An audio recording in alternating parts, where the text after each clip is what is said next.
I used to think of myself as someone who knew a thing or two about solitude. Not the lonely kind, but the deliberate, almost spiritual kind you find out in places where the cell service dies and the only sounds are wind and your own breathing. For 12 years, my job as a freelance nature photographer had taken me to some of the most isolated corners of the American Southwest. I'd seen everything from flash floods in slot canyons to bighorn sheep scaling impossible cliffs, always with a camera in hand, always feeling like I had a handle on things. I was 34 then, old enough to trust my instincts, young enough to still chase the perfect shot with a naive kind of ambition. This particular trip, about a year and a half ago, led me deep into a lesser-known section of the Mojave Desert, not far from the Nevada border. It was a place I'd heard whispers about in old forums and obscure guidebooks, a natural stone arch, weathered by millennia, said to produce a faint, almost ethereal sound at sunset. The Whispering Stone Arch, they called it. Most people dismissed it as wind, a trick of the acoustics, or just local legend. My cynical, scientifically minded self agreed, but my photographer's heart was intrigued by the visual. The arch silhouetted against a fiery desert sky, maybe with a hint of something more, something atmospheric.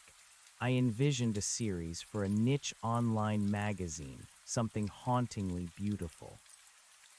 Looking back, the first mistake was going alone. I usually had a hiking buddy, someone to share the load, the jokes, and the general sense of security. But this time, it was a spur-of-the-moment decision. A last-minute cancellation for a gig freed up my schedule, and the desert's call was immediate. I rationalized it. Less equipment, faster pace, no distractions. Plus, the arch wasn't that remote. Just a couple of hours off the main highway, down a network of increasingly rough dirt roads. My beat-up but reliable 4Runner could handle it. The second mistake, a more subtle one, was underestimating the sun. Even in late autumn, the desert held onto its heat with a stubborn grip. I arrived mid-afternoon, giving me just a few hours to set up before golden hour faded into twilight. I hiked the last mile, a heavy pack digging into my shoulders, already feeling the drain of the day's heat. The arch itself was magnificent, far grander than any photo could convey. It rose from the red rock, an impossibly elegant curve against the vast blue sky. There was a strange stillness about the place, a silence that felt different from the usual desert quiet. It wasn't empty, it was full of an absence, if that makes any sense.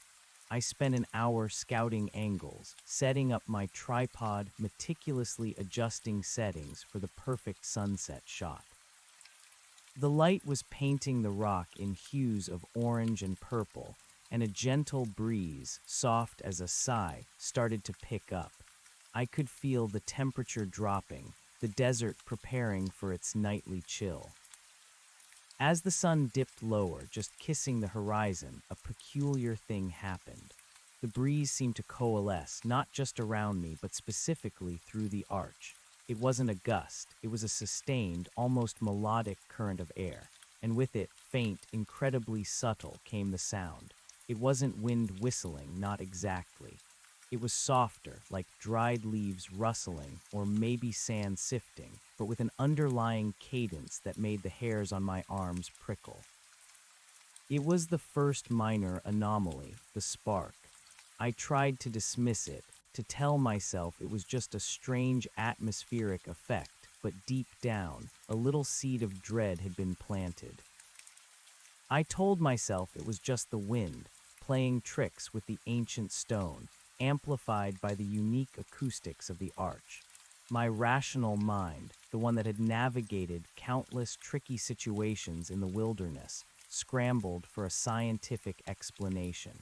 Air density changes, temperature differentials, maybe even some specific mineral composition in the rock that vibrated at certain frequencies. I even muttered a few of these explanations aloud, as if hearing them would make them true. But the sound, now slightly louder, slightly more defined, wasn't a whistle. It was a sigh, long and drawn out, like something old and weary breathing out a forgotten memory. And then a fleeting sensation, as if a thread of cool air, impossibly fine, had brushed against the back of my neck.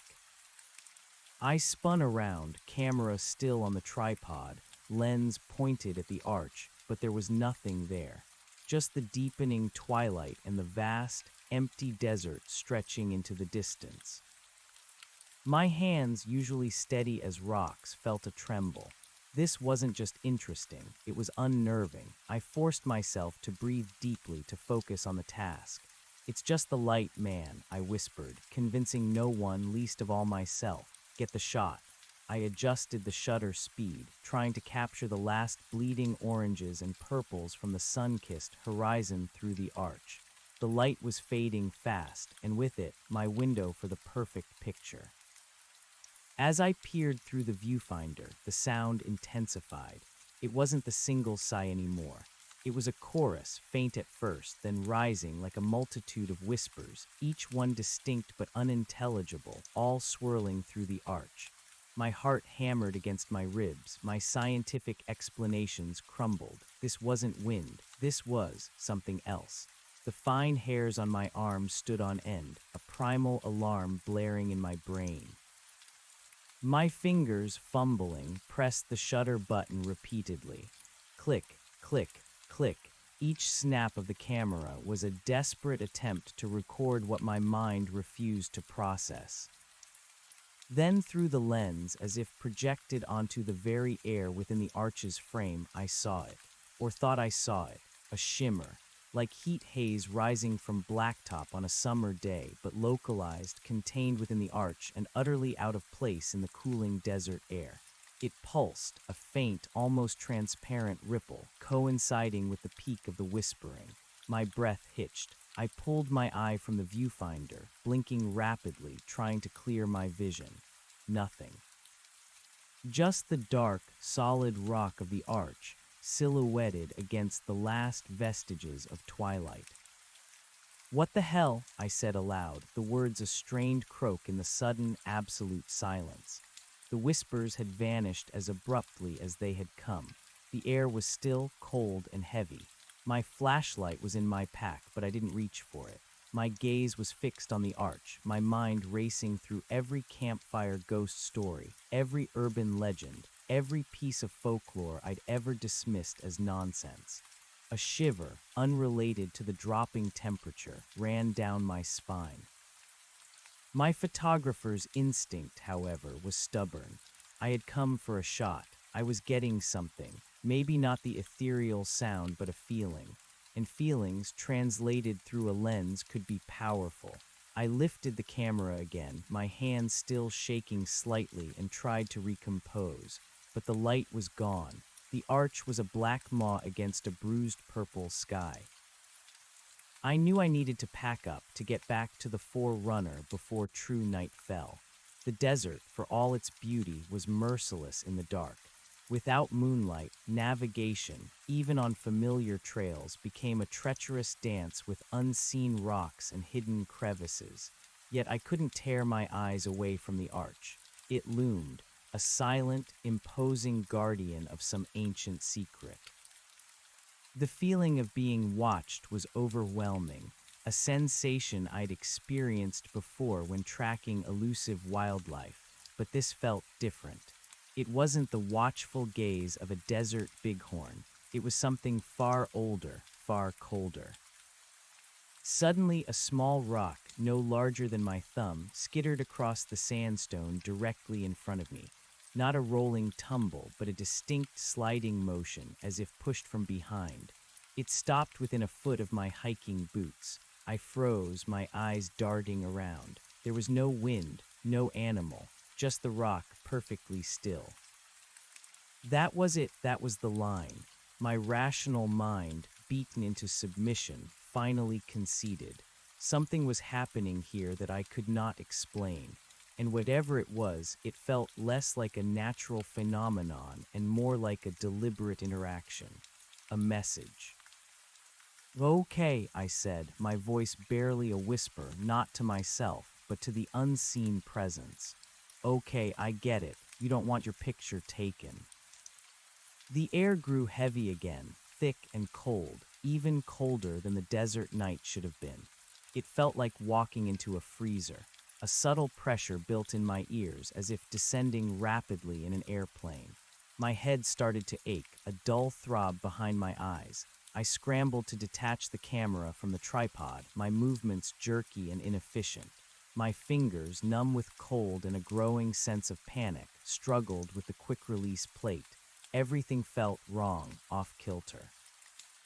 The familiar weight of the camera in my hands offered no comfort.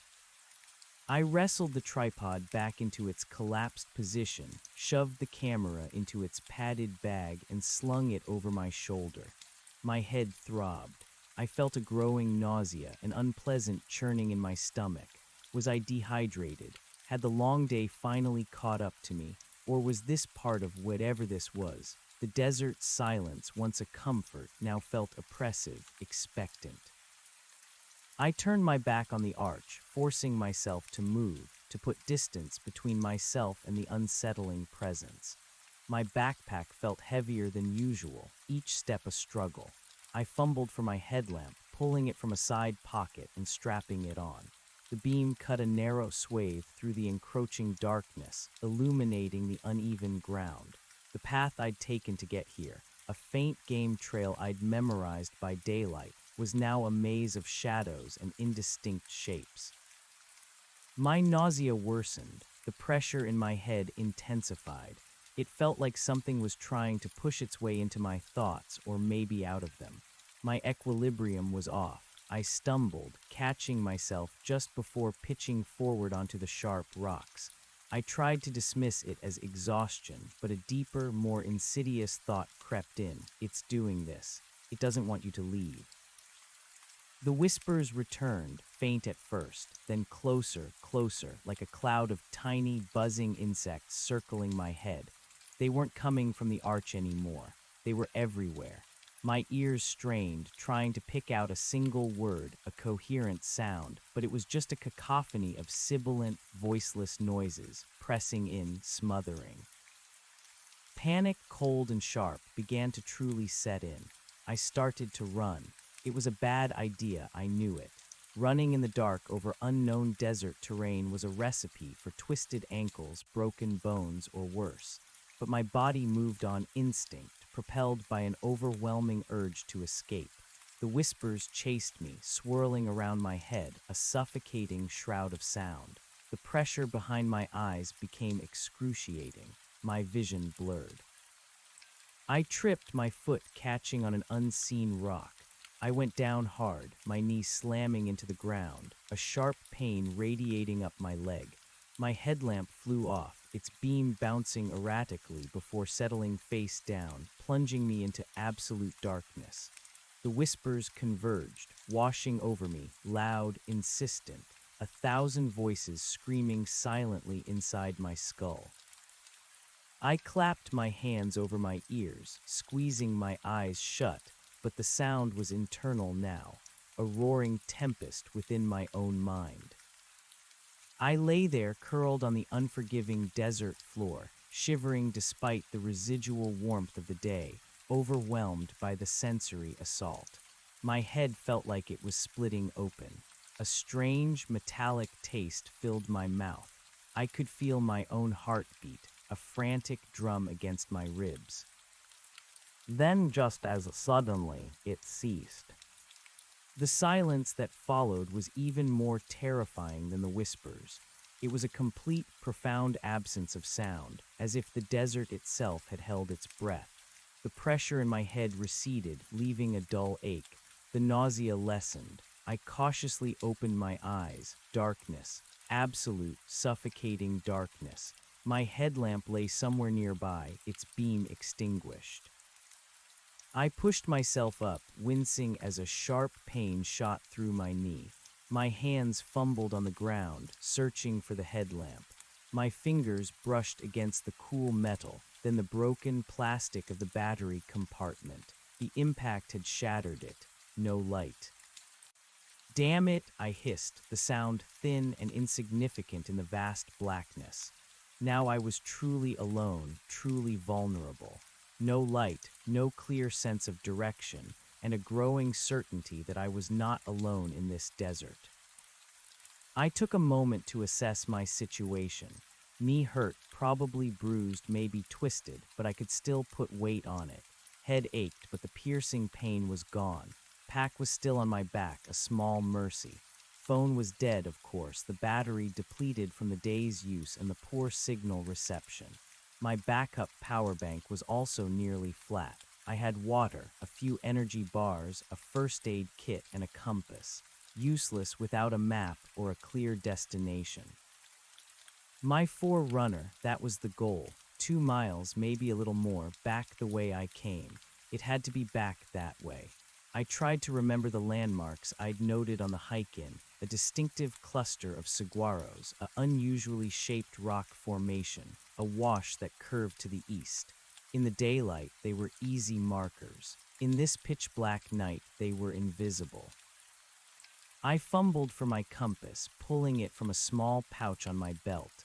The glow-in-the-dark needle was barely visible, a faint green flicker in the absolute darkness. My heart sank further. It pointed generally north, but north to where? I needed to go roughly west to reach the dirt track, then north to the highway. But where west? Without stars to guide me, without even the faintest moon to cast shadows, I was blind. And the cloud cover had rolled in, blotting out the stars I usually relied on in the desert. I started walking, slowly, painfully, each step a cautious probe into the void. My hands were outstretched, feeling for obstacles, my eyes straining, trying to discern even the faintest outline. The silence, initially a relief, now became a burden, amplifying every rustle of my clothes, every crunch of gravel underfoot. My imagination, always vivid, now ran wild, populating the darkness with unseen shapes, with the source of the whispers. After what felt like an hour, but was probably only 20 minutes, I knew I was lost. The ground felt unfamiliar.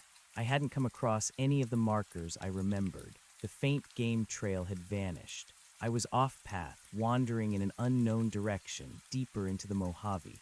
A wave of despair washed over me, cold and suffocating. This was how people died out here, lost, disoriented, succumbing to exposure or panic. And I wasn't alone. That much I was certain of. The feeling of being watched was constant, a prickling sensation on my skin. I kept turning my head, hoping to catch a glimpse of something, anything, in the impenetrable darkness, but there was nothing.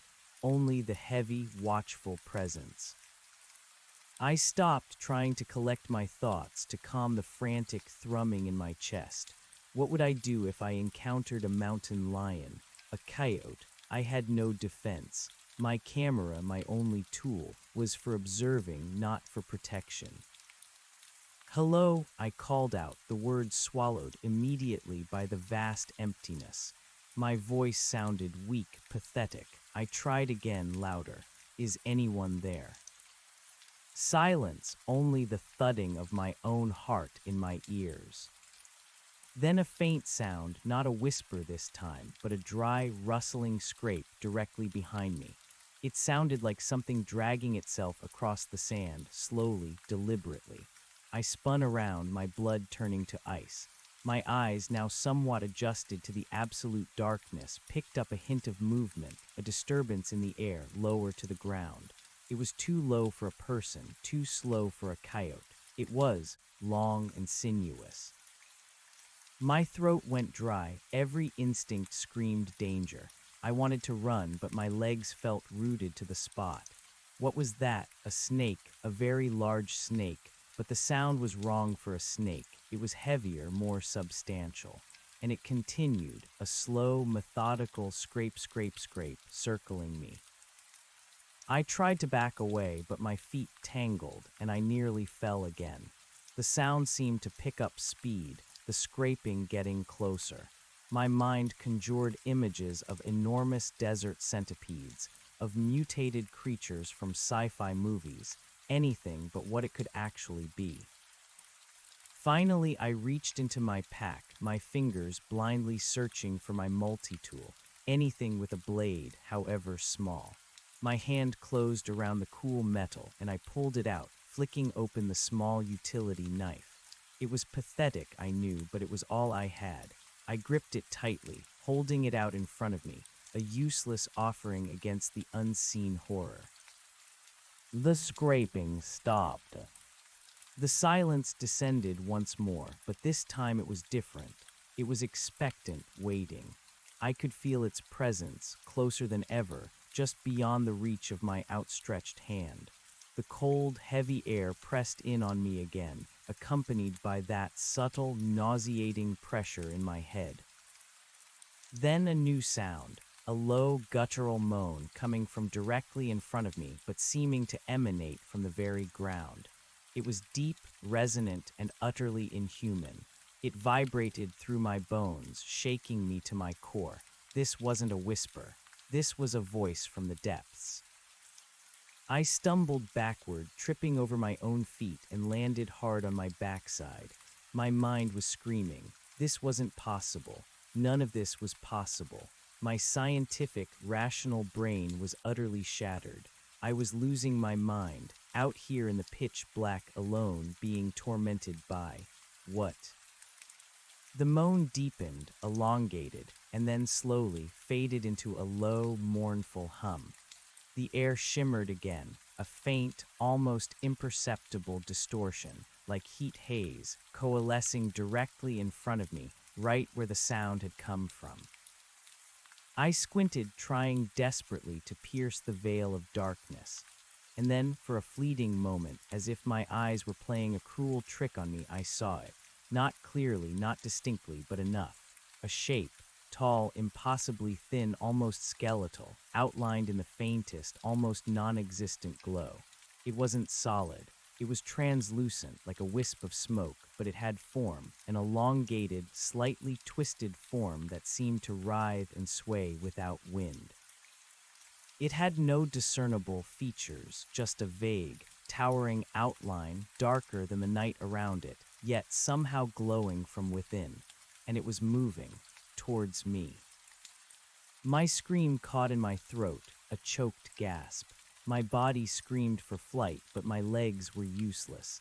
I pushed myself backward, scrambling crab-like over the sharp stones, trying to get away from the advancing apparition. The air grew impossibly cold. The pressure in my head became unbearable. My vision blurred again, not from the darkness, but from an internal distortion. My eyes burned. It was like looking directly at a solar flare, but there was no light, only this cold, shimmering darkness. Then, just as the thing was almost upon me, a faint, almost forgotten memory flashed through my mind. A story I'd read in an old occult book, one I'd scoffed at, about entities that fed on fear, that manifested in places of great energy. It was a ridiculous thought, born of pure terror, but it was all I had. I knew with a sudden, chilling clarity that if it touched me, I was done. It wasn't just physical harm it wanted something more, my fear, my sanity, my very essence. With a surge of adrenaline I didn't know I had left, I rolled onto my side, pushing off the ground with my good leg, scrambling to my feet. The pain in my knee was a distant throb against the overwhelming terror.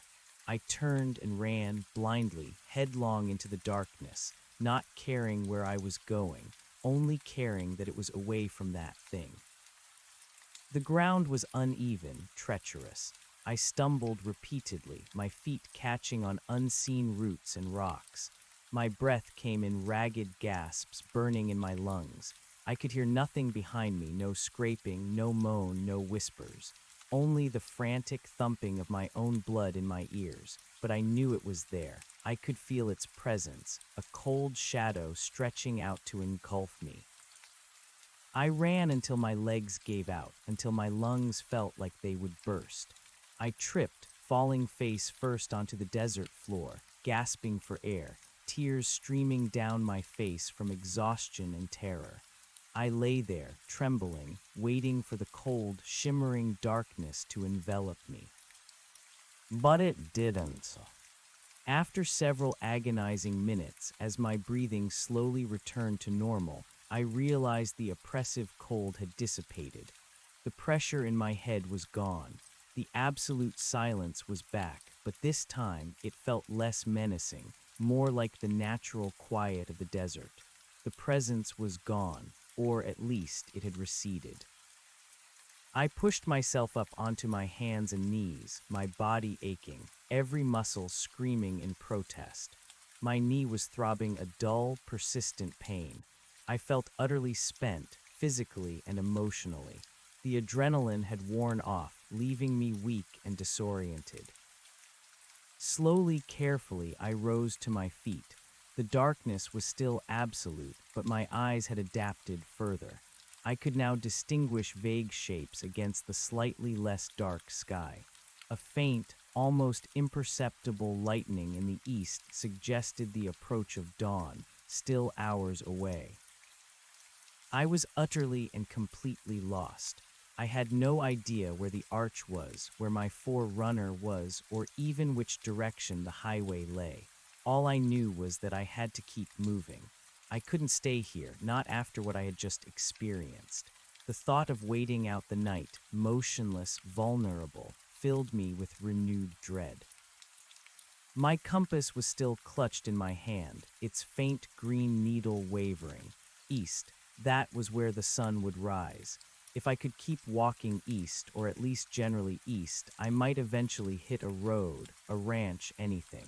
It was a desperate plan, born of pure exhaustion and a shattered mind, but it was a plan. I started walking again, slowly, painstakingly, my injured knee protesting with every step. My body was a mass of aches and pains, my mind a jumble of terrifying images and fractured rationalizations. The desert, which had always been a place of solitude and clarity, had become a nightmare realm. Hours passed, each step was an act of sheer will. My water bottle was half empty.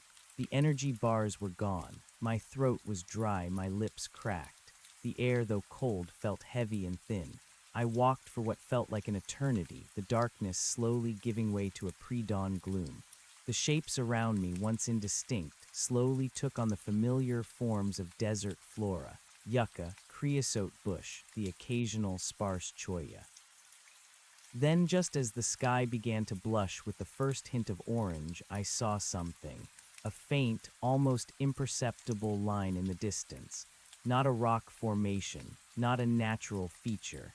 It was too straight, too regular. It was a track, a dirt road. A wave of relief so profound it almost brought me to my knees, washed over me. I wasn't doomed. I had found my way out of the immediate danger. But the road wasn't the dirt road to my forerunner. I knew the area enough to realize this wasn't the track I'd come in on.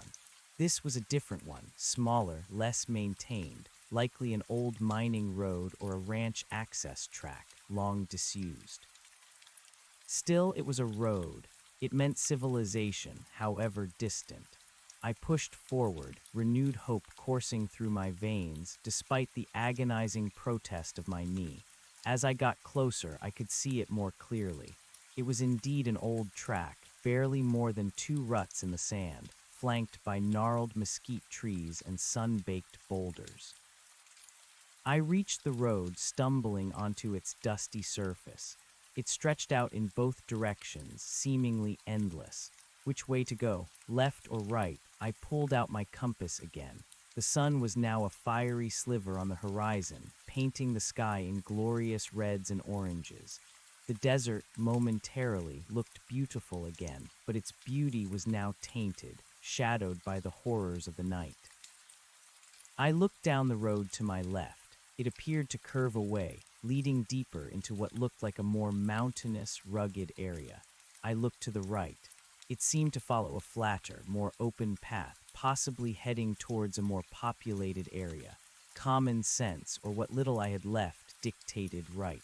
More open ground meant more visibility, more chances of encountering someone or something less monstrous than what I'd faced. I started walking, my steps slow and uneven. The sun climbed higher, quickly bringing its brutal heat back to the desert. The landscape began to shimmer with heat haze. My water was almost gone. My mouth was bone dry. My knee throbbed relentlessly. Every fiber of my being screamed for rest, for shade, for a cold drink, but I pushed on. After what felt like another eternity, I saw something else in the distance. A structure. At first, I thought it was a mirage, my mind playing tricks on me, but as I drew closer, its outline solidified. It was an old, dilapidated shack, leaning precariously to one side, its windows either boarded up or shattered, its roof partially caved in. It looked abandoned, forlorn, a ghost of some forgotten prospector's dream. But it was shelter, it was something. Hope surged again, a fragile, desperate thing. Maybe there would be water, maybe a working radio, maybe a sign that I was not completely off the grid, or maybe it was just another trap, another stop on this long, terrifying journey into the unknown. I stumbled towards it, my vision tunneling, the heat bearing down on me like a physical weight. The thought of resting, even for a moment, was too enticing to resist. As I drew closer, the details became clearer. The wood was bleached gray by decades of sun. Dust devils swirled around its foundations. A rusted skeletal windmill stood nearby, its blades long gone, its tower groaning faintly in the gentle morning breeze. No signs of recent habitation. My heart sank a little, but the desperate need for shelter outweighed the disappointment. I reached the shack, leaning against its splintered wall, gasping for breath. The air inside, though stagnant, would be cooler than the searing sun outside. I pushed at the rickety wooden door. It groaned on rusted hinges, creaking open just enough for me to slip inside. The interior was dim, thick with dust, and smelled of decay and stale desert air. Broken furniture, scattered papers, and debris covered the floor. Moonlight, or rather, sunlight filtered through the gaping holes in the roof and the cracks in the boarded windows, creating shifting patterns of light and shadow. My eyes scanned the room, searching for anything useful. A pile of old crates, a rusted stove, a tattered cot in the corner. Nothing that immediately offered help, but there was shade, and for now that was enough. I slumped onto the cot, kicking off my hiking boots, letting out a groan of relief and pain. My knee was swollen and bruised, but no obvious breaks. I could move it, albeit painfully. I took out my first aid kit, cleaned the scrape on my knee, and wrapped it tightly. I drained the last few sips of water from my bottle, savoring each drop. My throat still burned, but it was better than nothing. I had to ration what little I had left. As my eyes adjusted to the gloom, I started to notice things in the shack. Old maps tacked to the wall, faded and brittle, charting obscure mining claims.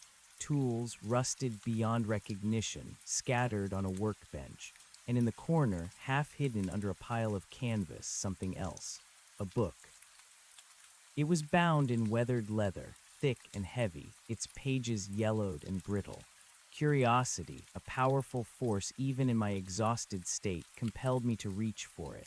I pulled it out, coughing as a cloud of dust erupted.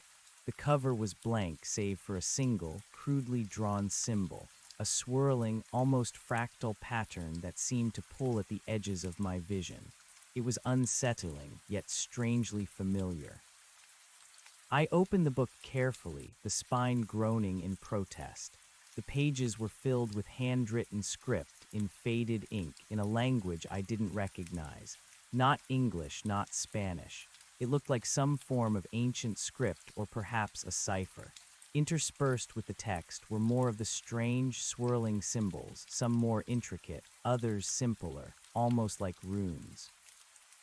My heart began to beat a little faster. This wasn't just some forgotten prospector's journal. This felt different. The symbols, the script, the sense of age and mystery. It felt connected to the arch, to the whispers, to the shimmering darkness. I flipped through the pages, trying to discern meaning, searching for an illustration, a recognizable word. Most of it was incomprehensible, but then on one page I saw it. A drawing, crudely rendered but unmistakable. It was the Whispering Stone Arch. My breath hitched. Below the drawing, more of the strange script and symbols. My eyes darted around the page, trying to make sense of it. And then my gaze fell upon another drawing, smaller in the margin. It was the same swirling symbol that was on the cover of the book, and next to it, the sketch of an elongated, shadowy figure, impossibly thin, almost ethereal, the very image that had haunted me in the night. My hands trembled as I stared at the page, a cold dread seeping into my bones. This book, this forgotten shack, this old prospector, he knew. He knew about the arch. He knew about the thing. There were other drawings too, maps, intricate and detailed, showing not just geological formations, but lines of force, ley lines, crisscrossing the desert, converging at specific points, one of which was clearly marked as the arch. And around those convergence points, more of the swirling symbols, like anchors or perhaps seals. This wasn't folklore. This was a record, a warning, a desperate attempt to document something utterly beyond human comprehension. The previous occupant of this shack hadn't just been a prospector. He had been an observer, perhaps a guardian. I scanned the nearby pages, my heart pounding. If I could just find some explanation, some understanding of what I had seen. Then a page caught my eye. It had fewer symbols, more text, and what looked like a series of dates. And below one of the dates, a drawing of the sun, directly overhead, blazing.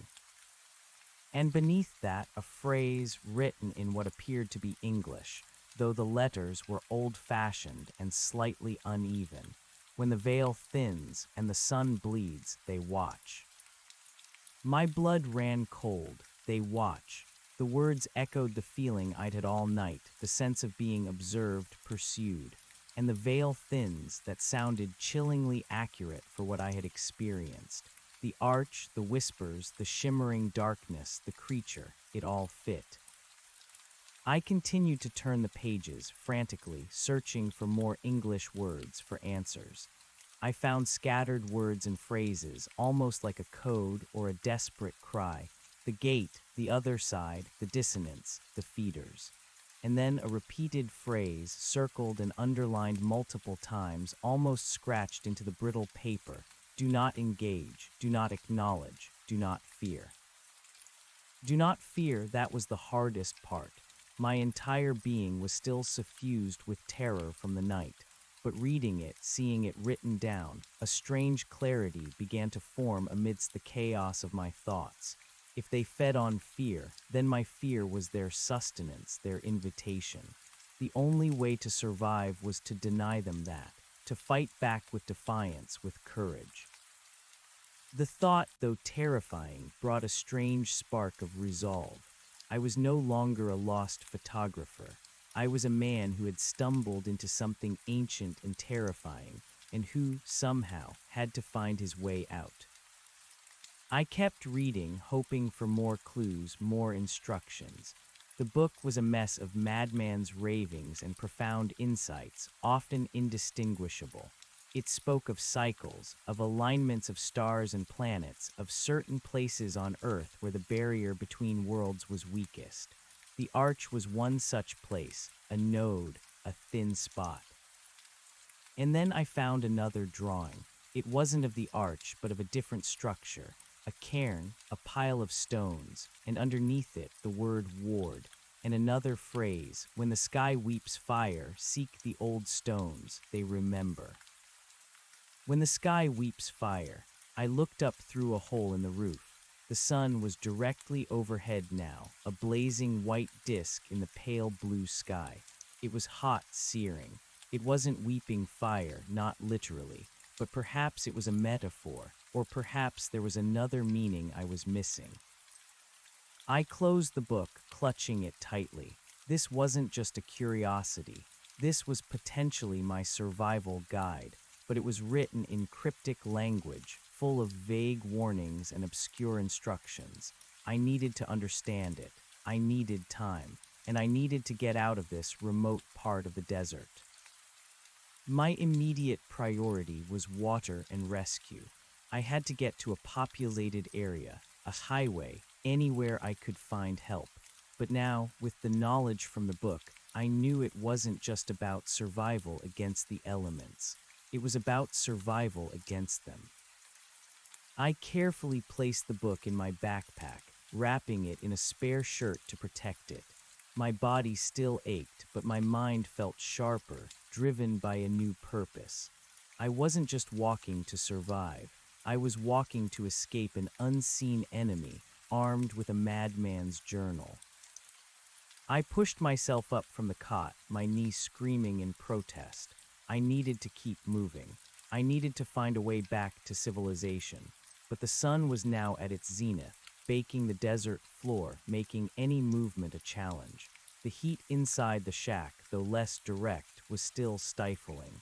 Resting now was less an option and more a necessity. I decided to wait out the worst of the midday heat, to conserve my remaining strength and water. The thought of venturing back out into that blinding, scorching landscape filled me with dread. I would wait until late afternoon, when the sun began its descent, and try to walk through the cooler evening and night. But as I sat there trying to rest, trying to piece together the fragments of the journal's warnings, a new, unsettling thought crept in. The man who wrote this book, the previous occupant of this shack, what happened to him? Had he escaped, or had he too succumbed to the feeders? His fate hung unspoken in the dust-filled air, a chilling reminder of the perils I now faced. I stared at the tattered cot, the rusted tools, the empty shelves. There were no human remains, no signs of a struggle, just an abandoned shack, a forgotten journal, and a pervasive sense of eerie emptiness.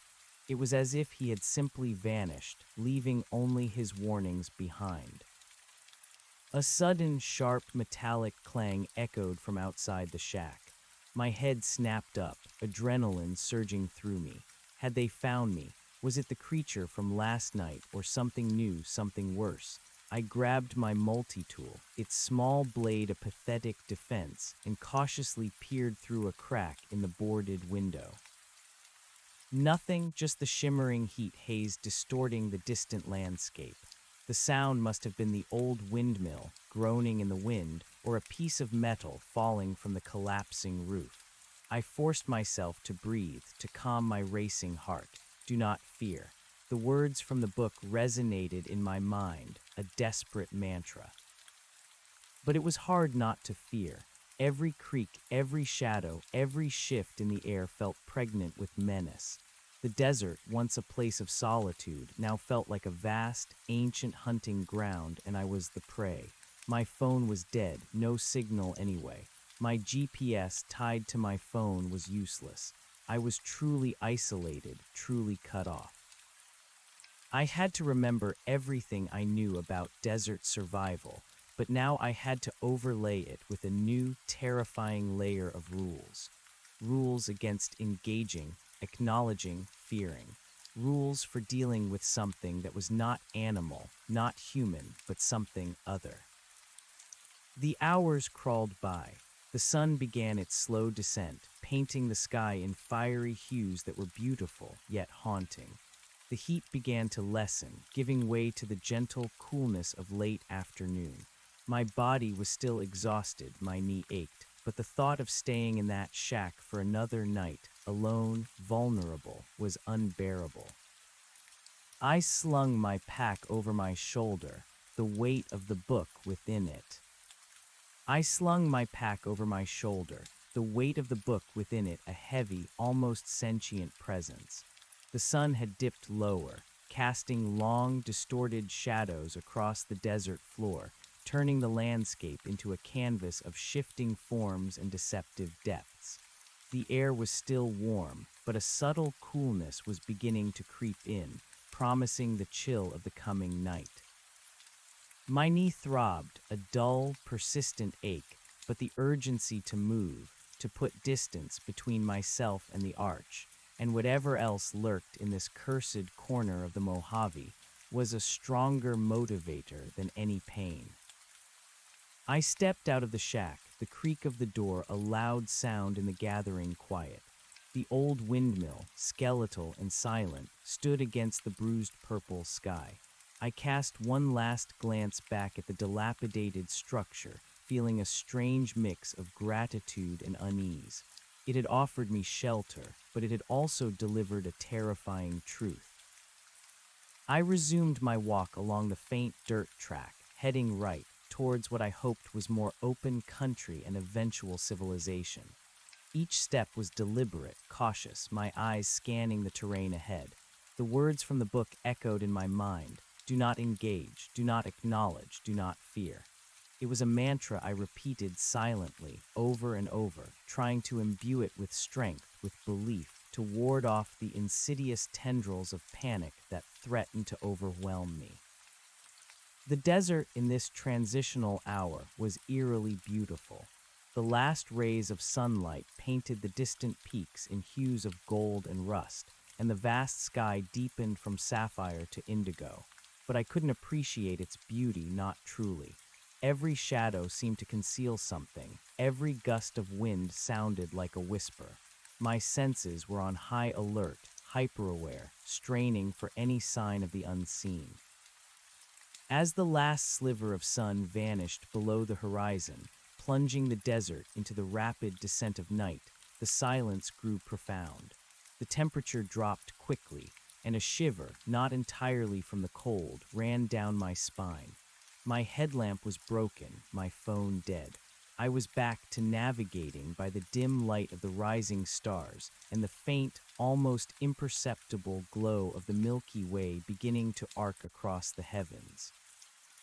The terrain ahead was flatter here, less rugged than the path I'd taken to the arch. The track, though faint, was still discernible, winding between low-lying creosote bushes and scattered Joshua trees. I kept my gaze fixed on the path, forcing myself to ignore the peripheral flickers, the fleeting shapes that my imagination conjured in the deeper shadows. An hour passed, then two. My knee screamed in protest, but I pushed through the pain, driven by the knowledge that stopping meant vulnerability. My water was almost gone, my throat parched. I longed for rest, for sleep, but sleep felt like an invitation to the unknown. Then, just as the moon, a thin crescent, began to rise, casting ghostly silver over the landscape, I heard it. A faint scraping sound, similar to the one that had tormented me the previous night. It wasn't behind me this time, but ahead to my left, just off the track. My heart leaped into my throat. Do not engage, do not acknowledge, do not fear, I whispered, my voice hoarse. I kept walking deliberately, refusing to turn my head, refusing to acknowledge the sound. The scraping continued, slow and methodical, seemingly paralleling my path. It was designed to unnerve, to draw my attention, to make me look. I could feel its unseen gaze on me, a cold weight on my back, a subtle pressure building in my head. But this time I fought back. I focused on the crunch of gravel under my boots, on the rhythm of my own strained breathing. I imagined a wall around myself, a shield of indifference. The scraping stopped, and then a low, guttural moan like the one I'd heard before seemed to ripple through the air ahead of me, directly in my path. It was a clear challenge, an attempt to block my way. My entire being yearned to freeze, to turn and flee, but the words from the book anchored me. Do not engage, do not acknowledge, do not fear. I kept walking, not faltering, not changing my pace. I fixed my eyes on the distant horizon, on the faint outline of a mountain range, pretending the sound wasn't there, that the presence wasn't there. It was the hardest thing I'd ever done. Every fiber of my being screamed at me to react, to acknowledge the terror. But I didn't. I just walked. The moan continued for a long moment, stretching and wavering, then slowly, reluctantly, faded into silence. The cold pressure in my head receded. The air felt lighter. It was gone, for now. A wave of exhaustion, emotional and physical, washed over me. I wanted to collapse, to weep, but I didn't. I kept moving. The moon climbed higher, casting enough light to make out the broader shapes of the desert. I felt a strange surge of defiance, a small victory. The book's words had worked. My refusal to acknowledge had, for the moment, deterred it. Hours crawled by. The landscape slowly shifted, becoming rockier, with more sparse vegetation. The dirt track I was following became even fainter, occasionally disappearing entirely into washes or beds of loose stone. I relied on my compass, always keeping a general eastward direction, hoping it would lead me to a larger road, a ranch, anything. My water was gone, my throat was raw, my knee was a searing hot poker, protesting with every step. But the terrifying encounters had instilled a new, grim determination. I was no longer just trying to survive, I was actively fighting. As the night deepened, the moon began its descent, and the stars became brilliant, countless diamonds scattered across the black velvet sky. I looked up, searching for familiar constellations, anything to ground me, to remind me of the world I knew. Then I saw it, not a constellation, not a star, a flicker. In the distance, off to my right, nestled between two low hills, a tiny, almost imperceptible point of light. It was too steady to be a star, too low to be a plane. It was artificial, it was hope. Renewed energy surged through my exhausted body. A light, it meant someone was out here, civilization. I changed my course, veering off the faint track, heading directly towards the beacon. The terrain became rougher, forcing me to pick my way carefully through thorny bushes and over loose rocks. The light grew stronger as I approached, revealing itself to be a single, solitary bulb hanging above what looked like an old, weather-beaten structure. Not a shack like the last one, but something more substantial. A small, square building, constructed of rough-hewn stone, barely visible in the moonlight. It had no windows, just a heavy, wooden door, and that single, bare bulb casting a harsh, yellow glow. As I drew closer, a faint, almost imperceptible hum reached my ears. It sounded like a generator or some kind of electrical equipment. This wasn't an abandoned ruin. Someone was here, or had been here very recently. A mixture of relief and apprehension washed over me. Relief that I might finally find help, apprehension that I might be walking into another unknown. The previous shack had held a warning. What would this one hold? My mind raced. Could this be one of the old stones the book referred to, a place of ward? The structure felt ancient, purposeful. The glow of the bulb was a stark contrast to the natural darkness of the desert. I approached cautiously, my multi-tool still clutched in my hand, its tiny blade a pathetic reassurance. The hum intensified, a low thrumming that seemed to vibrate through the very ground. The air around the building felt different, not cold, not heavy with dread, but charged, almost static. I reached the heavy wooden door. It had no handle, no latch, just a smooth, dark surface. I pushed at it gently, then harder. It didn't budge. It was solid, unyielding. My heart sank, locked. I circled the building, searching for another entrance, a window, anything. But there was nothing. Just smooth, dark stone, expertly fitted together, forming a perfect, impenetrable cube. The single bulb above the door was the only source of light. Frustration flared, so close yet still out of reach. I slumped against the cold stone wall, exhaustion finally overwhelming me. My knee was screaming, my head pounded, I was parched. As I leaned there, my eyes tracing the lines of the stone, I noticed something carved into the lintel above the door. A symbol. It was faint, worn by time, but unmistakable. The swirling, fractal pattern from the cover of the book and from the prospector's journal. My breath hitched. This was it. This was one of the places. A ward, as the book had called it. But what was its purpose, and how did I get inside? I pulled the journal from my pack, carefully unwrapping it from the spare shirt. The cover felt cool and dry under my trembling fingers. I flipped through the pages, searching frantically for anything that might explain this structure, this symbol. My eyes, now accustomed to the dim moonlight, struggled to make out the faded script. I found the drawing of the cairn and the word ward, and below it the phrase, "When the sky weeps fire, seek the old stones they remember." I looked up. The sky wasn't weeping fire. It was a clear, star-dusted desert night. I turned more pages, my fingers brushing against the brittle paper. I found a section with diagrams, sketches of what looked like astronomical alignments. Stars, planets, and then a sun. And beneath it, a smaller, circular drawing, almost like a schematic. And the phrase, "The key is held within the light of the elder star." The elder star, what did that mean? I looked up at the sky, trying to identify any star that seemed elder. They all looked ancient. I kept reading, trying to piece together the fragments. The journal spoke of resonance, of harmonics, of protective frequencies.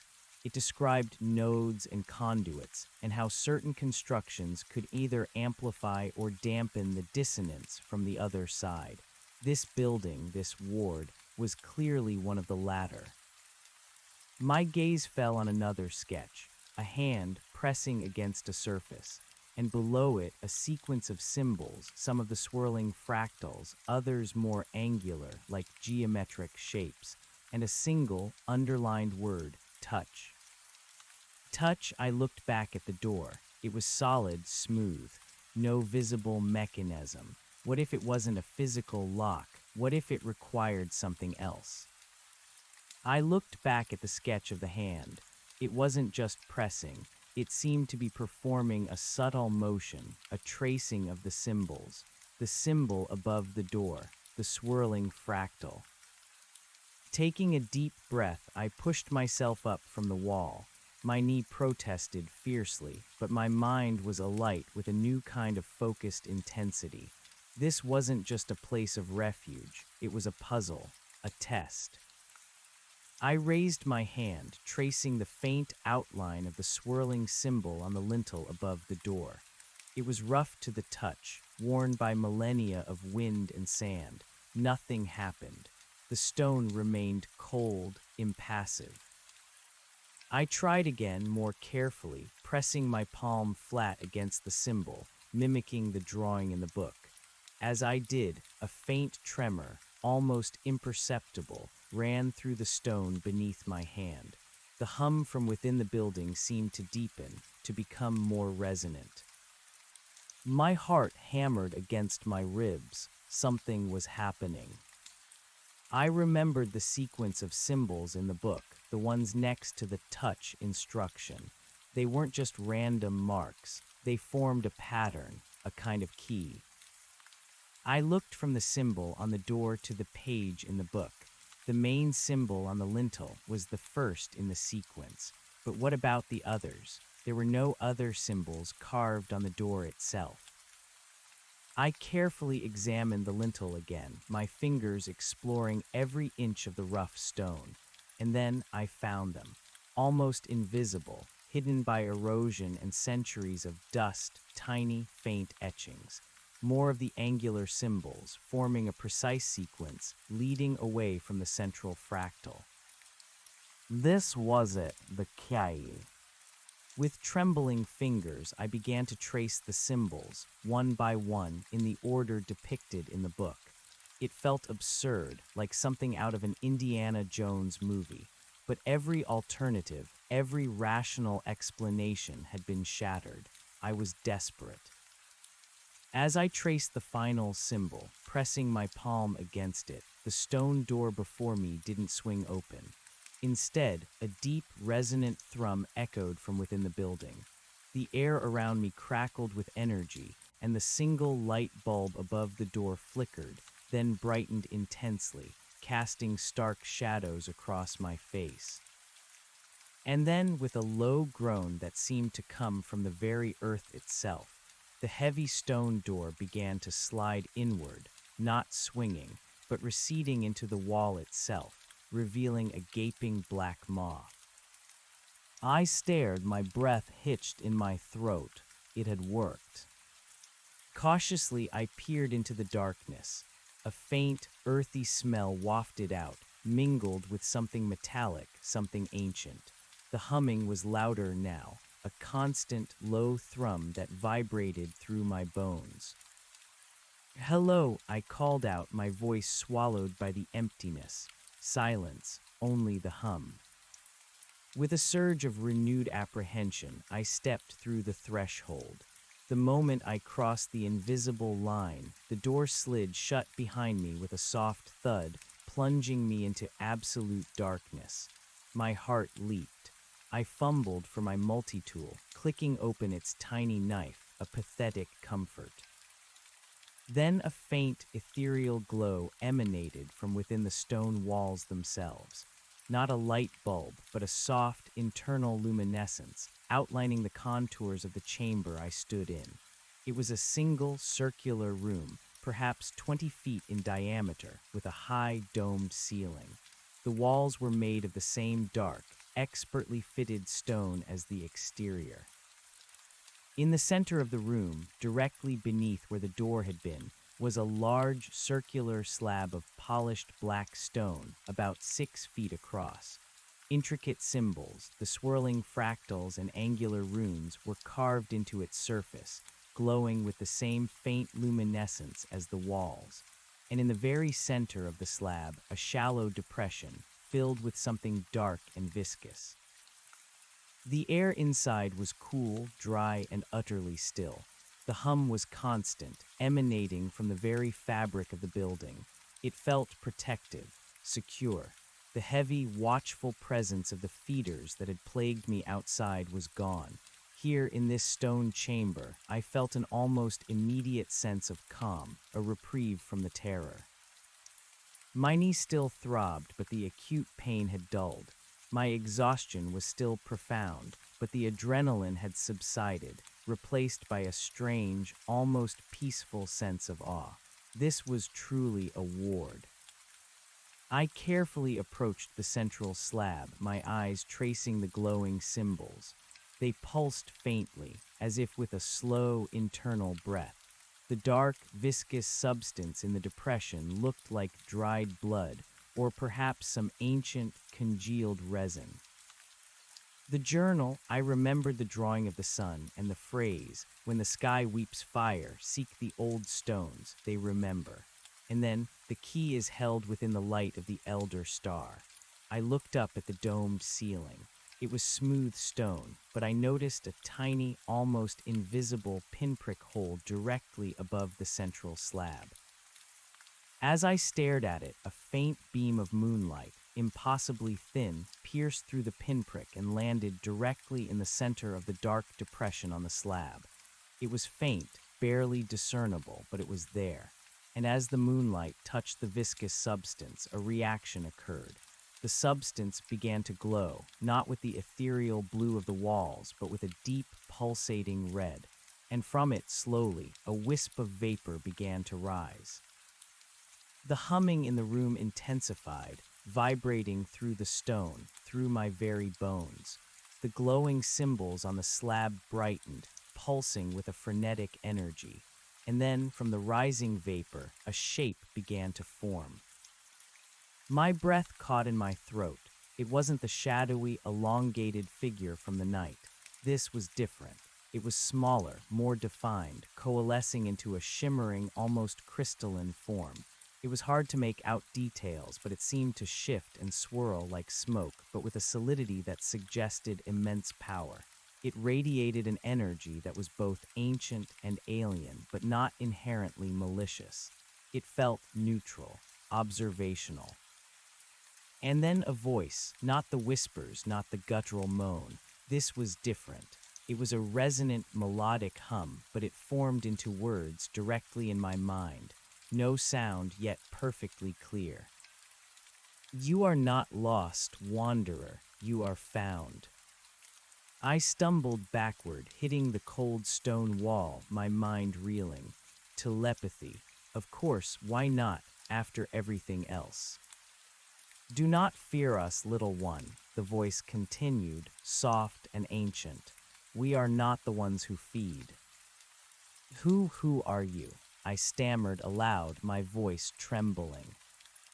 The shimmering form pulsed, and the voice resonated in my mind.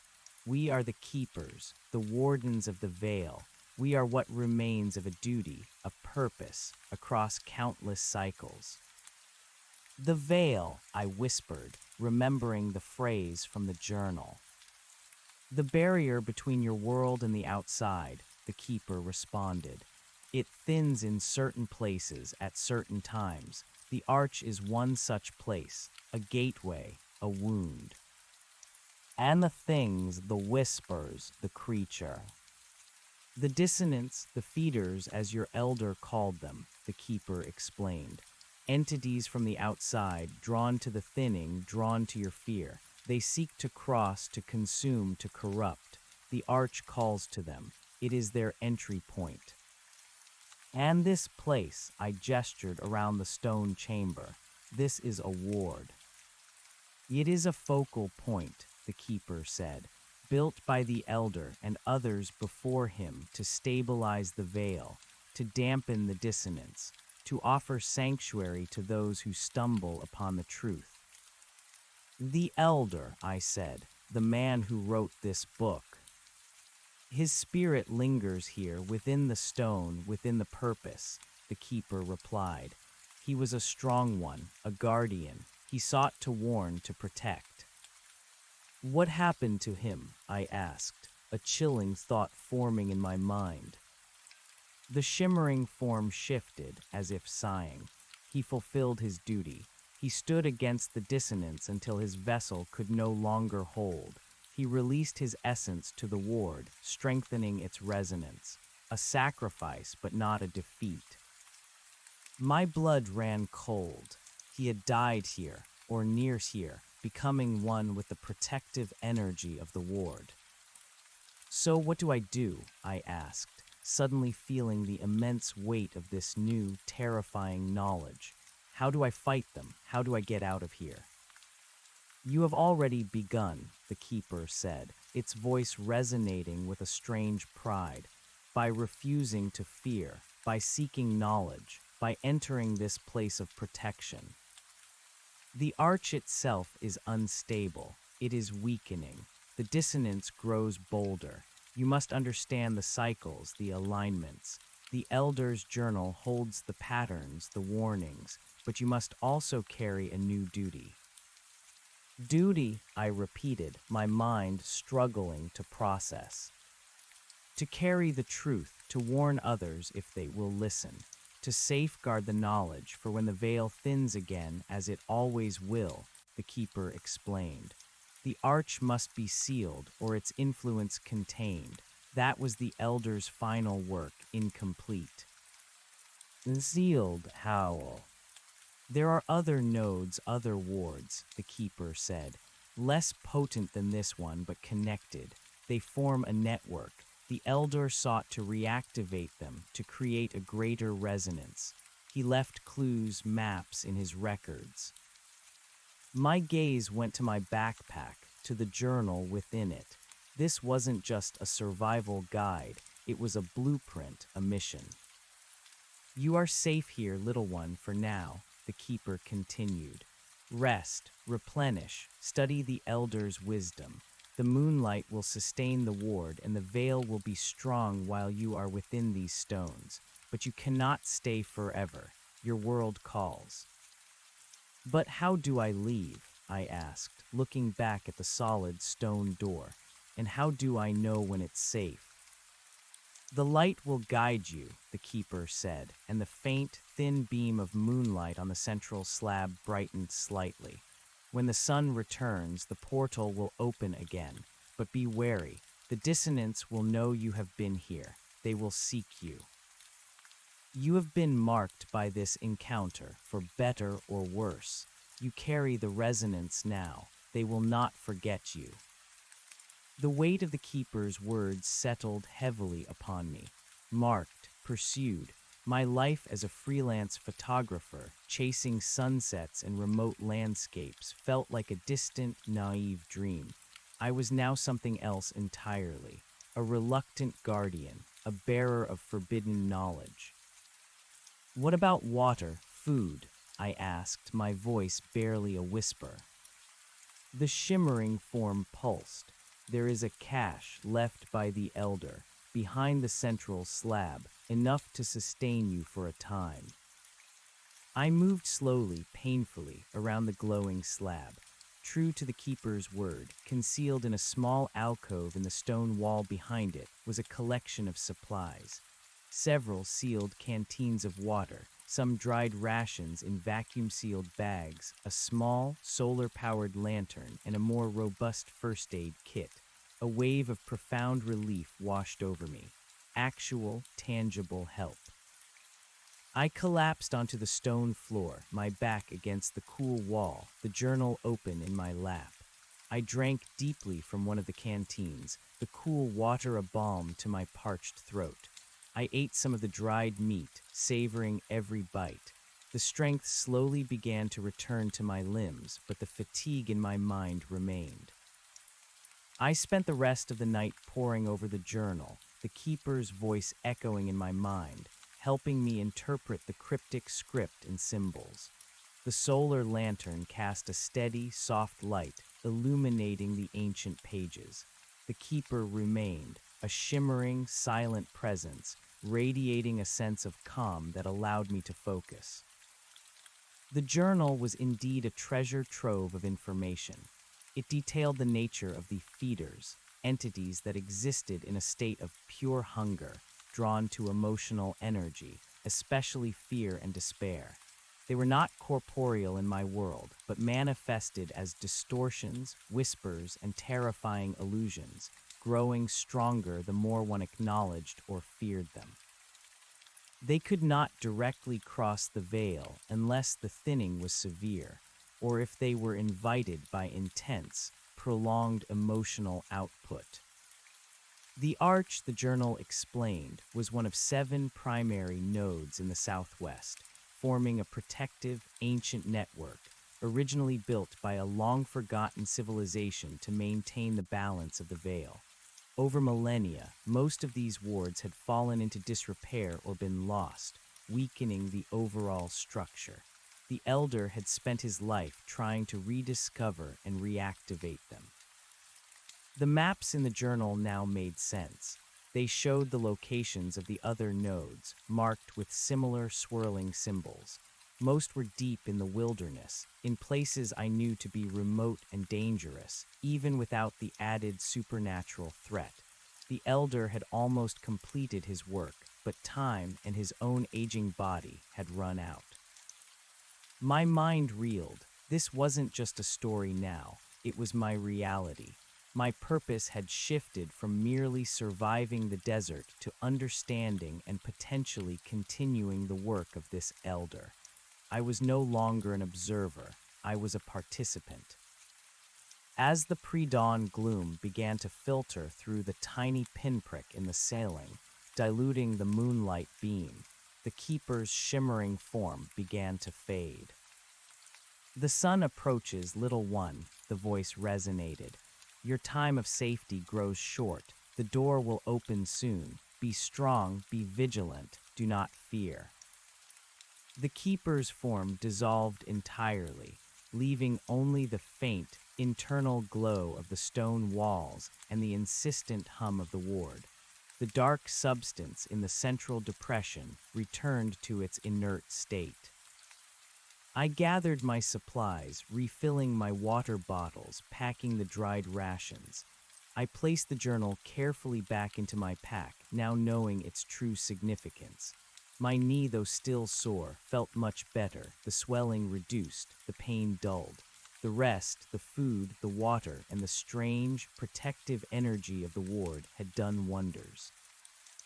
I stood by the door, heart pounding with a mixture of apprehension and a strange, newfound resolve. The sun's first rays were beginning to pierce the eastern sky, painting the desert in hues of orange and gold. As the first direct sunlight struck the small pinprick in the ceiling, a bright shaft of light speared down, striking the central slab. The stone door before me rumbled, groaning with a mechanical protest, and then slowly, silently, slid inward, revealing the blinding, harsh light of the desert morning. I stepped out, blinking against the sudden brightness. The air outside was cool and crisp, but already the promise of the day's heat was in the subtle shimmer above the distant dunes. The dirt track stretched out before me, leading towards an uncertain future. The desert looked beautiful, deceptively peaceful, but I knew better now. It was a thin veneer over something ancient and terrible. My immediate goal was to find my forerunner to get back to civilization, but I knew with chilling certainty that this was just the beginning of a much longer, more dangerous journey.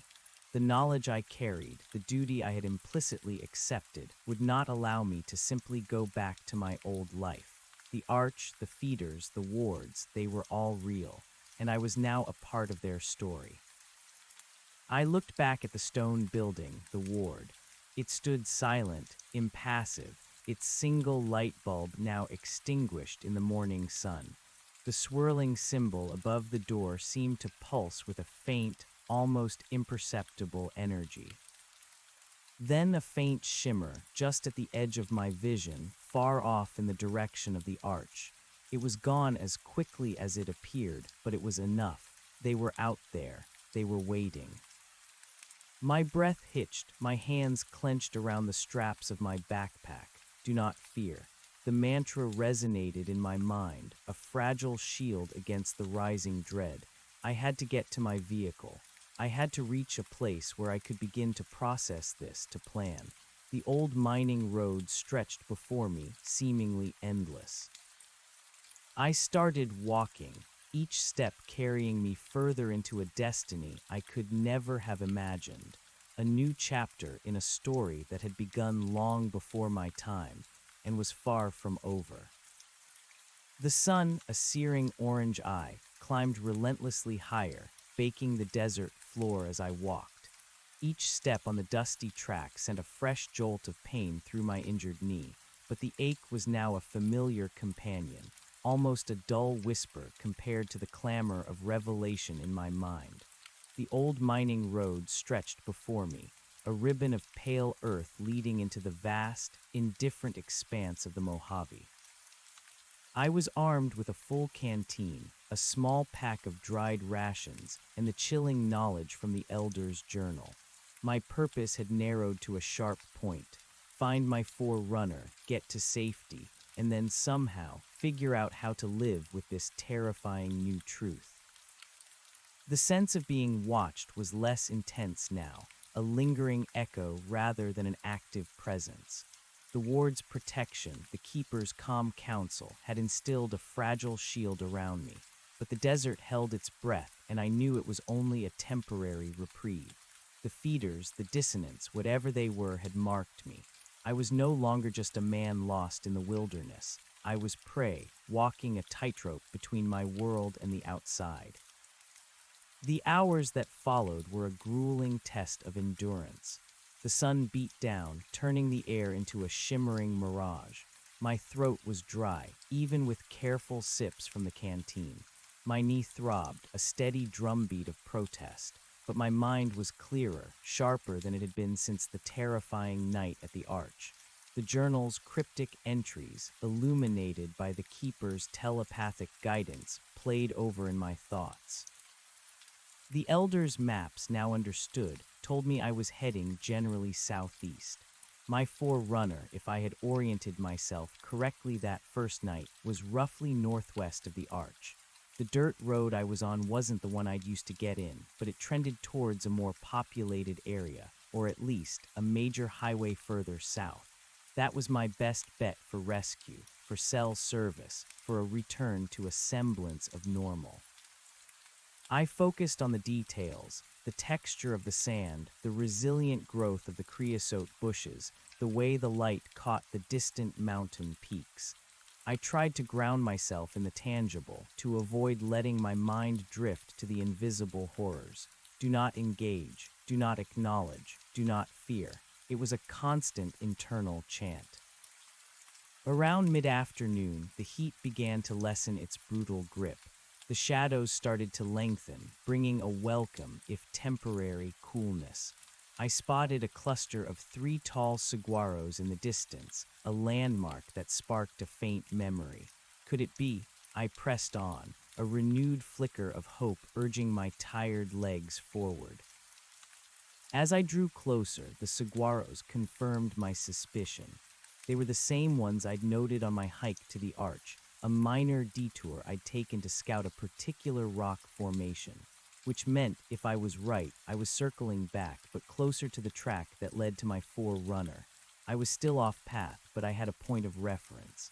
I adjusted my course, veering west, cutting across a shallow, rocky wash, trying to shave off some distance.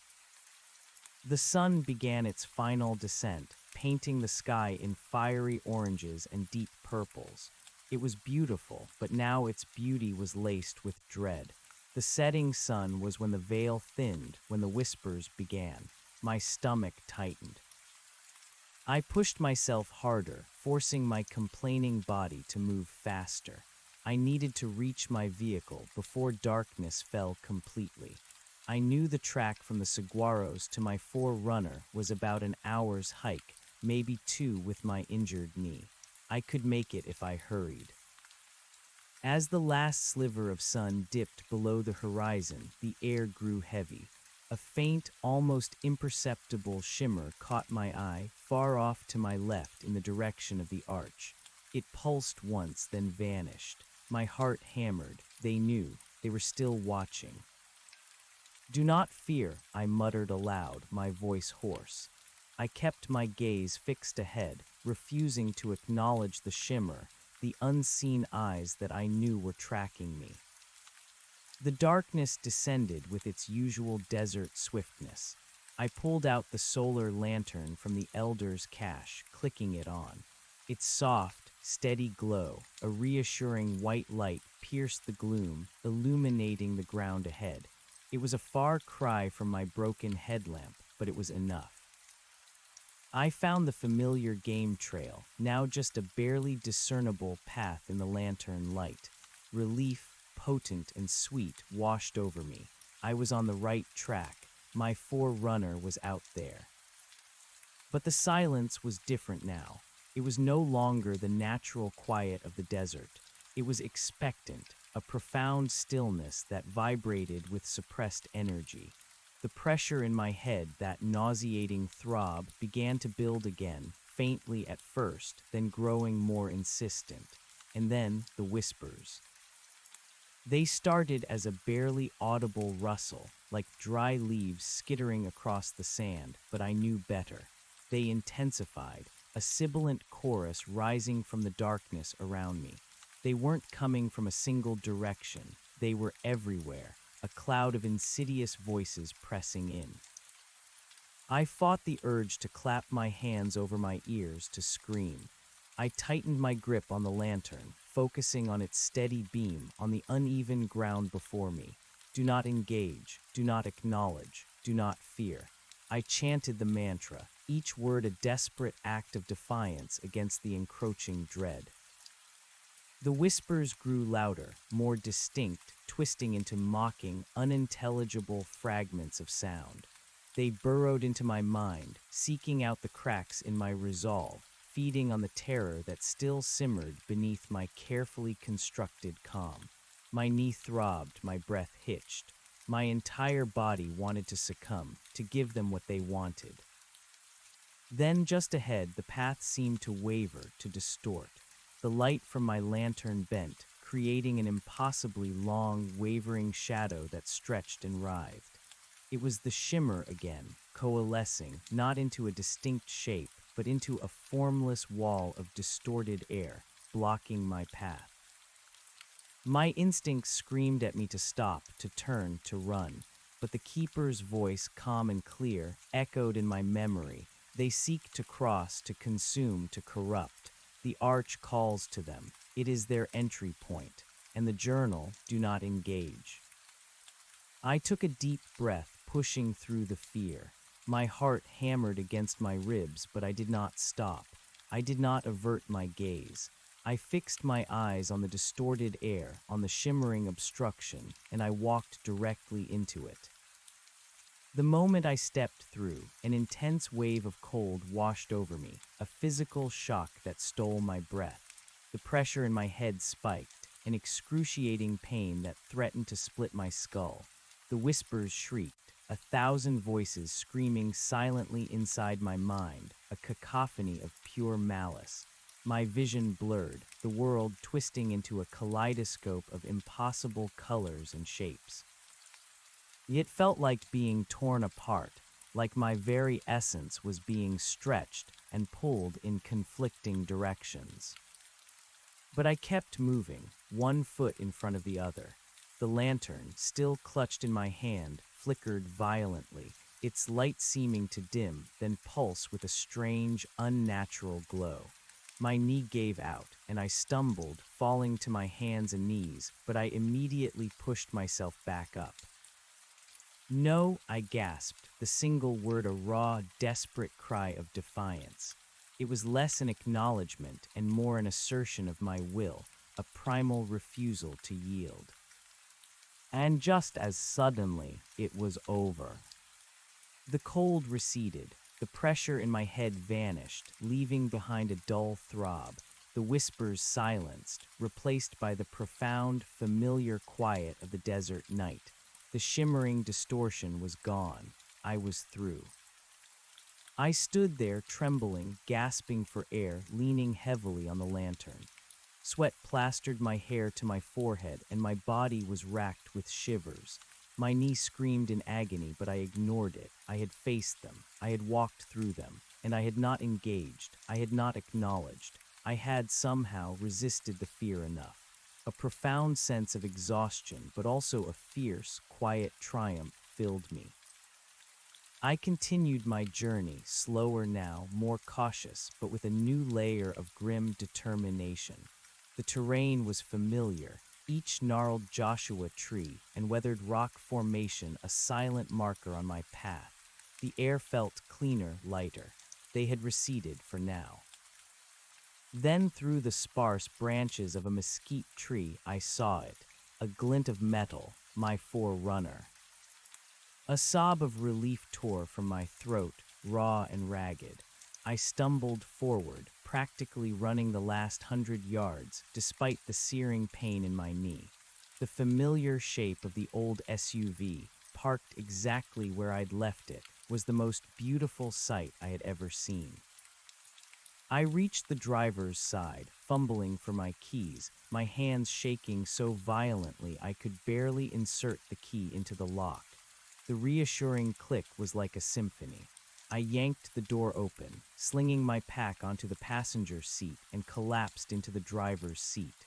The smell of old leather and dust, usually a comforting scent, now felt like a relic from another life.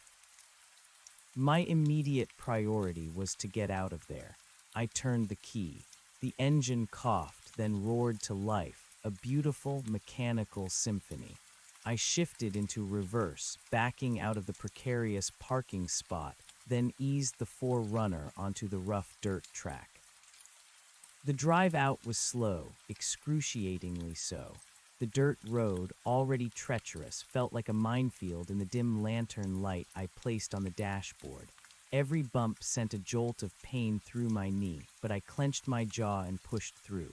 My only thought was distance. Get far away from the arch, from the whispers, from the shimmering darkness.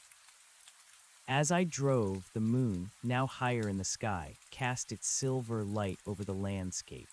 The desert, from the safety of my vehicle, looked almost serene, but I knew better. The thin veneer of normal was gone, shattered forever. After what felt like an eternity, the rough dirt track finally met a paved, if sparsely used, highway. I screeched to a halt at the junction, my tires kicking up dust, a long black ribbon stretching into the vastness. I took a moment, leaning my head back against the headrest, closing my eyes. I was out. I was safe, for now. I checked my phone, still dead. No signal anyway out here. I needed to get to a town, any town. I turned right, heading east, towards the distant glow of civilization. The highway was deserted, a solitary ribbon of asphalt under a sky teeming with stars. My mind was a whirlwind of images. The arch, the whispers, the shimmering creature, the elder's shack, the ward, the keeper. It was too much, too fast, too real. I drove for another hour, the familiar rumble of the four runners' engine a steadying presence. My exhaustion was profound, but sleep felt impossible. Every shadow on the roadside, every rustle of dry brush made me jump. My do not fear mantra was a fragile thing, easily broken. Finally, a faint cluster of lights appeared on the horizon. A gas station, a diner, a motel, a small desert town, salvation. I pulled into the parking lot of the first gas station I saw. Its fluorescent lights hummed, casting a harsh, artificial glow. I stumbled out of the 4Runner, my knee protesting with every step. My legs felt like jelly. I was parched, starving, and utterly spent. Inside, the gas station attendant, a young guy with bored eyes, barely glanced up from his phone. The normalcy of it was jarring, almost insulting. I was fresh from an encounter with interdimensional horrors, and he was scrolling through TikTok. I bought a huge bottle of water, a soda, a bag of chips, and some instant coffee. My credit card, a simple plastic rectangle, felt alien in my trembling hand. I paid, grabbed my bounty, and limped back to the 4Runner. The first few gulps of cold water were like a lifeline. I chugged the soda, the sugar a much-needed jolt of energy. The chips tasted like ambrosia. I felt a tiny bit of my strength return, enough to think, to plan. I drove across the street to a small, brightly lit diner. The smell of stale coffee and sizzling bacon was overwhelming. I found a booth in the corner, ordered a full breakfast, and pulled out my phone. The battery was completely dead. I bought a cheap charger from the gas station, hoping it would work. While waiting for my food, I tried the charger. Nothing. The phone remained stubbornly blank.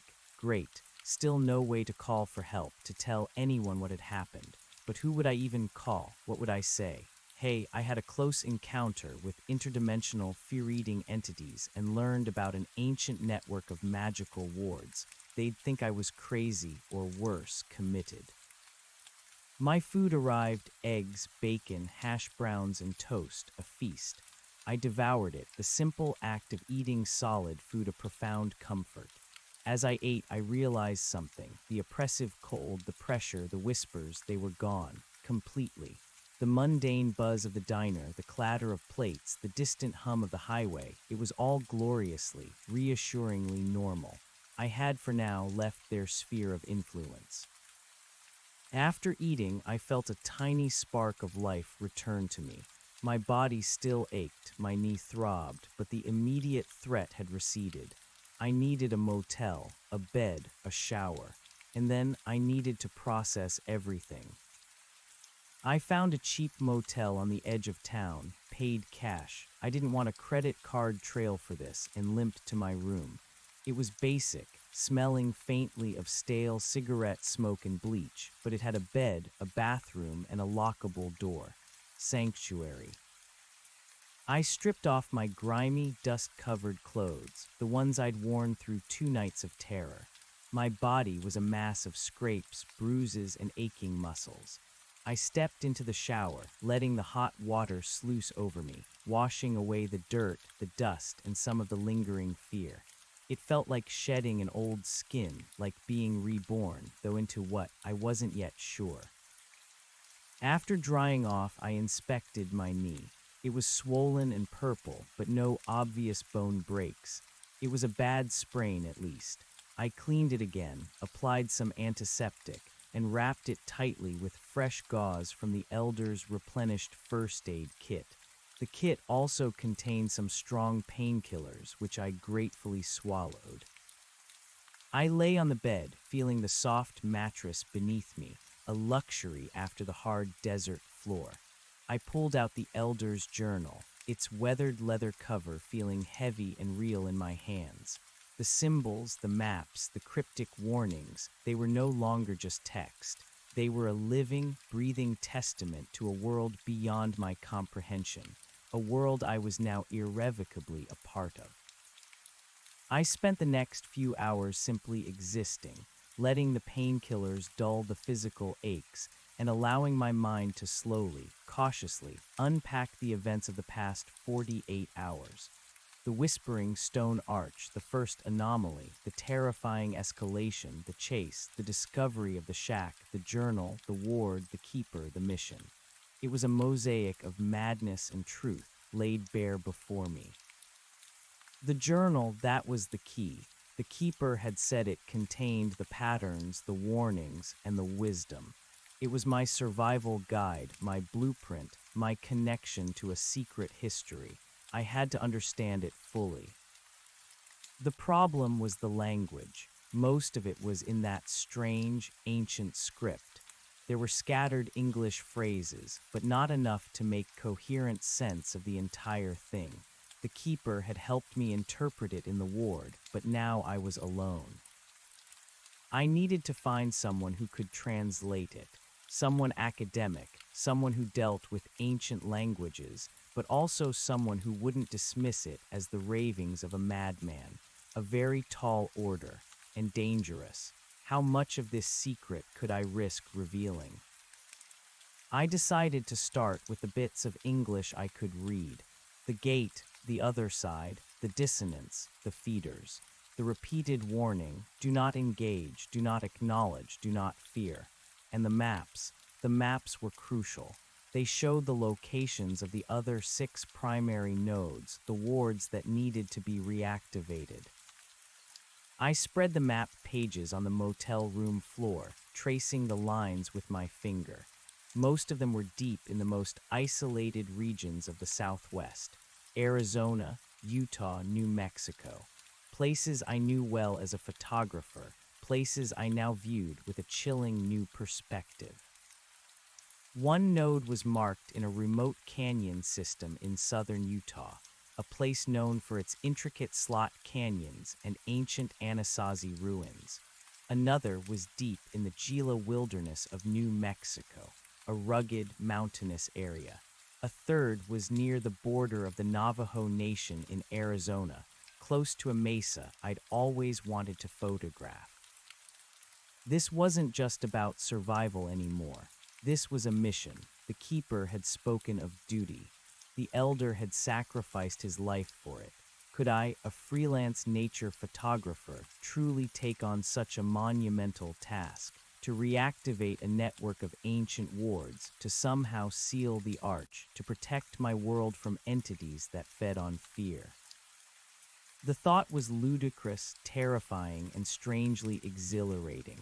A part of me, the part that had always sought adventure and challenge, even in the wilderness, felt a spark of perverse excitement. But another, more rational part screamed in protest. This was beyond me. This was suicide.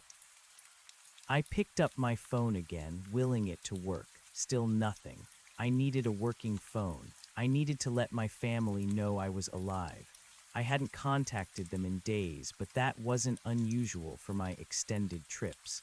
Still, the thought of them worrying, or worse, assuming the worst, gnawed at me.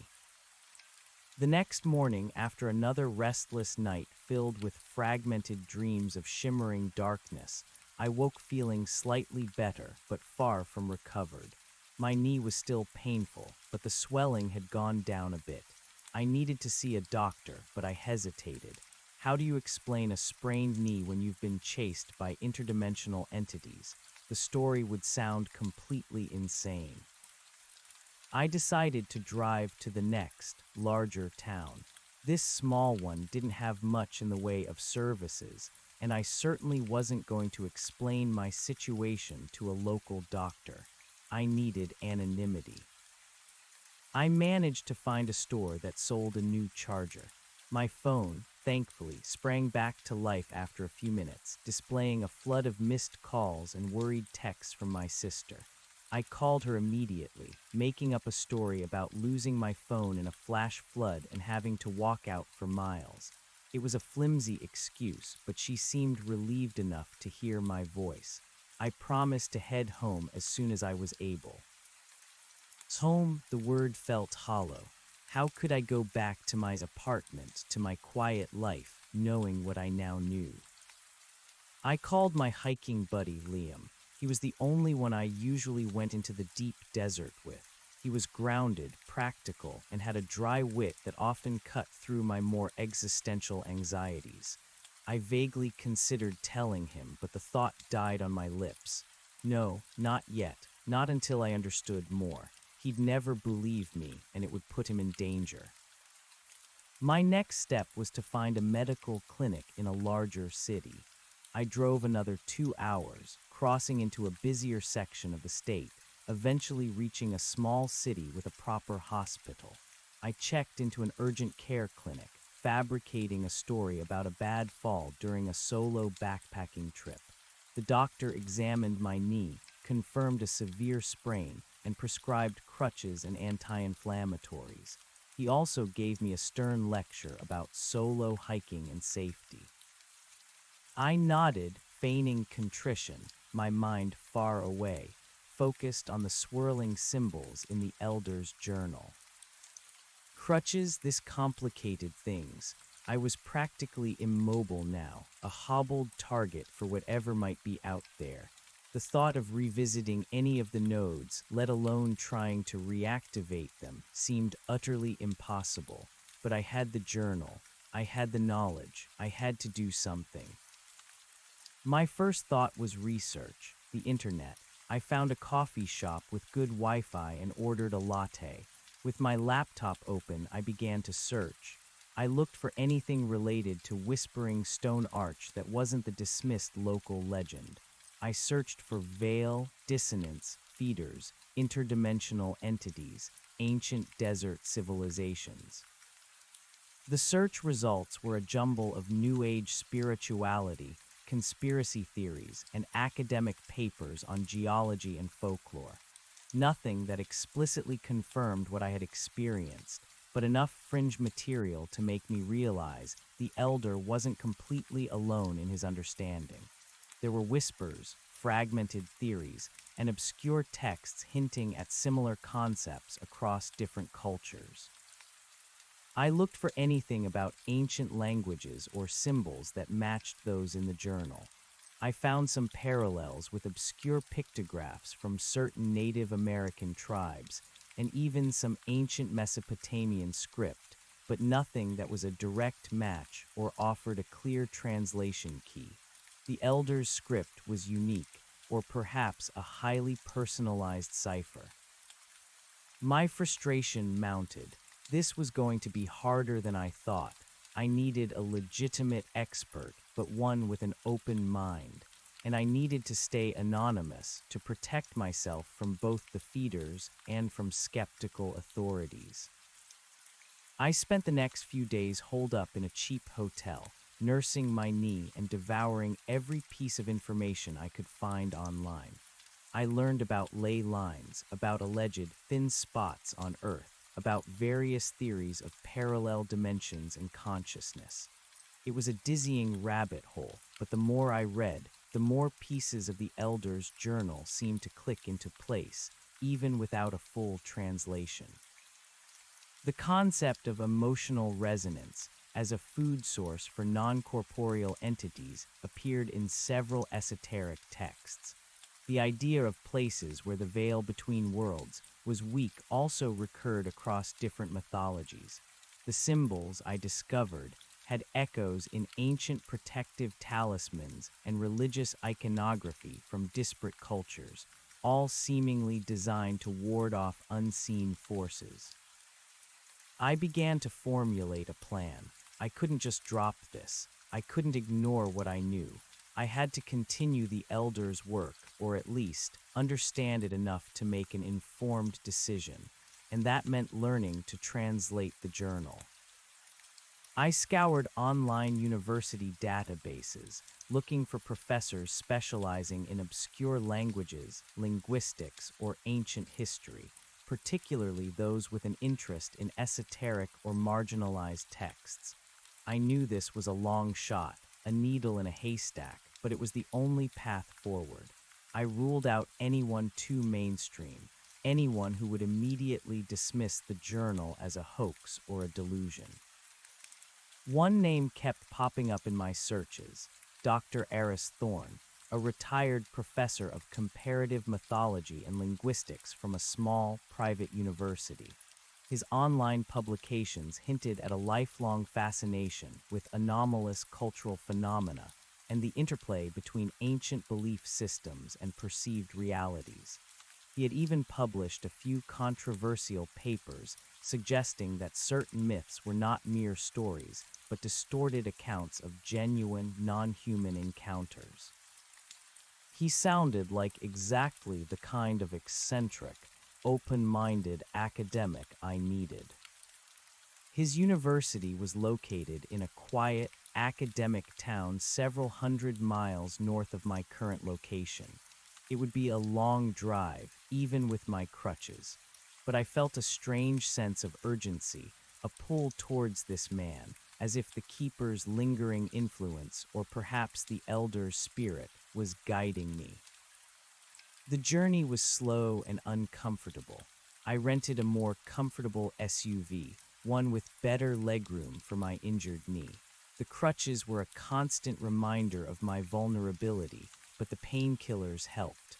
I kept the Elder's journal securely hidden in a locked compartment of my backpack, never letting it out of my sight. During the drive, I noticed subtle shifts in the desert landscape as I left the Mojave behind and entered more temperate zones. But even away from the arch, the feeling of being marked persisted.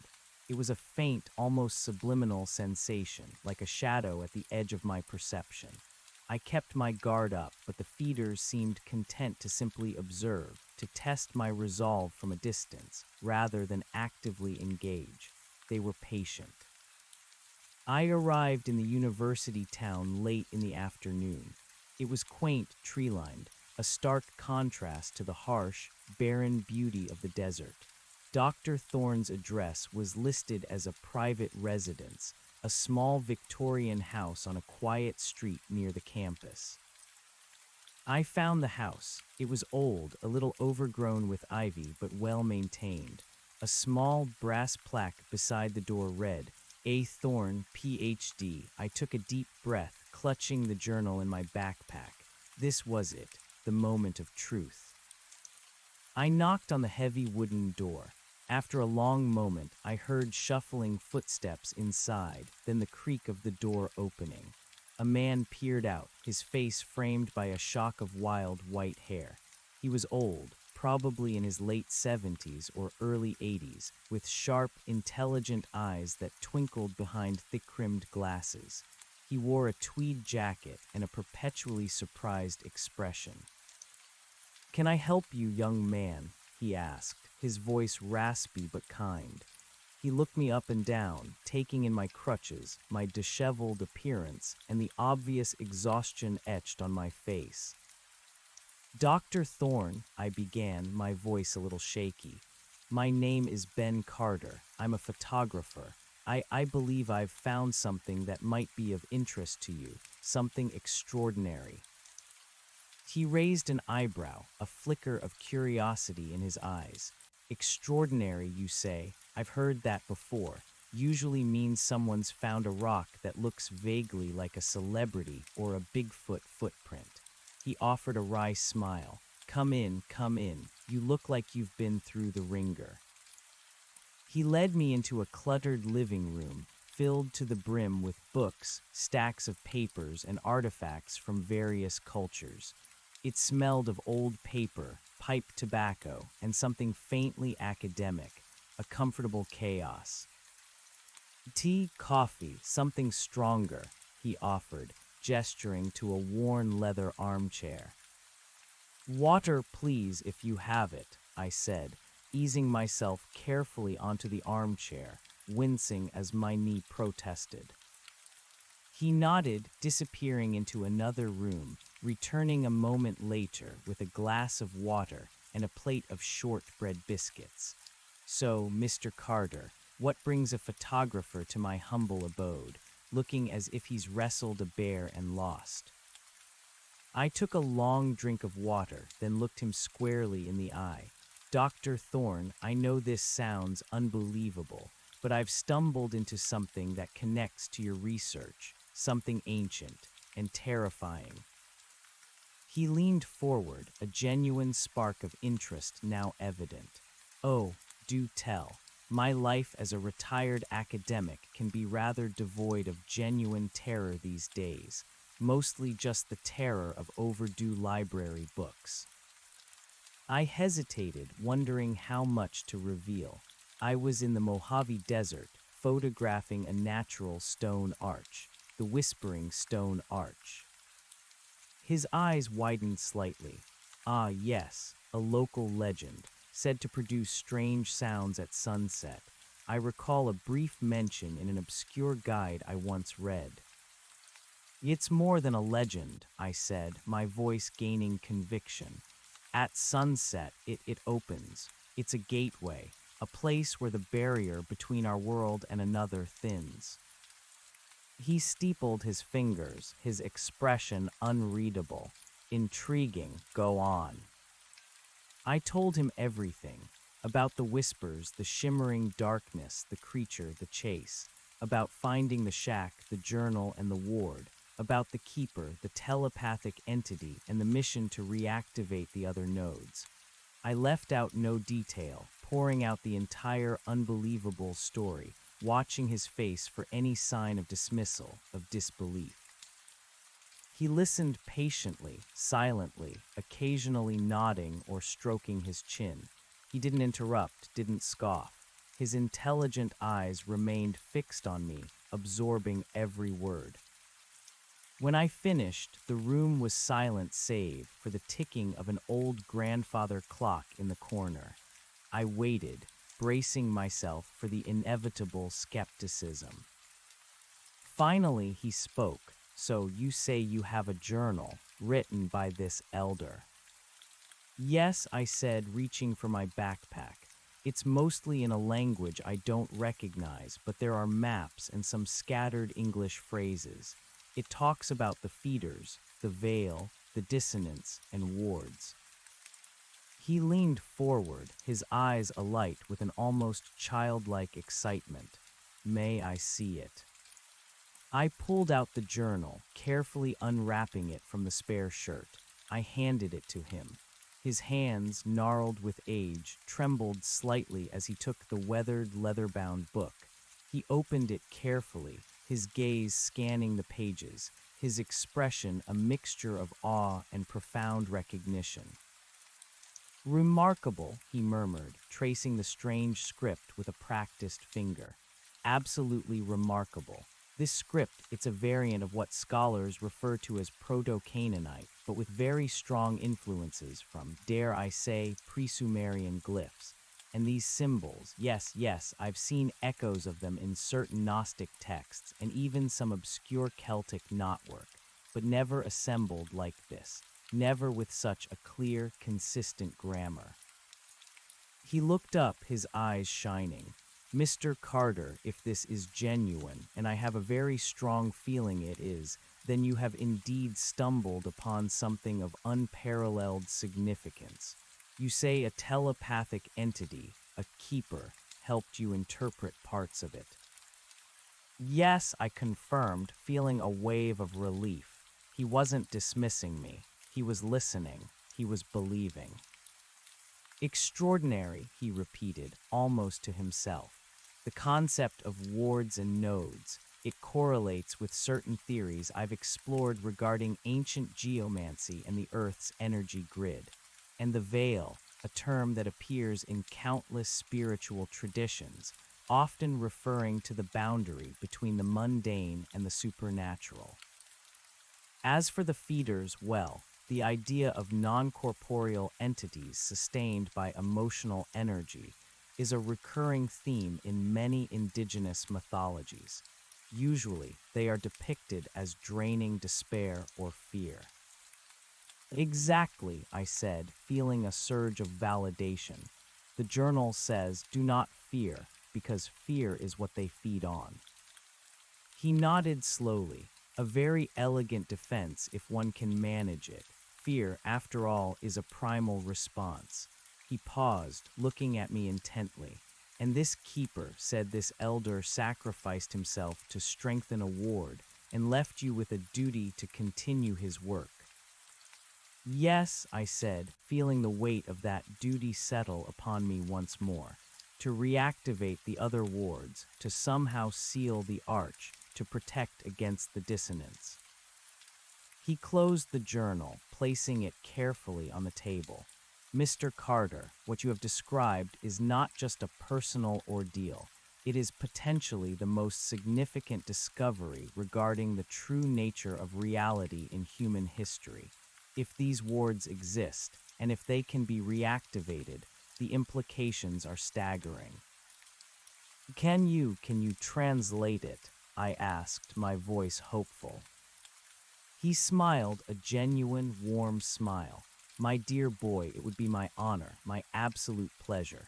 This is what I've dedicated my entire life to finding evidence of the extraordinary, of the unseen. This journal is a Rosetta Stone, a key to a universe far grander and more terrifying than we've ever imagined. He picked up the book again, stroking its cover. But this will take time and discretion. This information, if it falls into the wrong hands, could be catastrophic. Governments, militaries, even certain fringe groups would stop at nothing to exploit such power. The keeper warned me, I said. It said I've been marked, and that the dissonance will be looking for me. Indeed, he said, his expression sobering. If you are now a conduit of this new knowledge, a potential threat to their access, then you are a target. You need protection, Mr. Carter, and you need to be careful who you trust. I was hoping you could help me with both, I said. I can't go back to my old life, not with this. I need to understand this journal, and I need to figure out what to do next. But I'm still recovering from my knee, and I don't know the first thing about fighting, whatever these things are. He chuckled, a dry, academic sound. Fighting spectral entities is not typically in a comparative mythologist's job description, I'm afraid. But knowledge, Mr. Carter, is power, and understanding their nature is the first step in defending. Fighting spectral entities is not typically in a comparative mythologist's job description, I'm afraid, but knowledge, Mr. Carter, is power, and understanding their nature is the first step in defending yourself and perhaps our world. Dr. Thorne's eyes, though kind, held a glint of steel. You, Ben, are now uniquely positioned. You have experienced them, survived them, and you carry the physical proof of their existence. He tapped the journal gently. This book, if it is what I believe it to be, is a manual, a defense strategy. We must decipher it.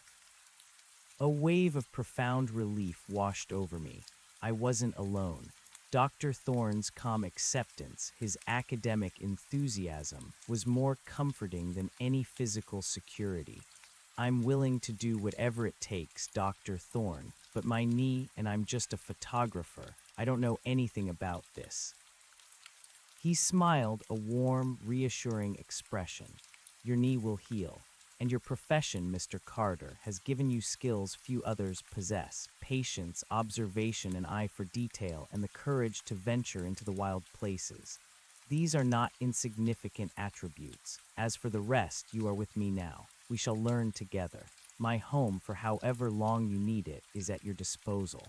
You are far safer here, under my roof, than out there alone. And so began my new life, a surreal blend of mundane recovery and arcane study. Dr. Thorne, a man of incredible intellect and boundless energy despite his age, became my anchor. He cleared out a guest room for me, a cozy space filled with more books and an antique writing desk. He made sure I had regular meals, changed my dressings, and even drove me to physical therapy appointments for my knee, all while peppering me with questions about my desert ordeal. The first few weeks were a blur of pain, medication, and the overwhelming task of piecing together a cosmic puzzle. My knee, a mass of swollen tissue and bruising, slowly began to heal. The crutches were a constant irritation, but they forced me to slow down, to rest, to focus on the monumental work at hand. Dr. Thorne, meanwhile, threw himself into the journal with an infectious fervor. He spent hours hunched over the heavy book at his large oak desk, magnifying glass in hand, comparing its script to ancient texts from his vast library. He worked meticulously, cross-referencing symbols, hypothesizing linguistic roots, and sketching out patterns on large whiteboards. The elder, as your keeper called him, was a master linguist himself, Dr. Thorne explained one evening, gesturing to the journal. He wasn't merely writing in one ancient script. He was weaving together elements from several, creating a unique, personalized cipher. It's a brilliant way to ensure that only a dedicated mind, or one with specific guidance, could ever hope to unravel its secrets. He often paused, muttering to himself, "Fascinating. The syntax here suggests a pre-Atlantean root. No, wait, that's almost identical to a fragment from the Nazca culture. How on earth did he acquire this knowledge?" He theorized that the elder, perhaps like me, had stumbled upon one of the wards or keepers and had been granted access to a deeper, more ancient repository of information. Slowly, painstakingly, a rudimentary translation began to emerge. The journal wasn't a linear narrative. It was a fragmented collection of observations, warnings, rituals, and maps, interspersed with philosophical musings and desperate cries for understanding. The English phrases I'd found were indeed keywords, almost like chapter titles, hinting at the content of the surrounding, untranslated text. The dissonance section was chilling. Dr. Thorne confirmed that the elder described them as interdimensional parasites, drawn to emotional energy, particularly fear, despair, and chaos. They existed outside of our conventional reality, on a higher vibrational frequency, making them invisible to the naked eye except in places where the veil was thin. They didn't eat in the biological sense, but fed on the resonance of strong emotions, gaining strength and the ability to manifest more forcefully. The more intense the fear, the stronger they became, and the easier it was for them to bleed through the veil. They are shapeless, formless in their natural state, Thorne explained, tapping a diagram in the journal that depicted the shifting, ethereal entity I'd seen. They adopt forms that elicit the greatest terror from their prey. Your primal fear, Ben, created that elongated, skeletal shape. It was a projection, a psychic manifestation. This revelation was both horrifying and empowering. It meant that my fear was their greatest weapon, and my defiance, my refusal to acknowledge, my lack of fear was my greatest defense. So when I walked through it, when I said no, I was pushing back, I asked. Precisely, Thorn affirmed. You were asserting your will, your internal reality, against their projected one. You denied them the energy they sought. The wards section detailed the ancient network of protective structures. Dr. Thorne confirmed my suspicion that the elders' references to an elder star and the sky weeping fire were astronomical in nature. The wards were not merely stone buildings. They were sophisticated energy conduits built by an advanced pre-human civilization he tentatively dubbed the architects. These architects, the journal suggested, understood the true nature of the cosmos, the existence of the veil, and the constant threat of the dissonance. They built the wards to stabilize the veil, creating a grid of protective resonance across the planet, with the 7 nodes in the southwest being particularly potent anchor points. The elder believed these wards were powered by specific planetary alignments and by the emotional resonance of those who guarded them, Thorne explained, pointing to a diagram of planetary orbits. The elder star isn't a single star, but a specific celestial body that, when aligned with others, channels immense energy to these nodes. When the sky weeps fire, it's a metaphorical reference to a meteor shower or cometary event, coinciding with these alignments, further amplifying the energy. It seems the architects harnessed cosmic forces to empower their defense. The keepers, Thorne surmised, were either remnant consciousnesses of the architects themselves or artificial intelligences created to oversee the wards. Your keeper, he told me, is an information repository, a diagnostic tool, and a conduit for the ward's inherent protective energy. It likely assesses the individual who enters, determines their intent, and offers guidance. The maps, originally a confused mess of lines and symbols, slowly began to make sense. Dr. Thorne cross-referenced them with modern topographical maps and satellite imagery. The 7 primary nodes, including the Whispering Stone Arch, were indeed strategically located at crucial points along geological fault lines and areas of high natural electromagnetic energy. The architects understood the Earth's natural energetic pathways, Thorne marveled. They built their defenses where the veil was naturally thinnest, turning weakness into strength. One evening, about a month after my arrival, as my knee had recovered enough for me to discard the crutches and walk with only a slight limp, Dr. Thorne finally translated a critical section of the journal. It was a chilling account of the elder's last days. He had been working on reactivating the network for decades. He had succeeded in bringing 3 of the wards back online, including the one I'd found. But the arch, the primary gateway, was proving to be the most difficult. It wasn't just a node, it was a fissure, a gaping maw in the veil. His research indicated that the arch itself was weakening, its inherent protective magic decaying over millennia. The dissonance was pressing harder, more frequently, blading through the wound it represented. His final entry, translated word for word by Thorne, read, "The time of the great bleeding approaches. The arch weakens, my vessel fails, I must become one with the ward. My essence, my will, my knowledge, let it feed the stone, let it bolster the veil. A new guardian must rise, one who has walked the edge, seen the darkness, and found the light within. The key is balance, the key is understanding. Fear not, but be ever vigilant. The network must be completed."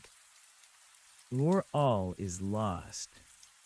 He knew he was dying, Thorne said softly, looking up from the journal, his eyes grave.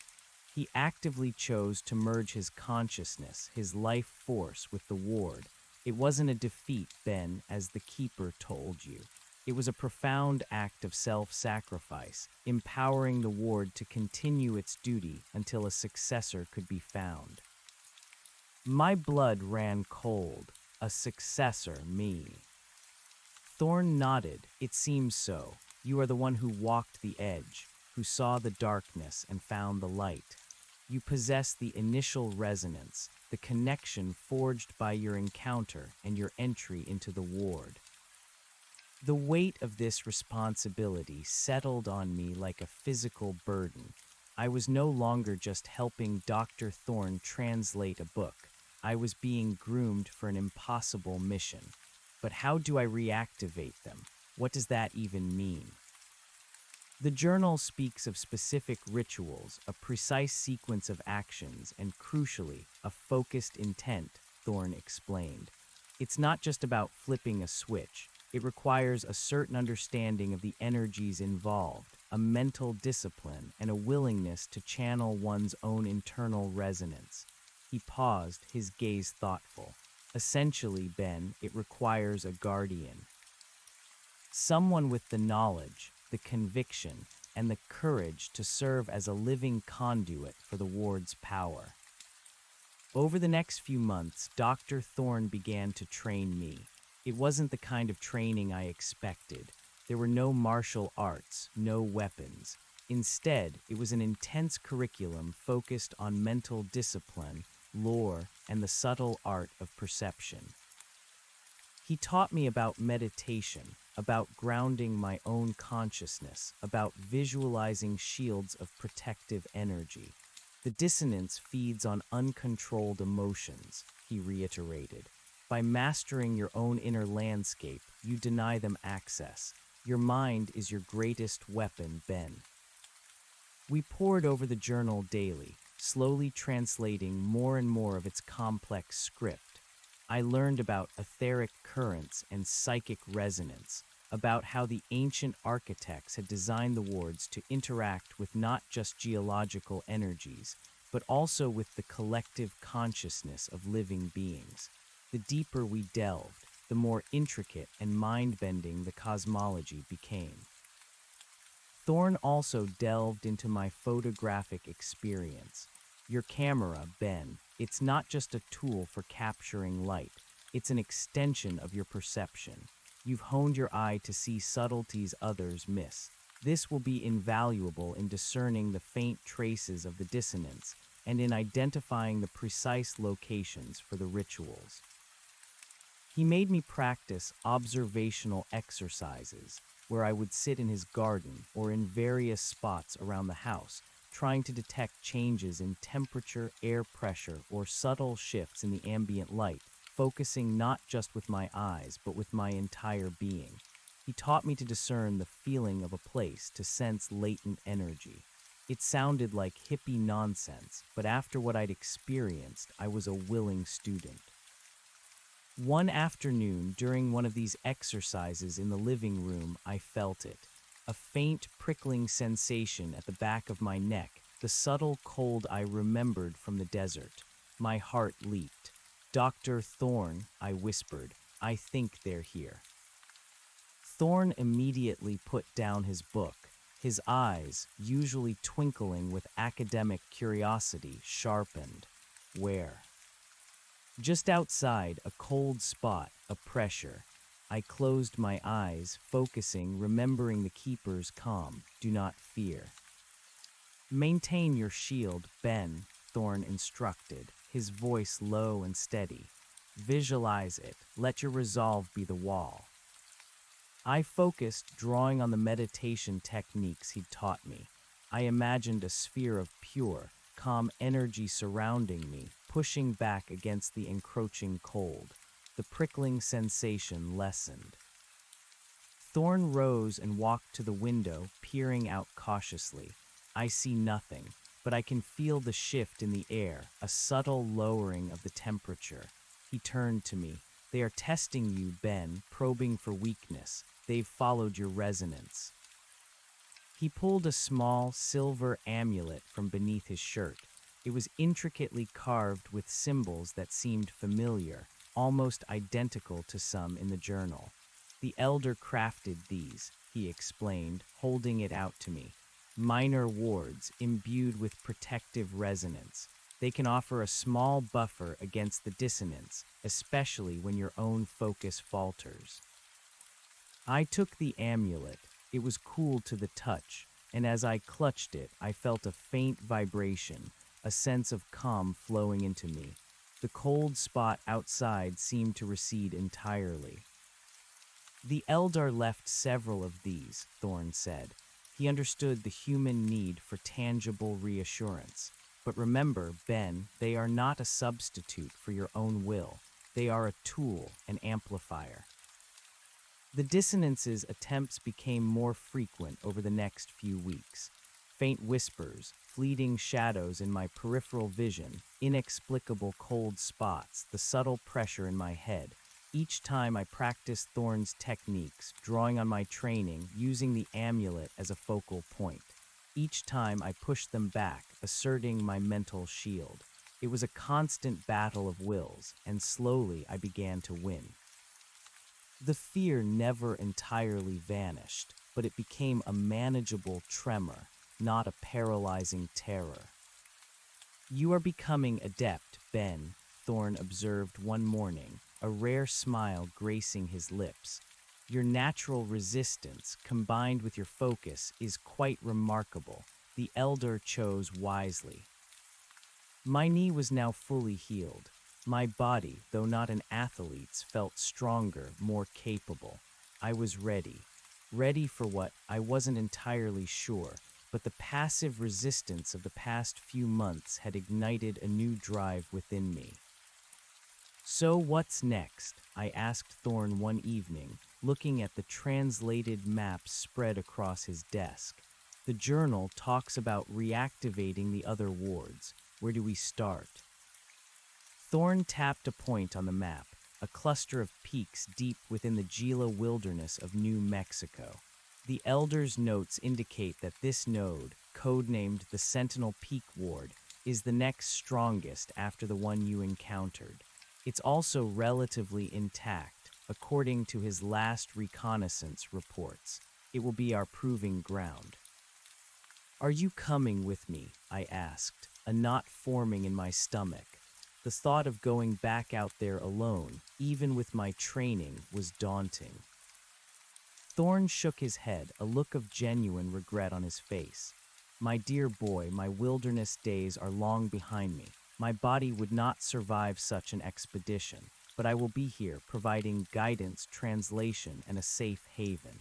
You will have my constant support and a satellite phone, of course, but the physical journey, the activation ritual, that must be yours alone. He paused, his gaze softening. You are the guardian, Ben. This is your duty. The reality of the mission settled on me. I was to venture back into the wild, into the very places where the veil was thin, to confront the dissonance again, and to somehow reactivate these ancient wards. It was an overwhelming thought, but also a call to action I couldn't ignore. We spent the next few weeks meticulously planning the expedition to the Sentinel Peak Ward. Thorn taught me how to read the Elder's more cryptic astronomical charts, how to identify the precise alignment of the Elder Star and other celestial bodies that were necessary for the activation ritual. The ritual itself, as described in the journal, involved a combination of specific symbols to be drawn, a chant in the ancient language, and a profound act of focused intent, channeling my own protective resonance into the ward.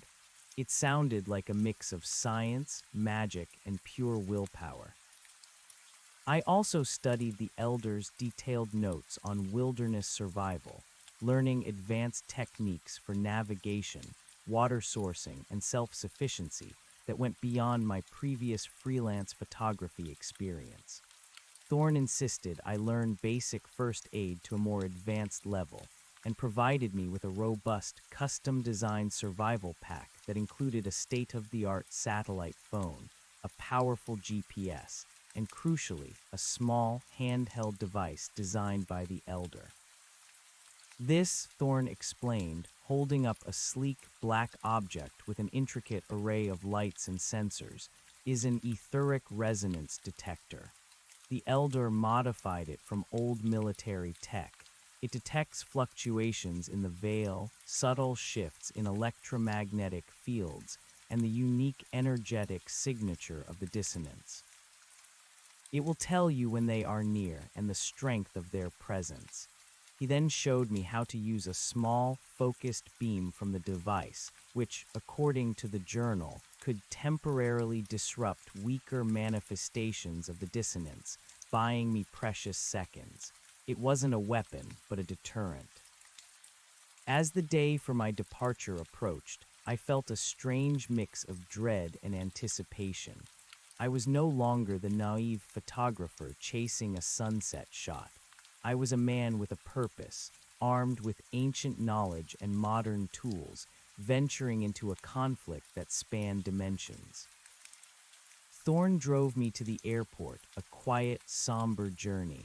"Remember your training, Ben," he said, gripping my shoulder firmly as I got out of the car. "Trust your instincts, but most importantly, trust the knowledge. The elder sacrificed much, but he left us a path. Do not fear." I nodded, my throat tight. "I'll call you as soon as I can, Dr. Thorne." My flight took me to Albuquerque, New Mexico, a bustling city that felt jarringly normal after months steeped in ancient mysteries. From there, I rented a rugged, off-road capable vehicle, a newer, more powerful version of my old 4Runner, and began the long drive south towards the Gila wilderness. The Gila was vast, rugged, and beautiful, a landscape of towering ponderosa pines, deep canyons, and remote mountain ranges. It was a place I'd photographed before, but now I saw it through new eyes, searching for the hidden energies, the faint distortions, the signs of a world beyond. The journey to the Sentinel Peak trailhead took 2 days of driving on increasingly rough dirt roads. I used the etheric resonance detector constantly. It hummed softly, its lights mostly green, indicating stable conditions. But occasionally, in remote canyons or near ancient ruins, it would flicker yellow, sometimes even orange, a subtle warning of a thinner veil. Each time I would pause, focus my intent, and feel the familiar prickling sensation, followed by the slow, deliberate pushing back of my mental shield. Finally, I reached the trailhead, a small, unmarked pull-off from a barely used Forest Service road. The GPS coordinates from the Elder's map were precise. Sentinel Peak loomed in the distance, a rugged, isolated monolith of granite and ancient rock. I packed my gear, double-checked my supplies, and began the ascent. The hike was strenuous, involving steep climbs and traverses across loose scree. My knee, though healed, still protested occasionally, a reminder of my previous ordeal. But my body felt stronger, my mind sharper. As I climbed higher, the landscape grew more austere, more isolated. The air thinned, and the silence became profound, broken only by the wind and the crunch of my boots on stone. The etheric resonance detector began to hum more insistently, its lights flickering yellow with increasing frequency. According to the Elder's map, the Sentinel Peak Ward wasn't a visible structure like the Mojave one. It was integrated into the natural rock itself, a hidden chamber within the mountain, subtly altered by the architects to serve as a node. The final approach involved navigating a maze of hidden canyons and treacherous ledges. As the sun began to dip towards the western horizon, painting the sky in fiery hues, I found it. A narrow, almost imperceptible crack in the side of the mountain, barely wide enough for me to squeeze through. The etheric resonance detector glowed a steady orange, indicating a strong energetic presence. I pulled out my solar lantern, clicked it on, and cautiously entered the crack. It opened into a natural cave system, cool and damp, smelling of ancient earth and minerals. The cave walls, though natural, bore faint markings, similar to the swirling symbols in the journal, glowing with a soft, internal luminescence, just like the ward in the Mojave. I followed the passage deeper, the air growing thick with palpable energy. The hum from the detector intensified. Finally, I entered a large circular chamber, clearly an ancient, artificial construction seamlessly blended with the natural rock. In the center of the chamber, a circular slab of polished obsidian rested on a pedestal, glowing with the same ethereal blue as the walls. Intricate symbols were carved into its surface, pulsating with a slow, rhythmic light. This was it, the Sentinel Peak Ward. And then, just as I stepped fully into the chamber, a wisp of vapor, almost invisible, rose from the center of the obsidian slab. It swirled, coalescing into a shimmering, almost crystalline form. A voice, ancient and melodic, resonated directly in my mind. "Welcome, Guardian. The Elder's resonance precedes you." It was a keeper, just like the one in the Mojave Ward. My heart leaped, but this time it was not with fear, but with a strange sense of comfort, of belonging. "Hello," I whispered aloud, my voice echoing in the chamber. "I'm Ben. I've come to reactivate the ward."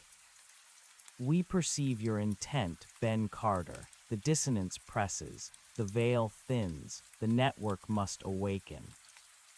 "Tell me what to do," I said, pulling out the journal, flipping to the activation ritual section. The keeper's presence was a calming influence, helping me focus. "The alignment is upon us," the keeper resonated, and I looked up, remembering Thorn's instructions about the celestial coordinates.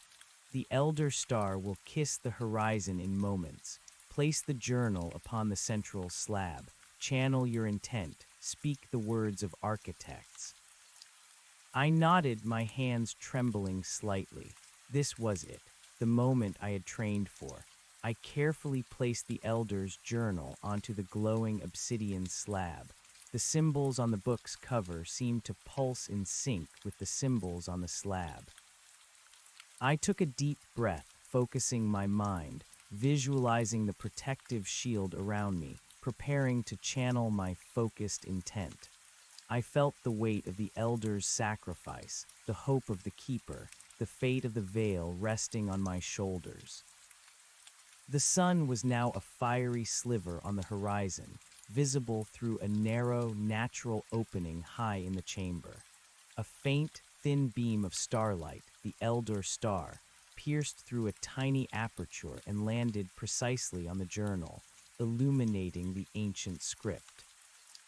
This was the moment. The alignment was complete.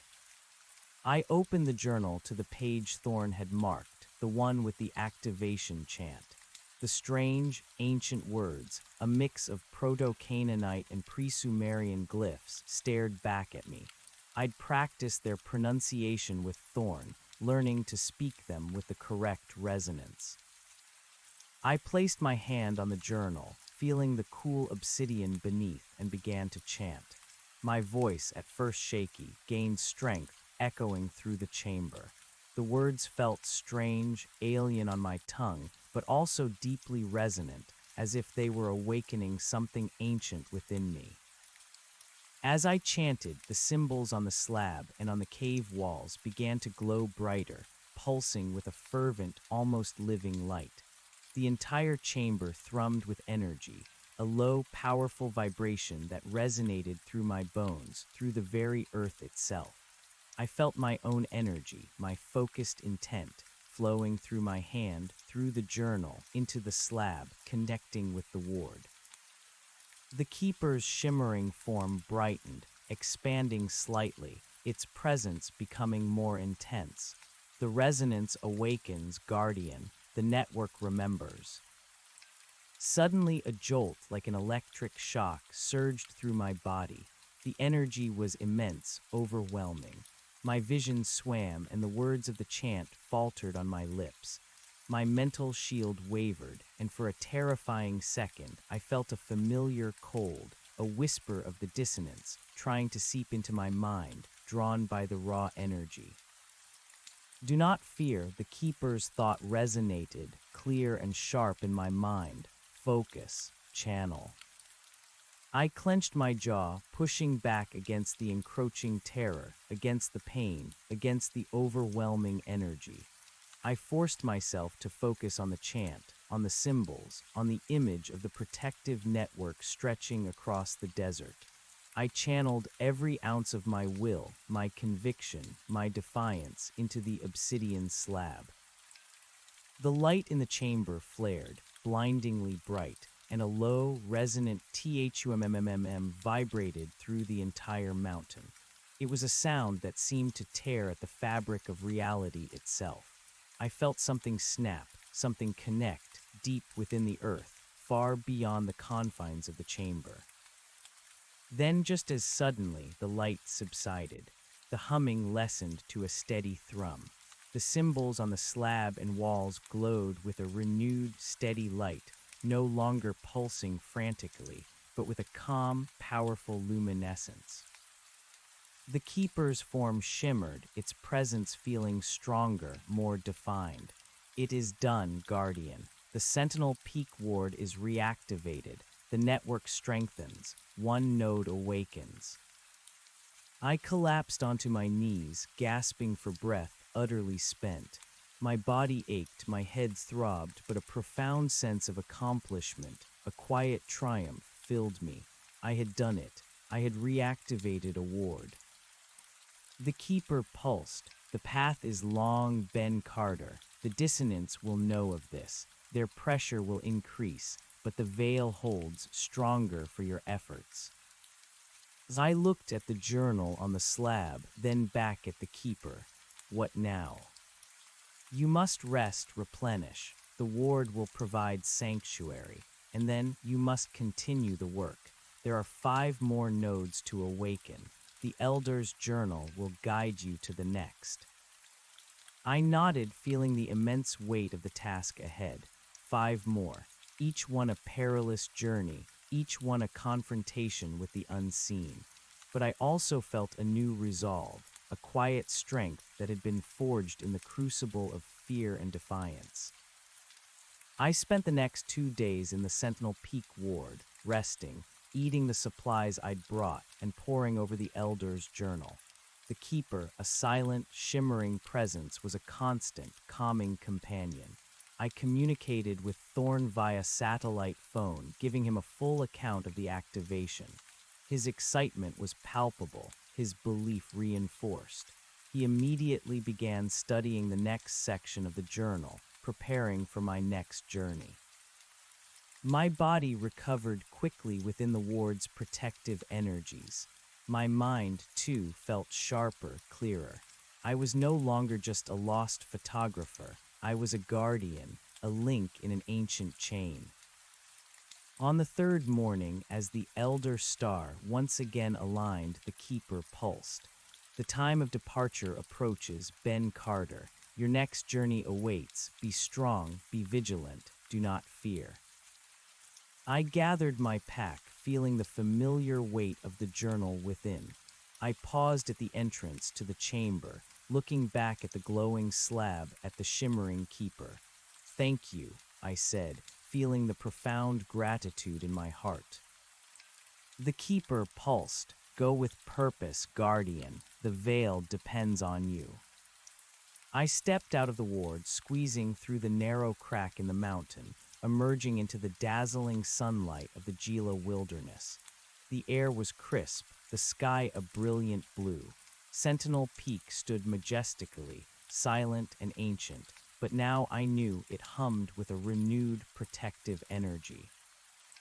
I looked at the Elder's map at the next marked node, a remote canyon in southern Utah, known for its intricate slot canyons and ancient Anasazi ruins. The canyon sentinel, the elder had called it. Another journey, another test, another confrontation. The dissonance would be waiting. I could feel their subtle pressure, a distant hum on the edge of my perception, a cold shadow stretching across the vast desert landscape. They knew, they were watching. But this time I was ready.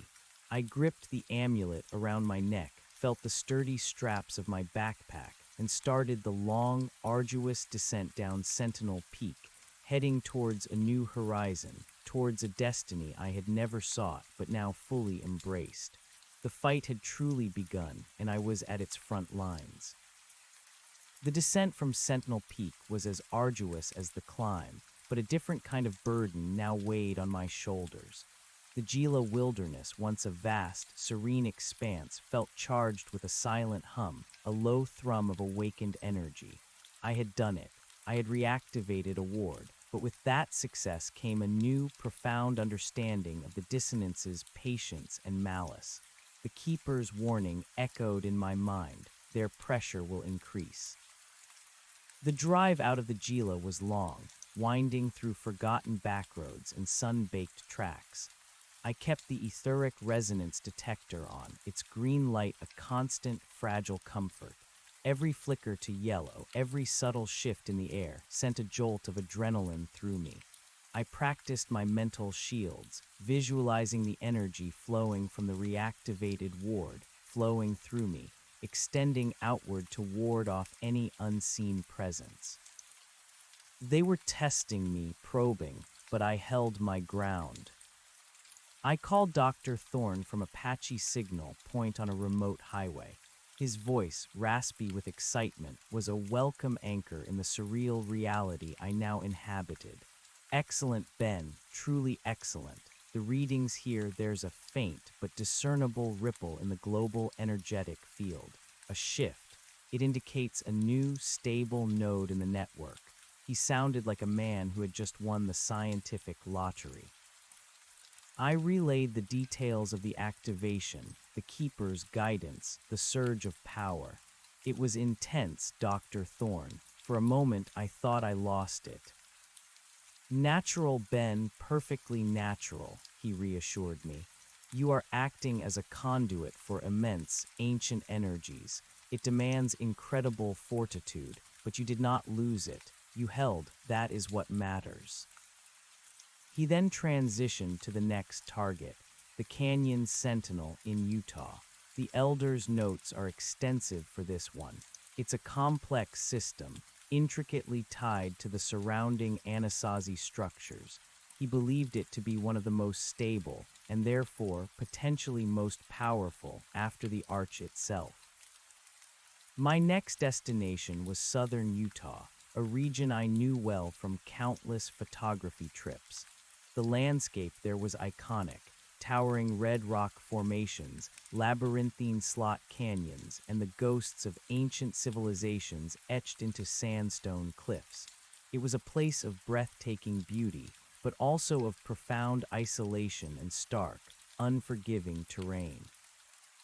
I spent 2 days driving, crossing state lines, pushing my rugged rental SUV over increasingly rough roads. I stocked up on supplies in a small town, making sure my gear was ready for the wilderness. The etheric resonance detector pulsed almost continuously, sometimes green, sometimes yellow, a few times even flashing orange, particularly as I passed near ancient, unmapped ruins. Each time I felt the familiar cold prickle, the subtle pressure. And each time I met it with my mental shield, a silent act of defiance. The dissonance was learning, they were adapting, but so was I. Finally, I reached the trailhead for the canyon's Sentinel. It was more remote than Sentinel Peak, a rough track that ended at a barren plateau, miles from any paved road.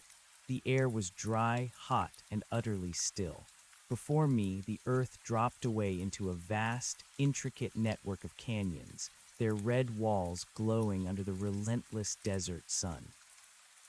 According to the Elder's maps, the ward was nestled deep, within one of these labyrinthine cuts, not far from a cluster of well-preserved Anasazi cliff dwellings. I spent the rest of the afternoon hiking down into the canyon system, the etheric resonance detector now glowing a persistent yellow. The canyons were a maze, their walls sculpted by eons of wind and water, forming narrow slot canyons, massive amphitheaters, and hidden grottos. The ancient Anasazi had chosen this place well. It was naturally defensible, hidden, and imbued with a palpable sense of ancient history. Their ghost, their lingering presence, seemed to cling to the sun-baked stones. As I navigated deeper, the symbols from the Elder's Journal seemed to manifest themselves in the natural patterns of the rock, in the swirling sandstone, the fractal cracks. It was as if the architects had drawn their blueprints directly onto the landscape itself. My photographic eye, honed over years to spot subtle details, now saw patterns that went beyond the geological. The pressure in my head began to build more intensely than it had since the arch. The air grew colder, heavier, even in the fierce afternoon sun. The etheric resonance detector pulsed a steady, angry orange. They were here, and they were closer. I pulled out the Elder's detailed map for the canyon's sentinel, cross-referencing it with my GPS. The ward was hidden behind a specific cliff dwelling, accessible only through a tight, twisting slot canyon. As I approached the designated area, a faint, almost imperceptible shimmer caught my eye. Not a heat haze, but a distortion in the air, rippling subtly in the shade of a massive overhang. It was larger than the previous manifestations I'd encountered. It was not yet coalesced into a specific form, but it stretched across the mouth of the slot canyon I needed to enter, a shimmering, opaque barrier. It pulsed with a cold, malevolent energy, radiating an intense pressure that pressed against my mental shields. I could feel the whispers, not yet coherent, but a rising tide of sibilant malice. Do not engage, do not acknowledge, do not fear. I chanted the mantra, my voice a dry whisper in the oppressive silence. This was their response to the Sentinel Peak activation. They were asserting their dominance, making it clear they would not yield this node easily.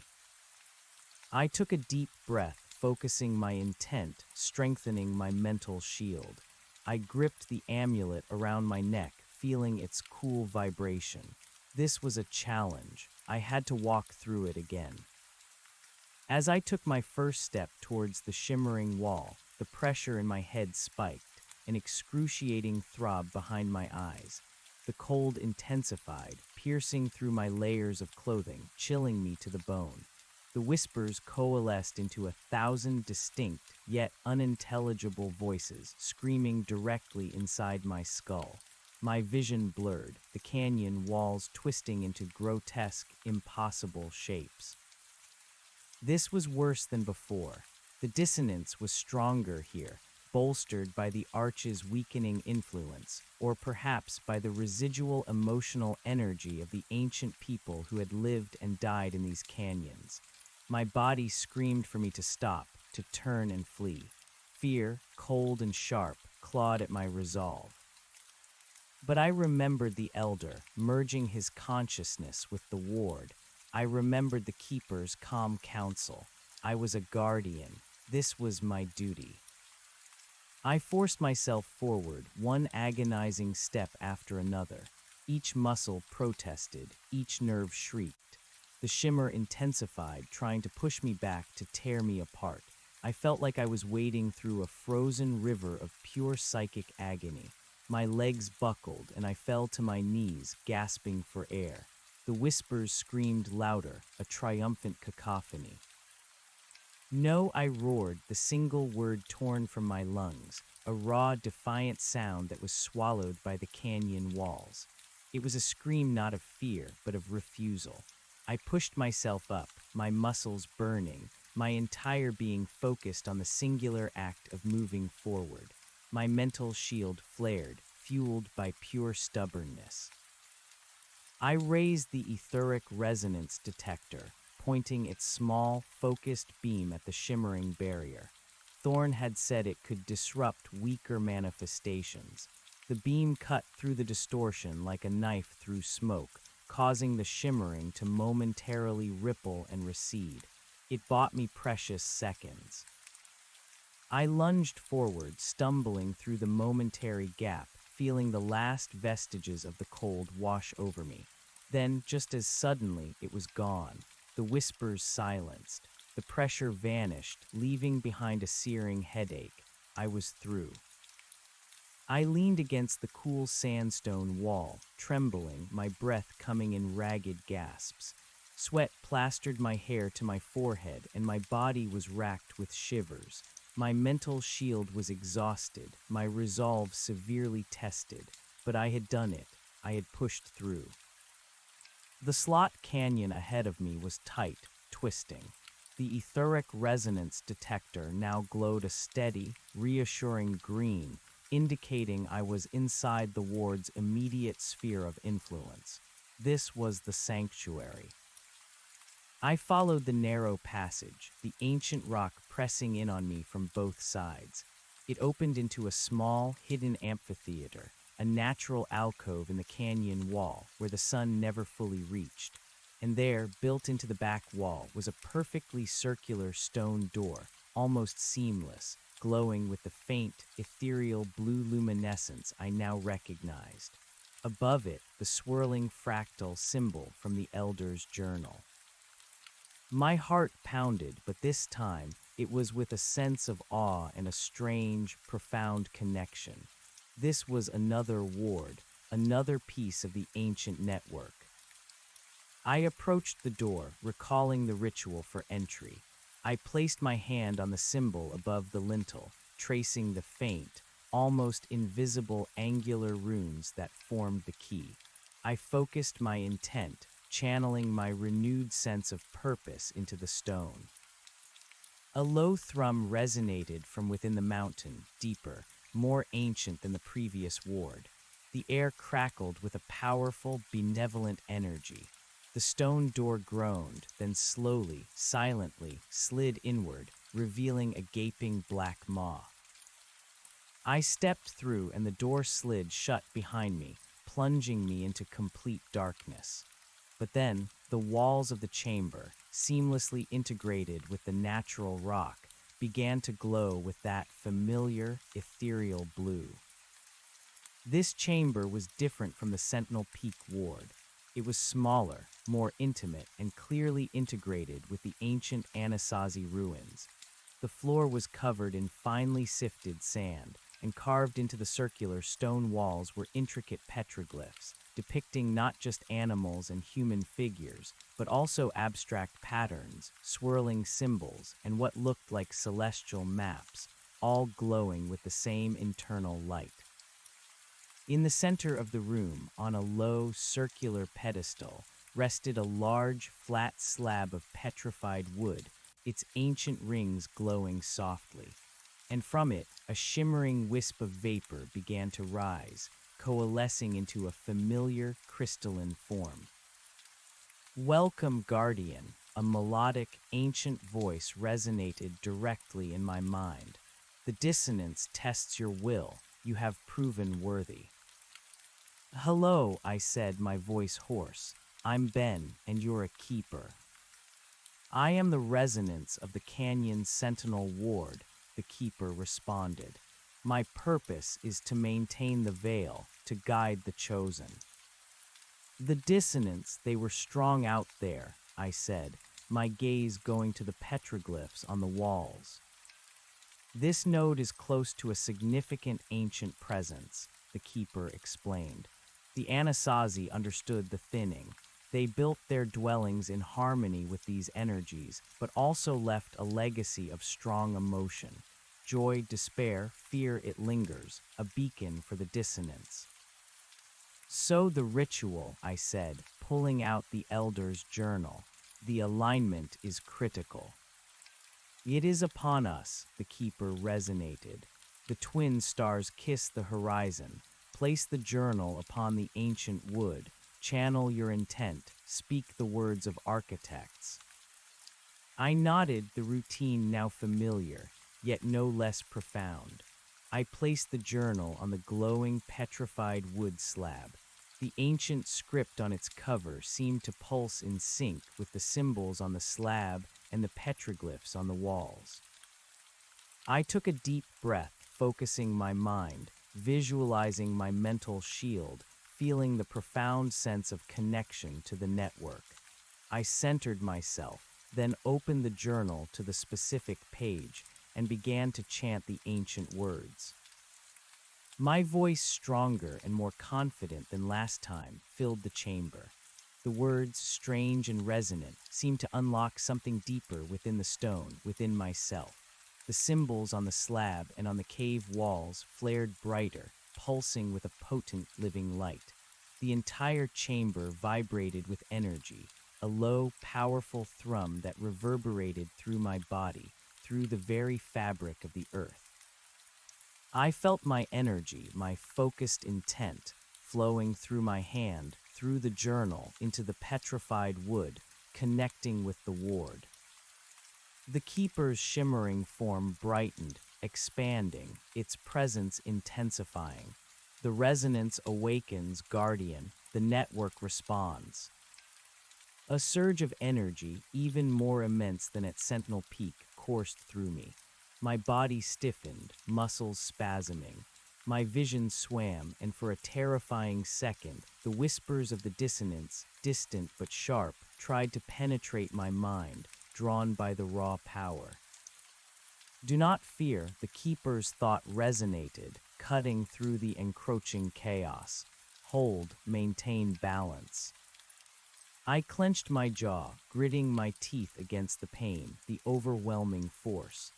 I pushed back against the insidious whispers, channeling every ounce of my will, my conviction, my defiance into the petrified wood slab. I visualized the protective network, now 2 nodes strong, extending across the desert, pushing back against the encroaching darkness.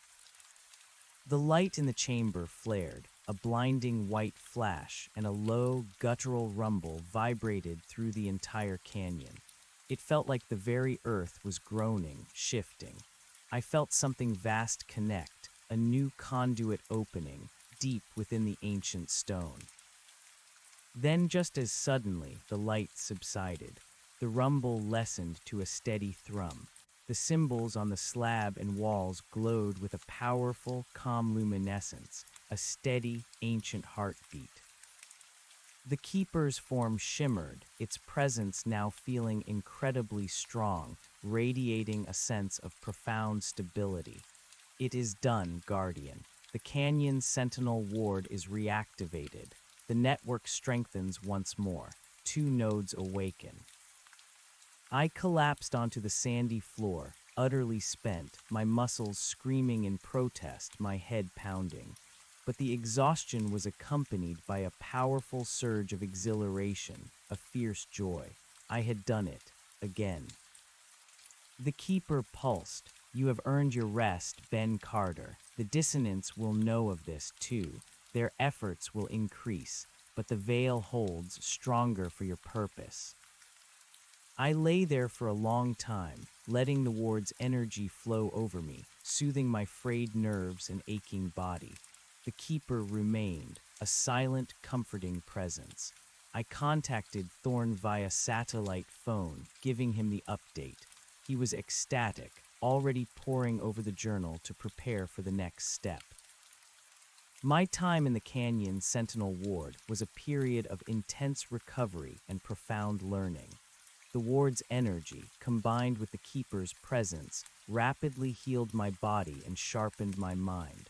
I devoured more of the Elder's journal, now with the added context of 2 successful activations. The keeper here, like the one in the Mojave, seemed to possess a vast repository of information, confirming and expanding on Thorne's translations.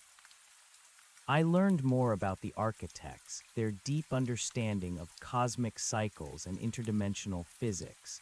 They weren't just primitive humans, They were a highly advanced civilization, perhaps even alien, who had once inhabited Earth or had a profound influence on it. They had built the wards as a last-ditch effort to save the planet from the dissonance, a threat that had seemingly plagued them across multiple worlds and dimensions. The dissonance, I learned, wasn't just attracted to fear. It was attracted to any strong, uncontrolled emotion, joy, anger, despair, even ecstatic pleasure. But fear and despair were their preferred sustenance, as they were the easiest to manipulate and amplify, leading to chaos and disintegration, which further thinned the veil. Their ultimate goal, as the Elder feared, was to fully breach the veil, to establish a permanent foothold in our reality, and to harvest human consciousness on a massive scale. My own consciousness, my resonance, was now inextricably linked to the wards. With each activation, my connection to the network grew stronger, making me more aware of its subtle hum, its protective pulse. It also, however, made me a more potent beacon for the dissonance. The Keeper confirmed that my struggles outside the wards would intensify. As the days passed, the petroglyphs on the walls of the canyon's sentinel ward seemed to come alive, their glowing images depicting the architects, the dissonance, and the vast, intricate dance of cosmic alignment. I found a small cache of supplies, similar to the one in the Mojave ward, confirming the Elder's meticulous planning. On the third morning, as the twin stars once again aligned, the Keeper pulsed. The time of departure approaches, Ben Carter. Your next journey awaits. The Elder's journal guides you to the third node, the Serpent's Coil, within the desolate expanse of the Grand Canyon. I gathered my pack, feeling the familiar weight of the journal within. I paused at the entrance to the chamber, looking back at the glowing, petrified wood slab, at the shimmering Keeper. "Thank you," I said, my voice filled with genuine respect and a burgeoning sense of camaraderie with these ancient, watchful entities.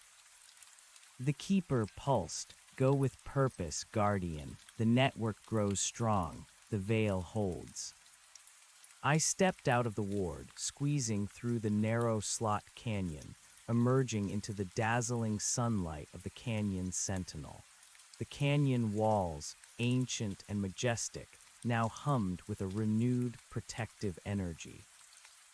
I looked at the Elder's map at the next marked node, a treacherous and remote location deep within the Grand Canyon, an area known for its extreme conditions and sheer, unforgiving cliffs. The Serpent's Coil, a name that now filled me with a primal dread. Another journey, another test, another confrontation. 3 wards down, 4 to go. The dissonance would be waiting. I could feel their subtle pressure, a distant hum on the edge of my perception, a cold shadow stretching across the vast, ancient landscape of the Southwest. They knew, they were watching. But this time I was ready. I gripped the amulet around my neck, felt the sturdy straps of my backpack, and started the long, arduous trek out of the canyon's sentinel, heading towards a new horizon, towards a destiny that was now undeniably mine. The fight had truly begun, and I was at its front lines. The journey to the Grand Canyon was a significant logistical challenge. The Elder's map indicated that the Serpent's Coil ward was located not just in the Grand Canyon, but deep within one of its most inaccessible, least traveled side canyons, far below the rim. This wasn't a casual hike. It was a multi-day expedition requiring specialized gear, permits, and an intimate knowledge of extreme wilderness navigation. I spent a week in a small, unassuming town on the South Rim, meticulously preparing. I purchased high-quality climbing ropes, anchors, specialized hiking boots, and additional long-range communication equipment. I studied the Elder's detailed topographical maps, which showed not just the main canyon, but intricate contour lines of its numerous tributaries, often highlighting faint game trails or ancient ancestral roots. Dr. Thorne, via satellite calls, provided invaluable guidance, deciphering the elders' cryptic notes on specific geological markers and astronomical alignments relevant to the serpent's coil. The elder warns that this node is particularly volatile, Ben Thorne cautioned during one call. The sheer geological forces at play in the Grand Canyon, combined with its profound age and historical significance, make it a nexus of both natural and, well, other energies. Be exceptionally vigilant.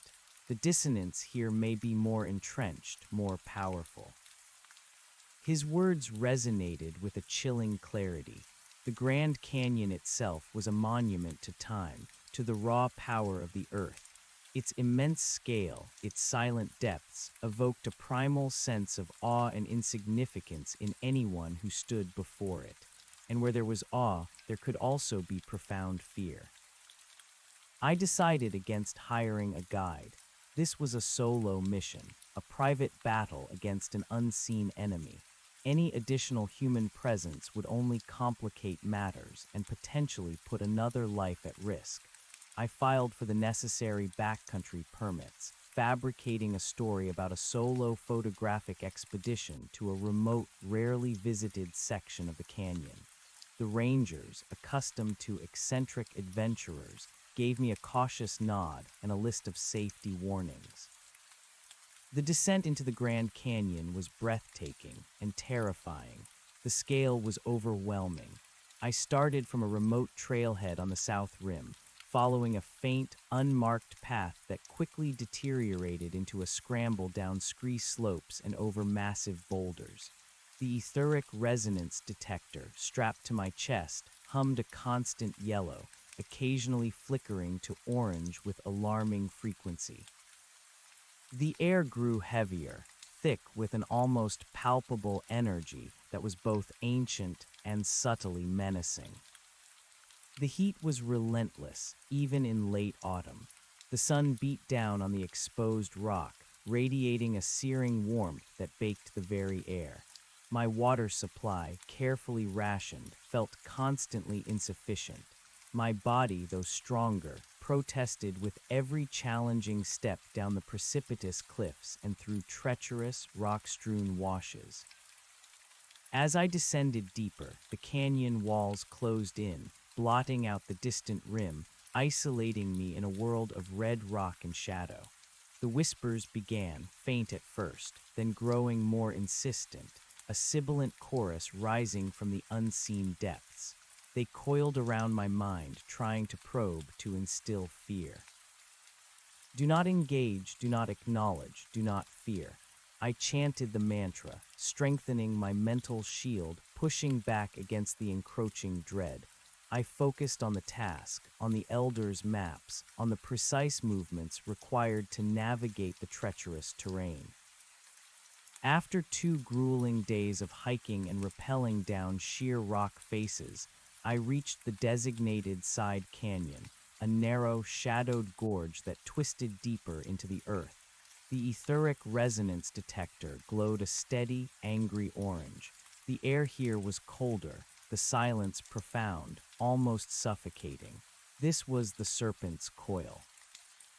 The entrance to the ward, according to the elder's map, was hidden behind a waterfall, a rare occurrence in this arid landscape, a testament to the unique geological features of the area. I followed the faint sound of rushing water, my heart pounding, my senses on high alert. As I rounded a bend in the canyon, I saw it, a slender curtain of water cascading down a sheer rock face, disappearing into a hidden pool below, and behind it, a gaping maw, a cave entrance obscured by the shimmering spray. But the dissonance was waiting. Before I could reach the waterfall, the air in front of me shimmered violently, coalescing into not one but several distinct forms. They were elongated, skeletal shapes, reminiscent of the creature I'd first seen at the arch, but smaller, more numerous, and radiating an intense, malevolent energy.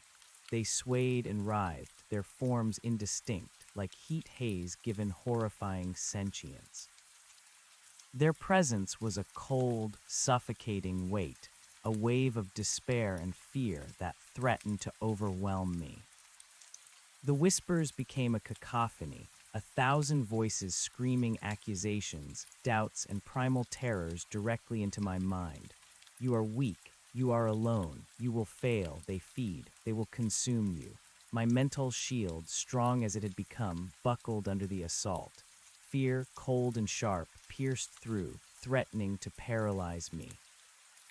I stumbled backward, my hand flying to the amulet around my neck. It pulsed with a faint warmth, a small anchor in the storm of terror. My mind raced. This was an ambush. They were stronger here, more numerous. Do not engage, Thorn's voice echoed in my memory. Your mind is your weapon. I took a shaky breath, forcing myself to push back against the fear. I focused on the keeper's image in my mind, on the calm, unwavering light of the wards. I channeled every ounce of defiance, every fiber of my being, into my mental shield. The etheric resonance detector shrieked, its red lights flashing violently. I pointed its disruptor beam at the closest shimmering entity. A focused burst of energy shot out, striking the creature.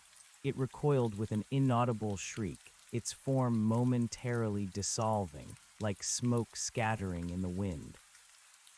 But there were others. They pressed in, forming a semicircle around me, their shimmering forms radiating pure malice. The cold intensified, the whispers burrowed deeper into my thoughts. They weren't just testing me now, they were trying to break me. I knew I couldn't fight them physically. My only hope was to get into the ward. I focused all my intent on the waterfall, on the hidden entrance behind it. You will not have me, I roared, my voice raw and strained, a desperate act of pure will. I lunged forward, not at the creatures, but through them, aiming for the waterfall. The moment I passed through their shimmering forms, it was like being torn apart. An unbearable cold, a piercing pain, a psychic scream that threatened to shatter my consciousness.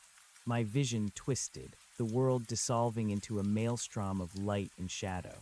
I felt fingers, cold and spectral, trying to pry into my mind, to shatter my resolve, to feed on the raw terror I was experiencing. But I pushed through. I focused on the cool mist of the waterfall, on the promise of sanctuary beyond. I gripped the amulet, a burning ember of defiance in the icy storm. Then with a final, agonizing lurch, I was through. I stumbled, half crawling, through the curtain of water, collapsing onto the damp, cool stone behind it. The cold receded. The whispers died. The pressure in my head, though still throbbing violently, lessened. I was inside the ward's threshold. I lay there for a long moment, gasping for air, trembling violently. My entire body ached. My mind felt scoured raw, but I was in. I was safe. Cautiously, I pushed myself up. The cave behind the waterfall was not just a natural cavern. It opened into a massive, artificial chamber, carved from the living rock, its walls radiating the familiar, ethereal blue luminescence. The air was cool, damp, and still, filled with the low, steady thrum of the ward's energy. This chamber was truly immense, far larger than the previous two.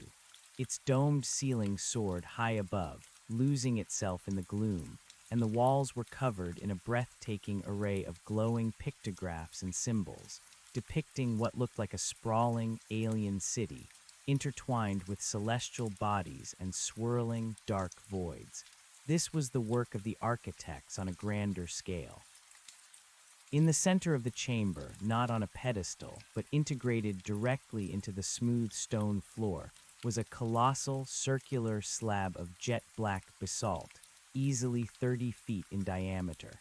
It pulsed with a deep, powerful blue light, and carved into its surface were intricate spiraling symbols, radiating outward like a massive coil.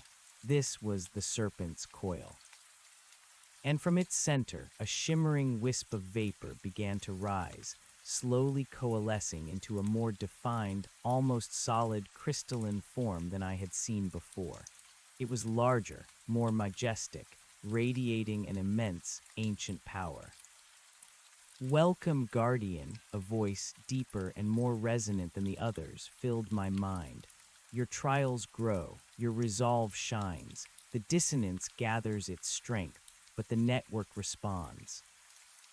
"You're a keeper," I whispered, awestruck by the sheer scale of the chamber and the power emanating from the entity. "I am the heart of the serpent's coil," the keeper responded. "My purpose is to bind the energies, to hold the veil in this, one of its deepest wounds." "The deepest?" I asked, looking around the massive chamber. "The Grand Canyon itself is a scar upon the earth," the keeper resonated. "A place of immense geological power, a conduit for primal energies. It draws the dissonance, and its depths offer them passage. This ward holds them at bay." "I felt them," I said, remembering the terrifying ambush. "They were stronger this time." "As forewarned," the keeper replied. "Each awakening of a node amplifies their awareness of you, of the network's reactivation. You are a beacon, Ben Carter, for both light and shadow." I pulled out the Elder's journal, my hands still trembling slightly. The activation, the alignment, is it time? "The great eye gazes upon the coil," the keeper resonated, and I knew it referred to a specific, bright star, part of the celestial alignment. "Place the Elder's wisdom upon the coil. Channel your intent. Speak the words of architects." I nodded, the routine now ingrained in my very being. I walked towards the colossal basalt slab, feeling the immense power vibrating from it. I carefully placed the journal on the glowing surface, its symbols instantly synchronizing with the spiraling carvings. I took a deep breath, focusing my mind, envisioning the network, two nodes now strong, pushing back against the encroaching darkness. I closed my eyes, centered myself, then opened the journal to the activation chant and began to speak the ancient words. My voice, resolute and powerful, echoed through the vast chamber. The words, strange and resonant, seemed to awaken something colossal, something slumbering deep within the earth itself. The symbols on the basalt slab and the pictographs on the cave walls flared brighter, pulsing with an incredible, blinding light. The entire chamber thrummed with raw, unbridled energy, a low, guttural vibration that resonated through my bones, through the very fabric of the Grand Canyon itself. I felt my energy, my focused intent, flowing through my hand, through the journal, into the basalt, connecting with the coil. The keeper's shimmering form brightened, expanding, its presence becoming almost overwhelming, radiating a sense of ancient triumph. The resonance ignites, Guardian, the network surges, 3 nodes awaken. A surge of energy, unlike anything I had experienced before, coursed through me. It was not painful, but immense, a torrent of pure, unadulterated power that threatened to dissolve my very being. My vision exploded into a kaleidoscope of colors, and for a terrifying second, I felt my consciousness expand, stretching beyond my body, beyond the chamber, touching something vast and ancient, something cosmic. And then just as quickly, it subsided. The light dimmed to a powerful, steady glow. The humming lessened to a deep, resonant thrum that permeated the entire chamber, a constant, powerful heartbeat. The keeper's form shimmered, its presence feeling immensely strong, radiating an aura of unwavering stability.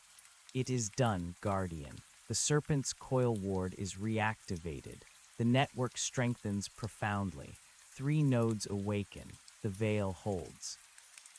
I sank to my knees, utterly spent, but a powerful, almost ecstatic sense of triumph filled me. My body ached, my mind felt stretched to its limits, but I had done it. Again. The keeper pulsed. You are a powerful conduit, Ben Carter. Your spirit resonates with the architect's intent, but the dissonance will match your efforts. Their hunger grows, rest, replenish. The ward will provide sanctuary, and then you must continue the work. There are 4 more nodes to awaken. The Elder's Journal will guide you to the next.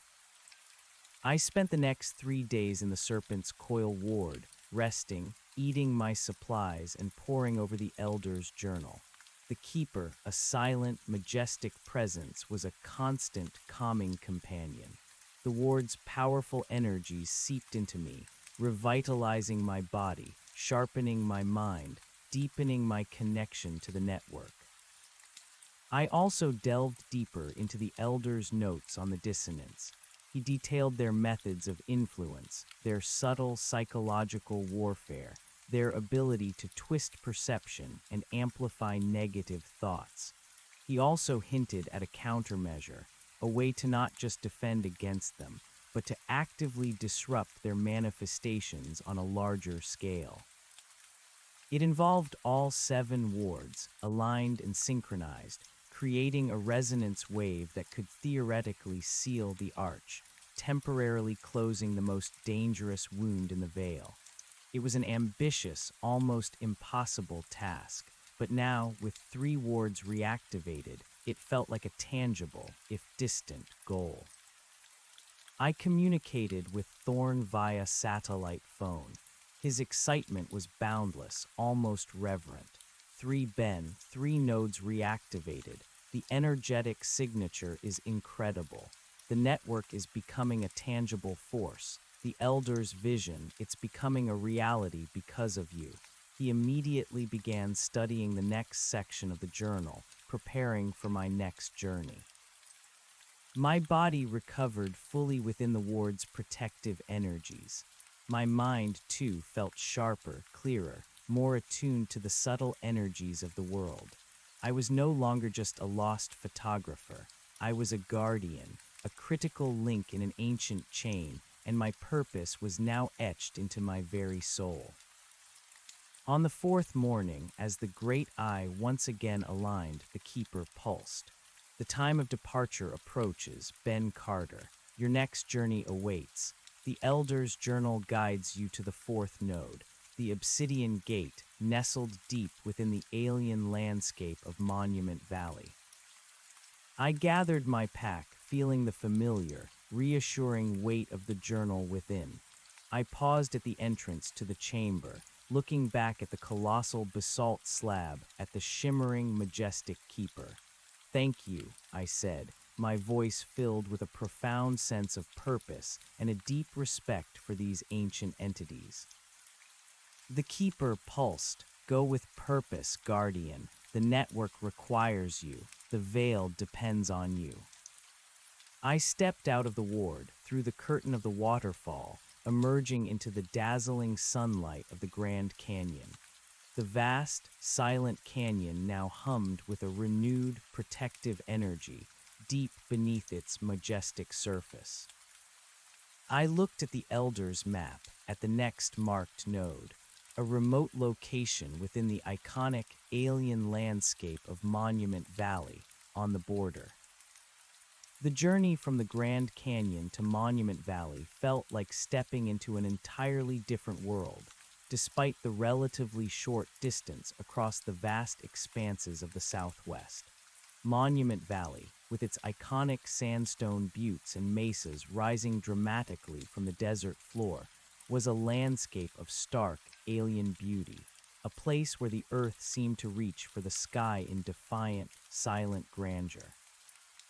The Elder's map had marked the next node, the Obsidian Gate, deep within this majestic and spiritually charged landscape. I spent a day regrouping in a small, remote town on the Navajo Nation, making sure my gear was ready for what Thorn warned would be another treacherous expedition.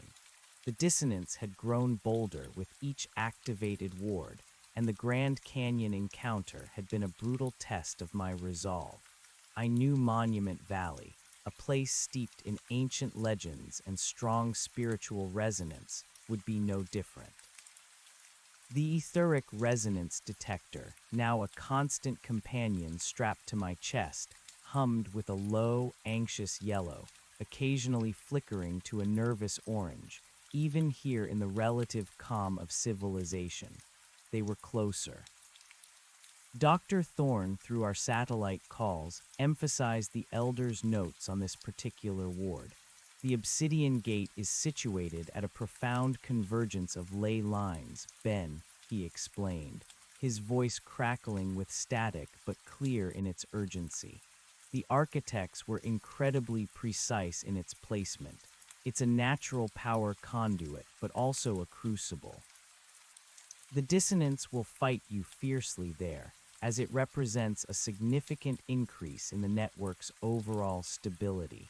He then guided me through the Elder's astronomical charts, confirming the celestial alignment that would trigger the activation.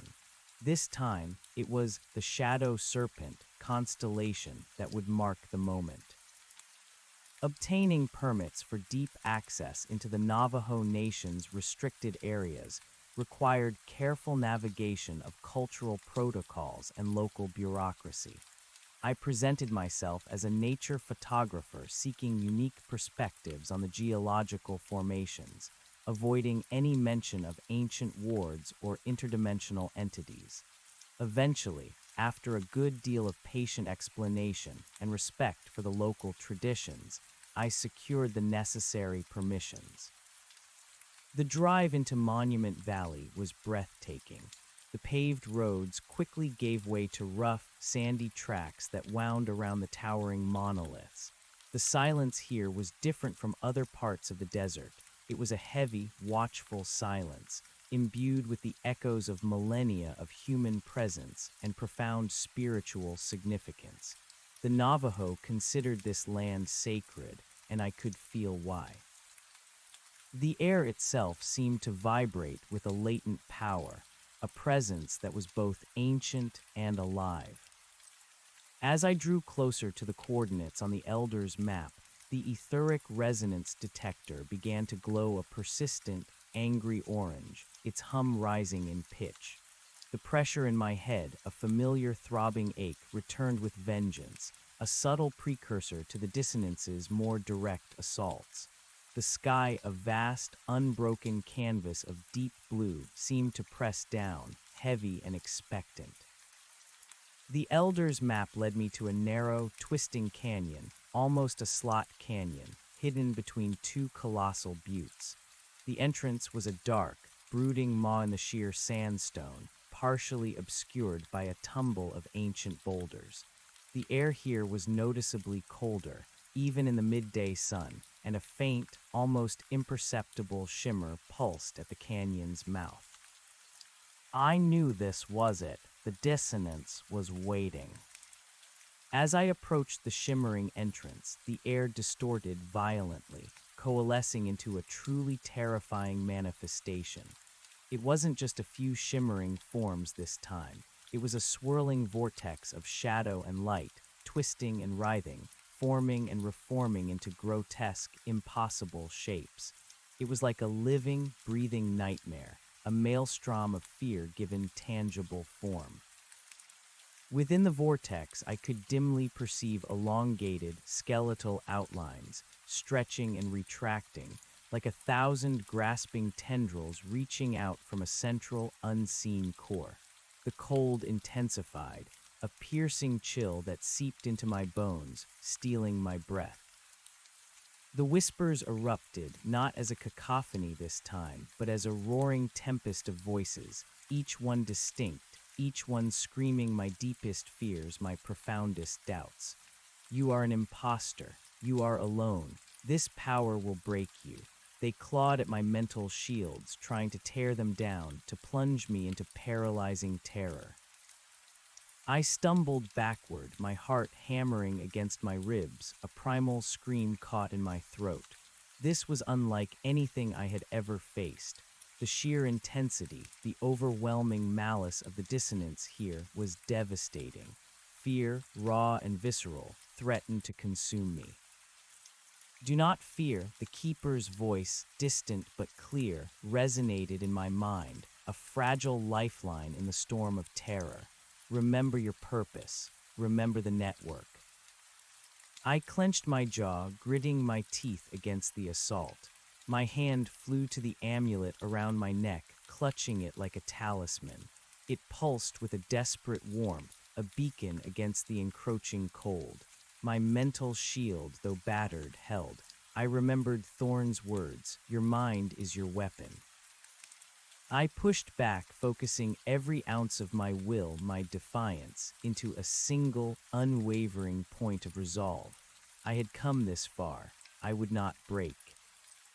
The etheric resonance detector shrieked, its red lights a blur. I aimed its disruptor beam at the swirling vortex.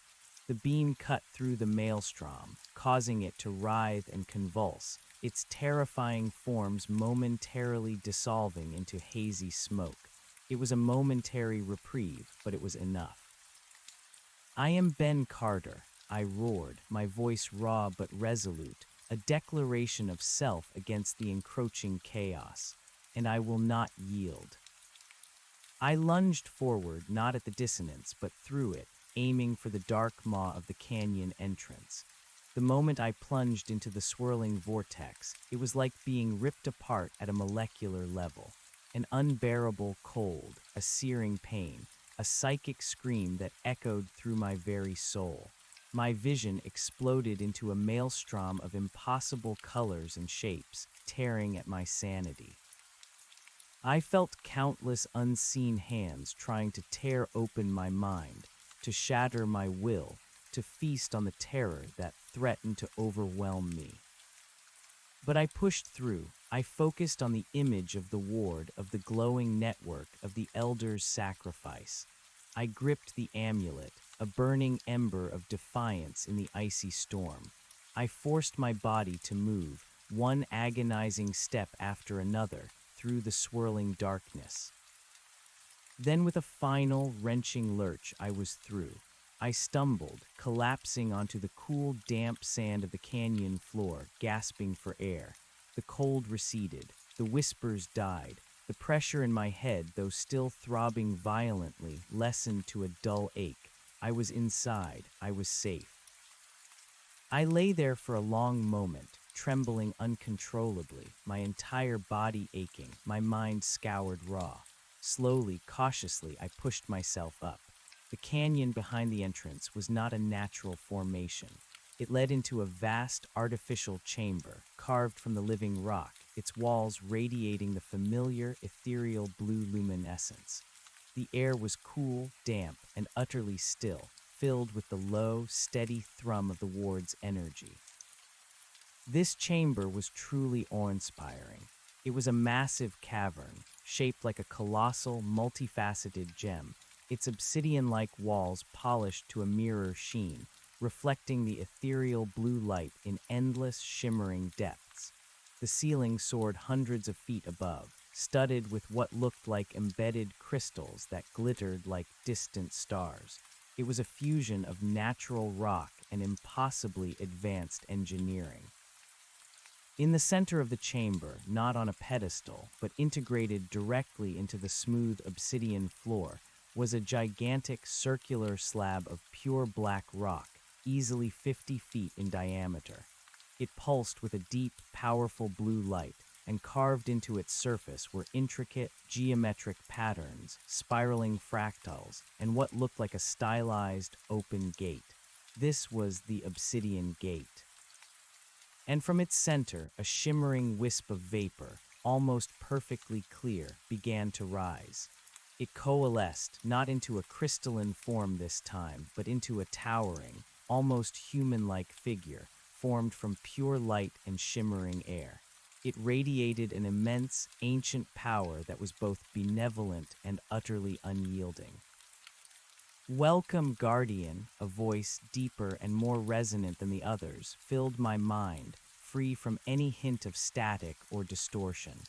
Your courage is a shield, your will a weapon. The dissonance grows desperate, but the network remembers. You're a keeper, I whispered, my voice filled with awe.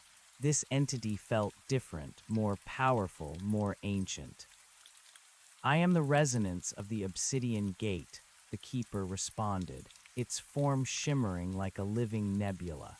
My purpose is to safeguard this gateway, to regulate the flow of energies between worlds, to prevent the great bleeding. The great blighting, I repeated, remembering the elder's final entry in the journal. The elder foresaw it, the keeper resonated. This node, the obsidian gate, is a critical nexus.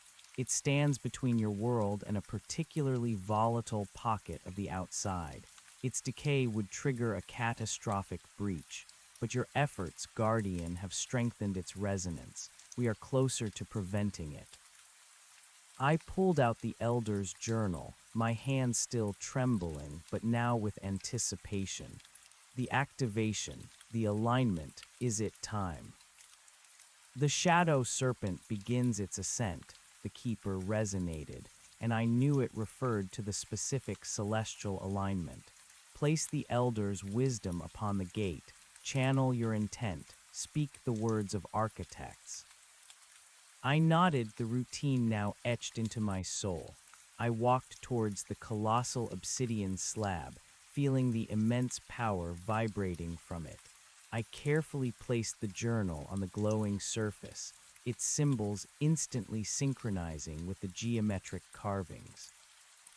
I took a deep breath, focusing my mind, envisioning the network, 3 nodes now strong, pushing back against the encroaching darkness.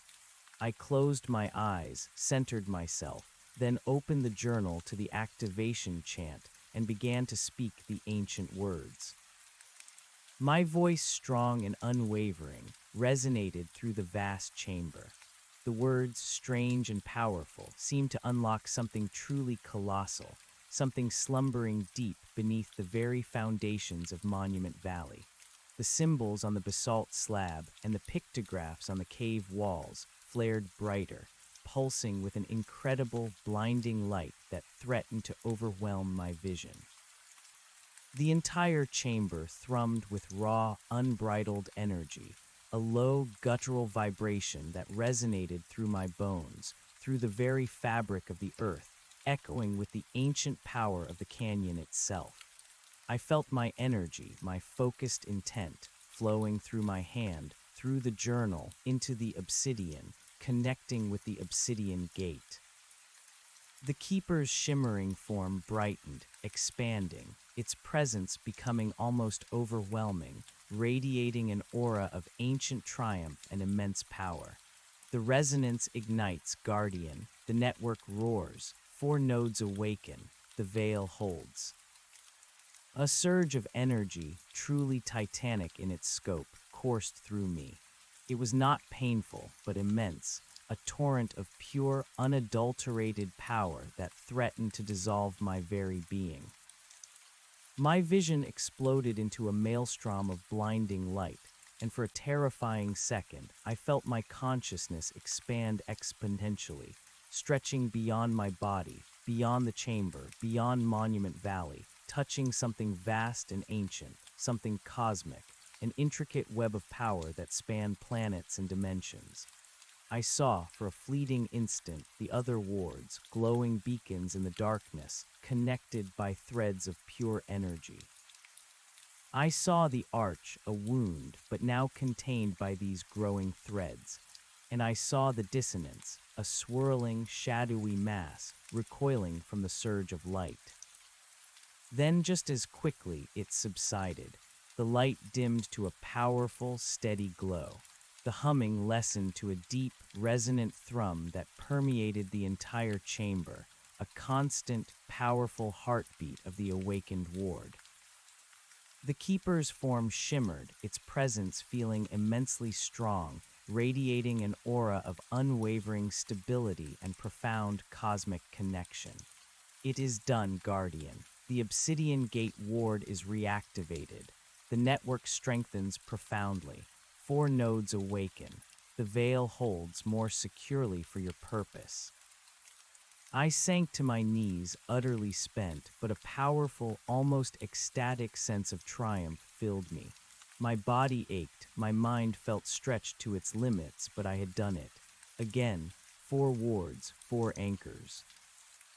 The Keeper pulsed. You have earned your rest, Ben Carter. The dissonance will know of this. Their fury will be great, but the ward will provide sanctuary. And then you must continue the work.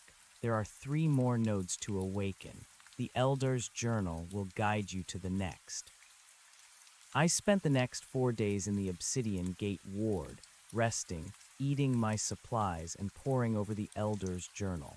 The Keeper, a silent, majestic presence, was a constant, calming companion. The ward's powerful energies seeped into me, revitalizing my body, sharpening my mind, deepening my connection to the network. My connection to the Keeper here felt stronger, more direct, as if the activation of the Obsidian Gate had somehow amplified my own resonance. I delved deeper into the Elder's notes on the dissonance, reading about their origins in a dying dimension, their desperate search for new sources of emotional energy, and their ultimate goal, to collapse the veil entirely, merging their dying reality with ours. The Elder had outlined a desperate plan, a complex ritual that involved all 7 wards, synchronized and activated during a specific, rare cosmic alignment to create a massive, planet-wide resonance wave.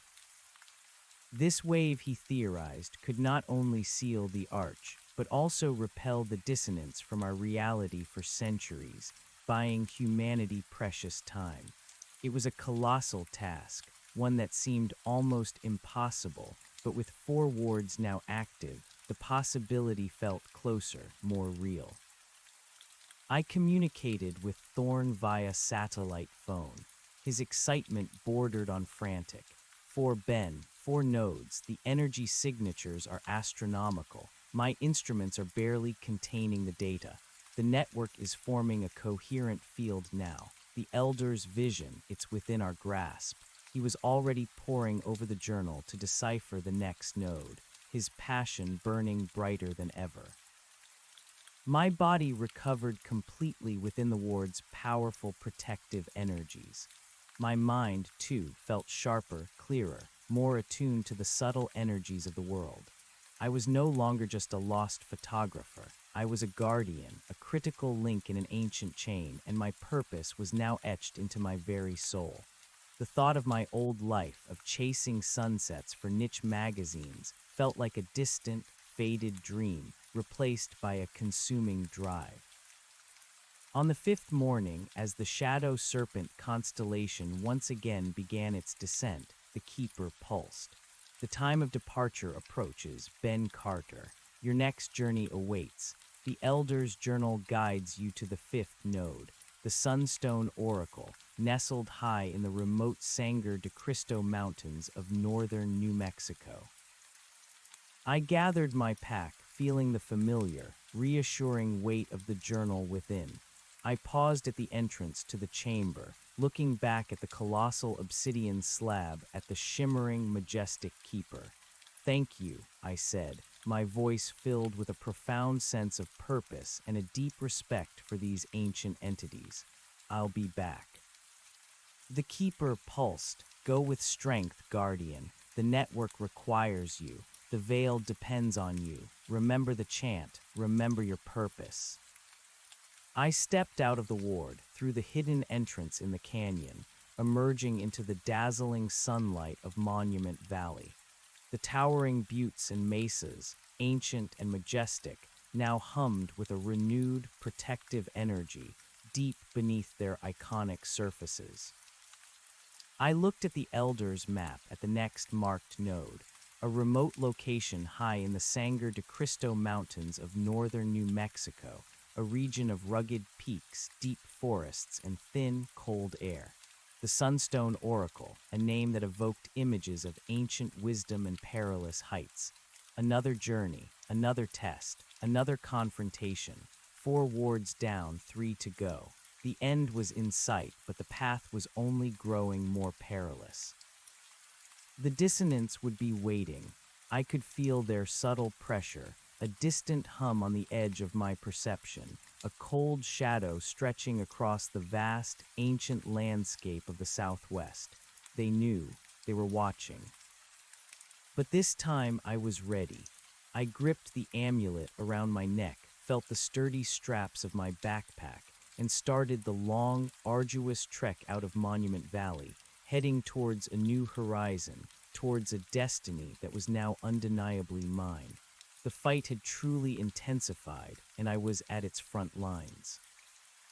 The drive to the Sangre de Cristo Mountains was a stark contrast to the desert landscapes I'd grown accustomed to.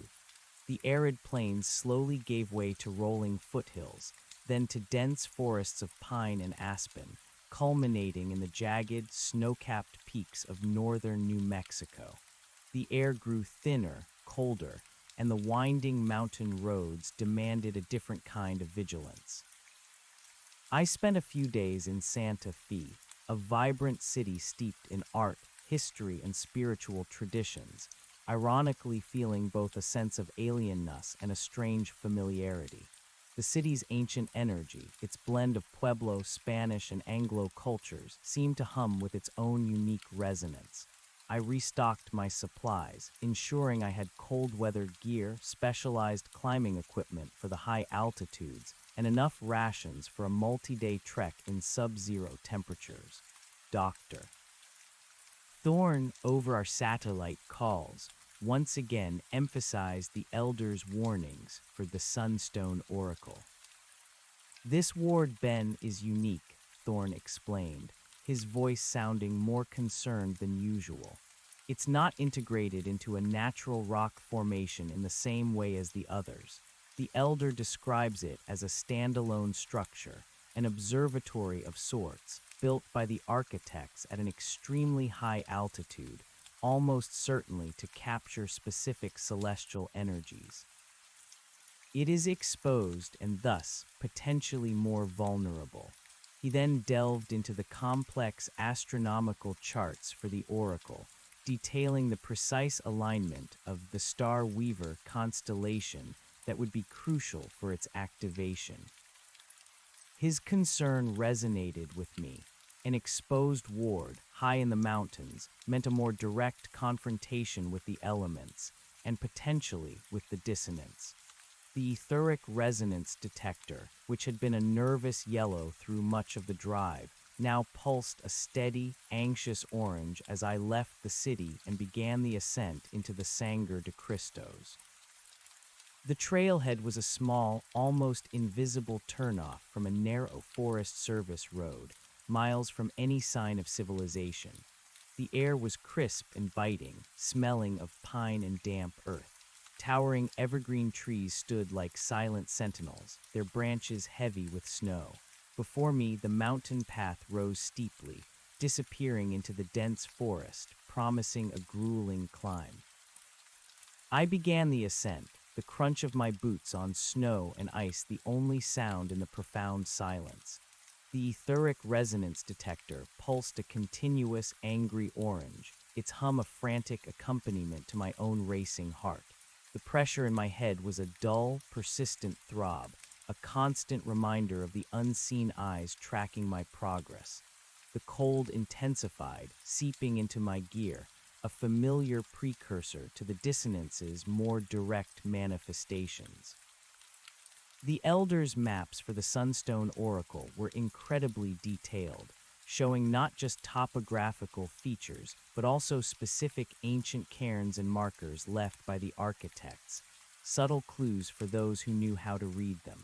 These markers, now glowing faintly with the blue luminescence I recognized, guided me through the dense, snow-covered forest, up treacherous slopes, and across narrow, icy ridges. After 2 days of brutal climbing, battling the elements and the constant, subtle psychological warfare of the dissonance, I reached the summit plateau. The wind howled, whipping snow around me, obscuring visibility. The air was thin, biting cold, and the silence, punctuated only by the roaring wind, was absolute. The etheric resonance detector was now a furious, pulsing red. They were here, and they were not happy. Through a break in the swirling snow, I saw it. A dark, imposing structure, almost entirely encased in ice and snow, standing defiantly against the raging elements. It was a massive, circular observatory, built of dark, polished stone, its domed roof a perfect hemisphere, almost glowing faintly with a subdued internal blue light, despite the snow covering it. It was ancient, alien, and utterly out of place amidst the raw majesty of the mountain peak. This was the Sunstone Oracle. As I took my first steps towards the oracle, the air around me twisted violently. The swirling snow seemed to coalesce, not into distinct forms, but into a massive, shadowy vortex of pure malevolence, towering above the observatory. Within its terrifying depths, I could perceive fleeting, elongated shapes, writhing and twisting, their forms undefined, like nightmares given substance.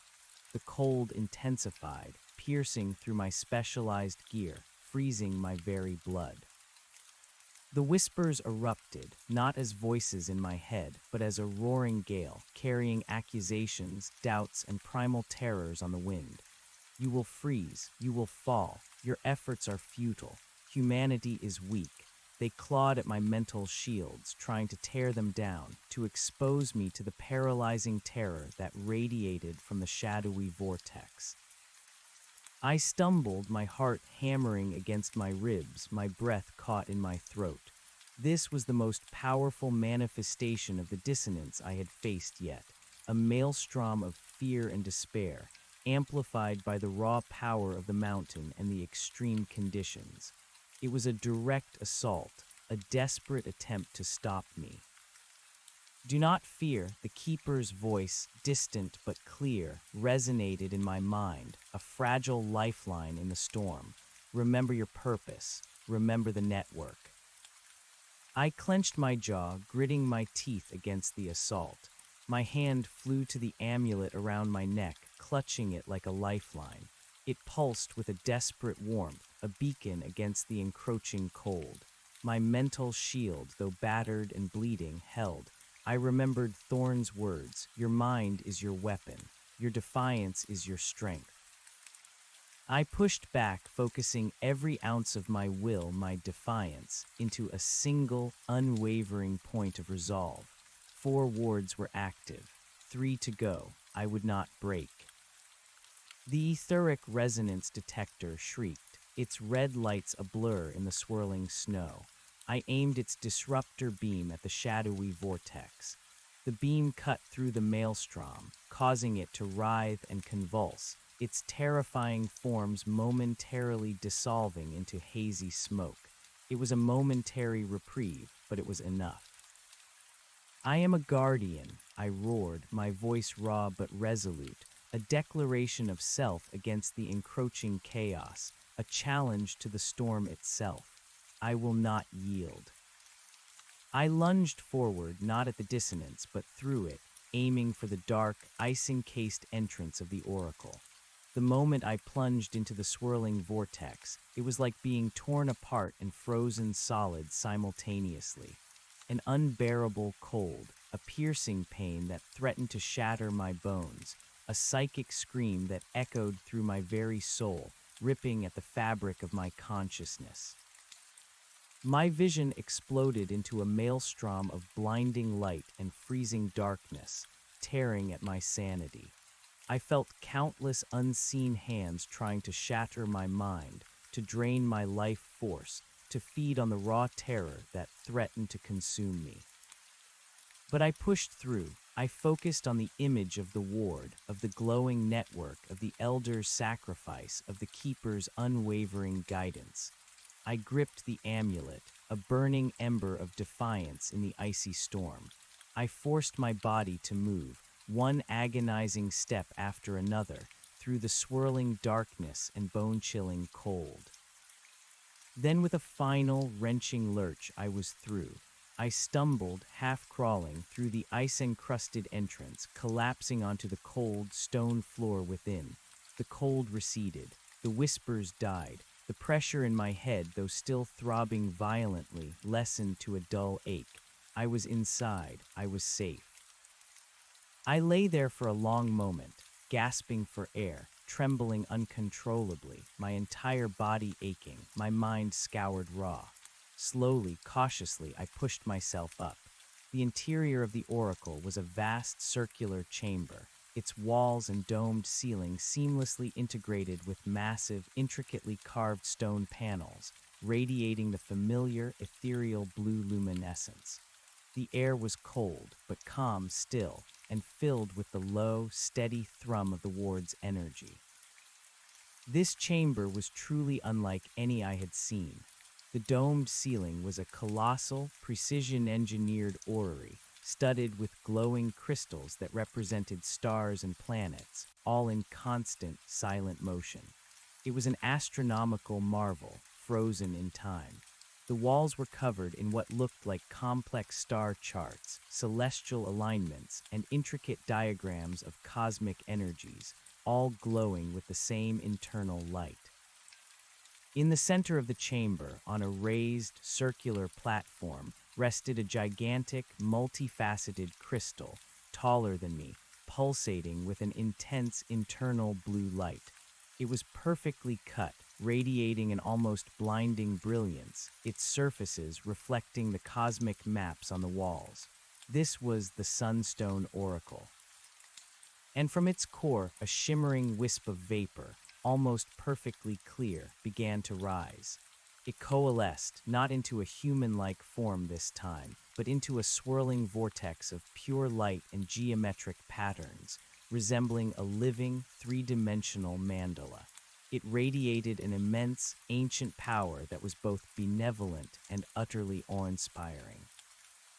"Welcome, Guardian," a voice, resonating with the clarity of starlight, filled my mind, free from any hint of static or distortion. "Your spirit has been tested in the crucible of fear. You have emerged resolute. The dissonance rages, but the network holds." "You're a keeper," I whispered, my voice filled with profound awe. This entity felt like pure cosmic energy, a manifestation of the oracle itself.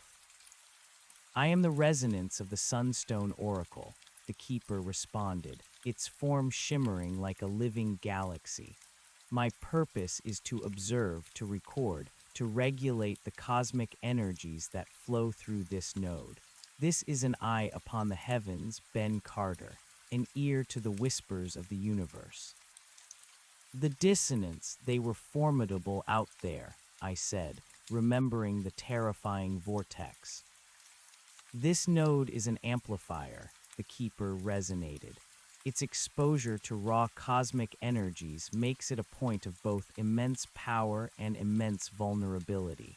The dissonance sought to overwhelm it, to twist its resonance into a beacon of despair, but you prevailed." I pulled out the Elder's journal, my hands steady now. The activation, the alignment, is it time? "The Star Weaver aligns with the heart of the Oracle," the keeper resonated, and I knew it referred to the specific celestial alignment above. "Place the Elder's wisdom upon the Sunstone. Channel your intent. Speak the words of architects." I nodded, the ritual now ingrained in my very soul. I walked towards the colossal crystal, feeling the immense power vibrating from it. I carefully placed the journal on the glowing platform at its base, its symbols instantly synchronizing with the geometric carvings on the crystal's facets. I took a deep breath, focusing my mind, envisioning the network, 4 nodes now strong, pushing back against the encroaching darkness. I closed my eyes, centered myself, then opened the journal to the activation chant and began to speak the ancient words. My voice, strong and unwavering, resonated through the vast chamber. The words, strange and powerful, seemed to awaken something truly cosmic, something slumbering deep within the mountain and the heavens themselves. The crystal pulsed with an incredible, blinding light that threatened to overwhelm my vision, casting shimmering, multicolored reflections across the entire chamber. The orrery above whirred silently, its crystalline planets and stars glowing with renewed intensity.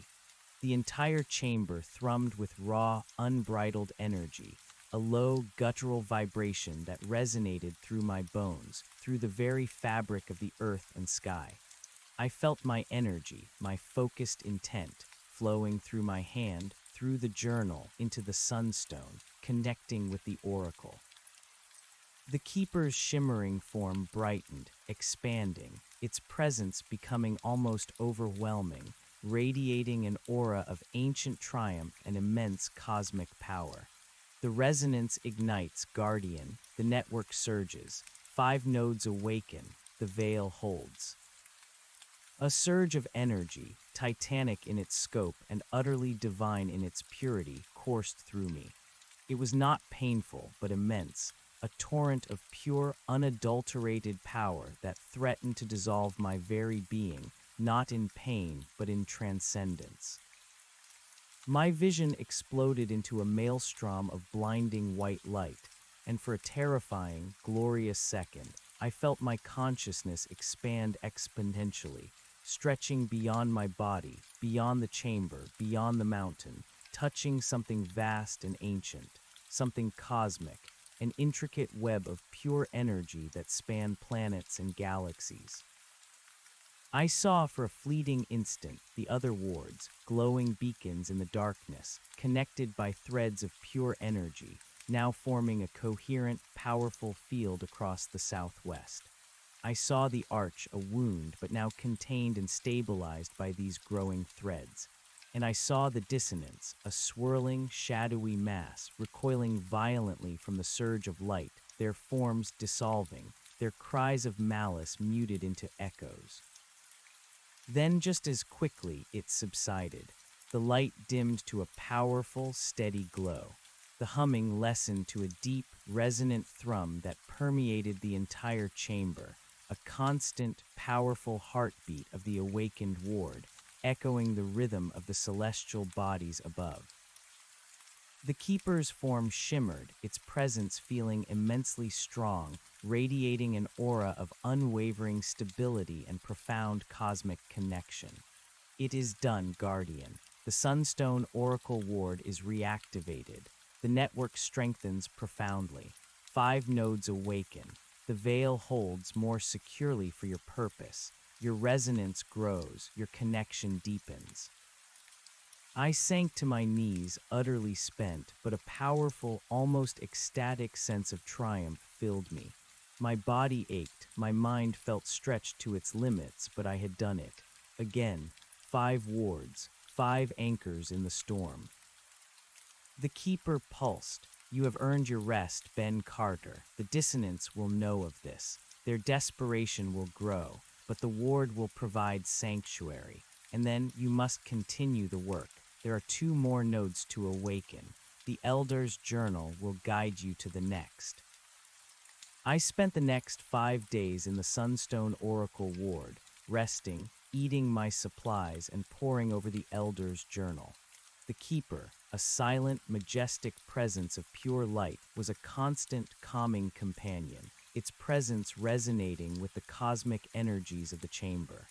The ward's powerful energies seeped into me, revitalizing my body, sharpening my mind, deepening my connection to the network. My connection to the network and to the keepers was now profound. I could feel the subtle hum of the active wards, a gentle pulse stretching across the southwest, pushing back against the encroaching darkness. I could sense the dissonance, too, a cold pressure, a distant malice, but it felt farther away, less immediate, as if the reactivated network was actively repelling them from my immediate vicinity. I delved deeper into the elder's notes on the dissonance and on the ultimate ritual to seal the arch. The elder had left very specific instructions for the final two wards and for the culmination of the network's power. The penultimate ward, according to his notes, was crucial for creating the necessary energetic conduit for the final push. I communicated with Thorne via satellite phone. His excitement was almost unbearable.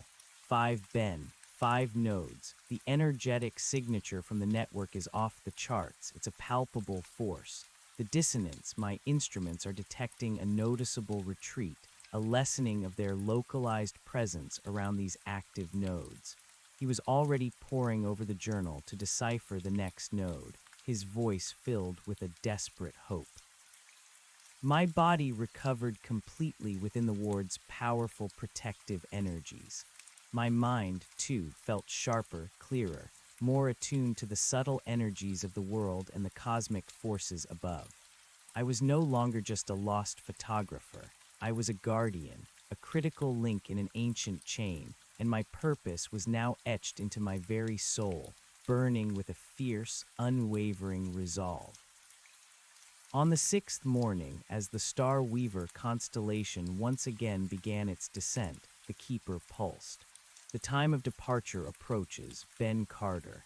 Your next journey awaits. The Elder's Journal guides you to the 6th node, the Crystal Heart, nestled deep within the alien, iridescent caverns of Carlsbad Caverns National Park. I gathered my pack, feeling the familiar, reassuring weight of the journal within. I paused at the entrance to the chamber, looking back at the colossal sunstone crystal, at the shimmering, majestic keeper. "Thank you," I said, my voice filled with a profound sense of purpose and a deep respect for these ancient entities. "We're almost there." The keeper pulsed. "Go with strength, Guardian. The network requires you. The veil depends on you. Remember the chant. Remember your purpose. The final push is near." I stepped out of the ward, through the ice-encrusted entrance, emerging into the dazzling sunlight of the Sangre de Cristo Mountains. The towering peaks, ancient and majestic, now hummed with a renewed, protective energy, deep beneath their snow-capped summits. I looked at the Elder's map at the next marked node, a remote location deep within Carlsbad Caverns National Park, a place of subterranean wonders, vast, dark chambers, and iridescent mineral formations. The Crystal Heart, a name that now filled me with a mixture of awe and claustrophobic dread. Another journey, another test, another confrontation. 5 wards down, 2 to go. The culmination of the Elder's work, the final push against the dissonance, was almost within reach. The dissonance would be waiting. I could feel their subtle pressure, a distant hum on. The drive to Carlsbad Caverns National Park was a descent, in more ways than one, from the high, sun-drenched peaks of the Sangre de Cristos. The landscape flattened, turning back to arid desert, but a different kind of oppressive weight settled over me. The thought of venturing deep underground into vast, silent darkness filled me with a primal unease. My connection to the network, while a source of strength, also amplified the distant malice of the dissonance, a cold hum that seemed to press down from the very sky. I spent a couple of days in a small town near the park, preparing for the subterranean expedition. This wasn't just a hike, it was spelunking into one of the world's most immense cave systems.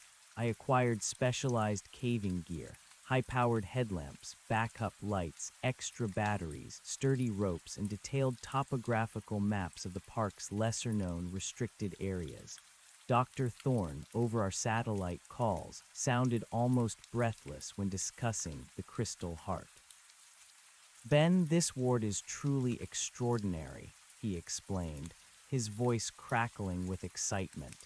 The Elder's notes describe it as a living entity, integrated not just with the Earth, but with the very mineral formations of the caverns. It harnesses the unique piezoelectric energies generated by the crystals themselves.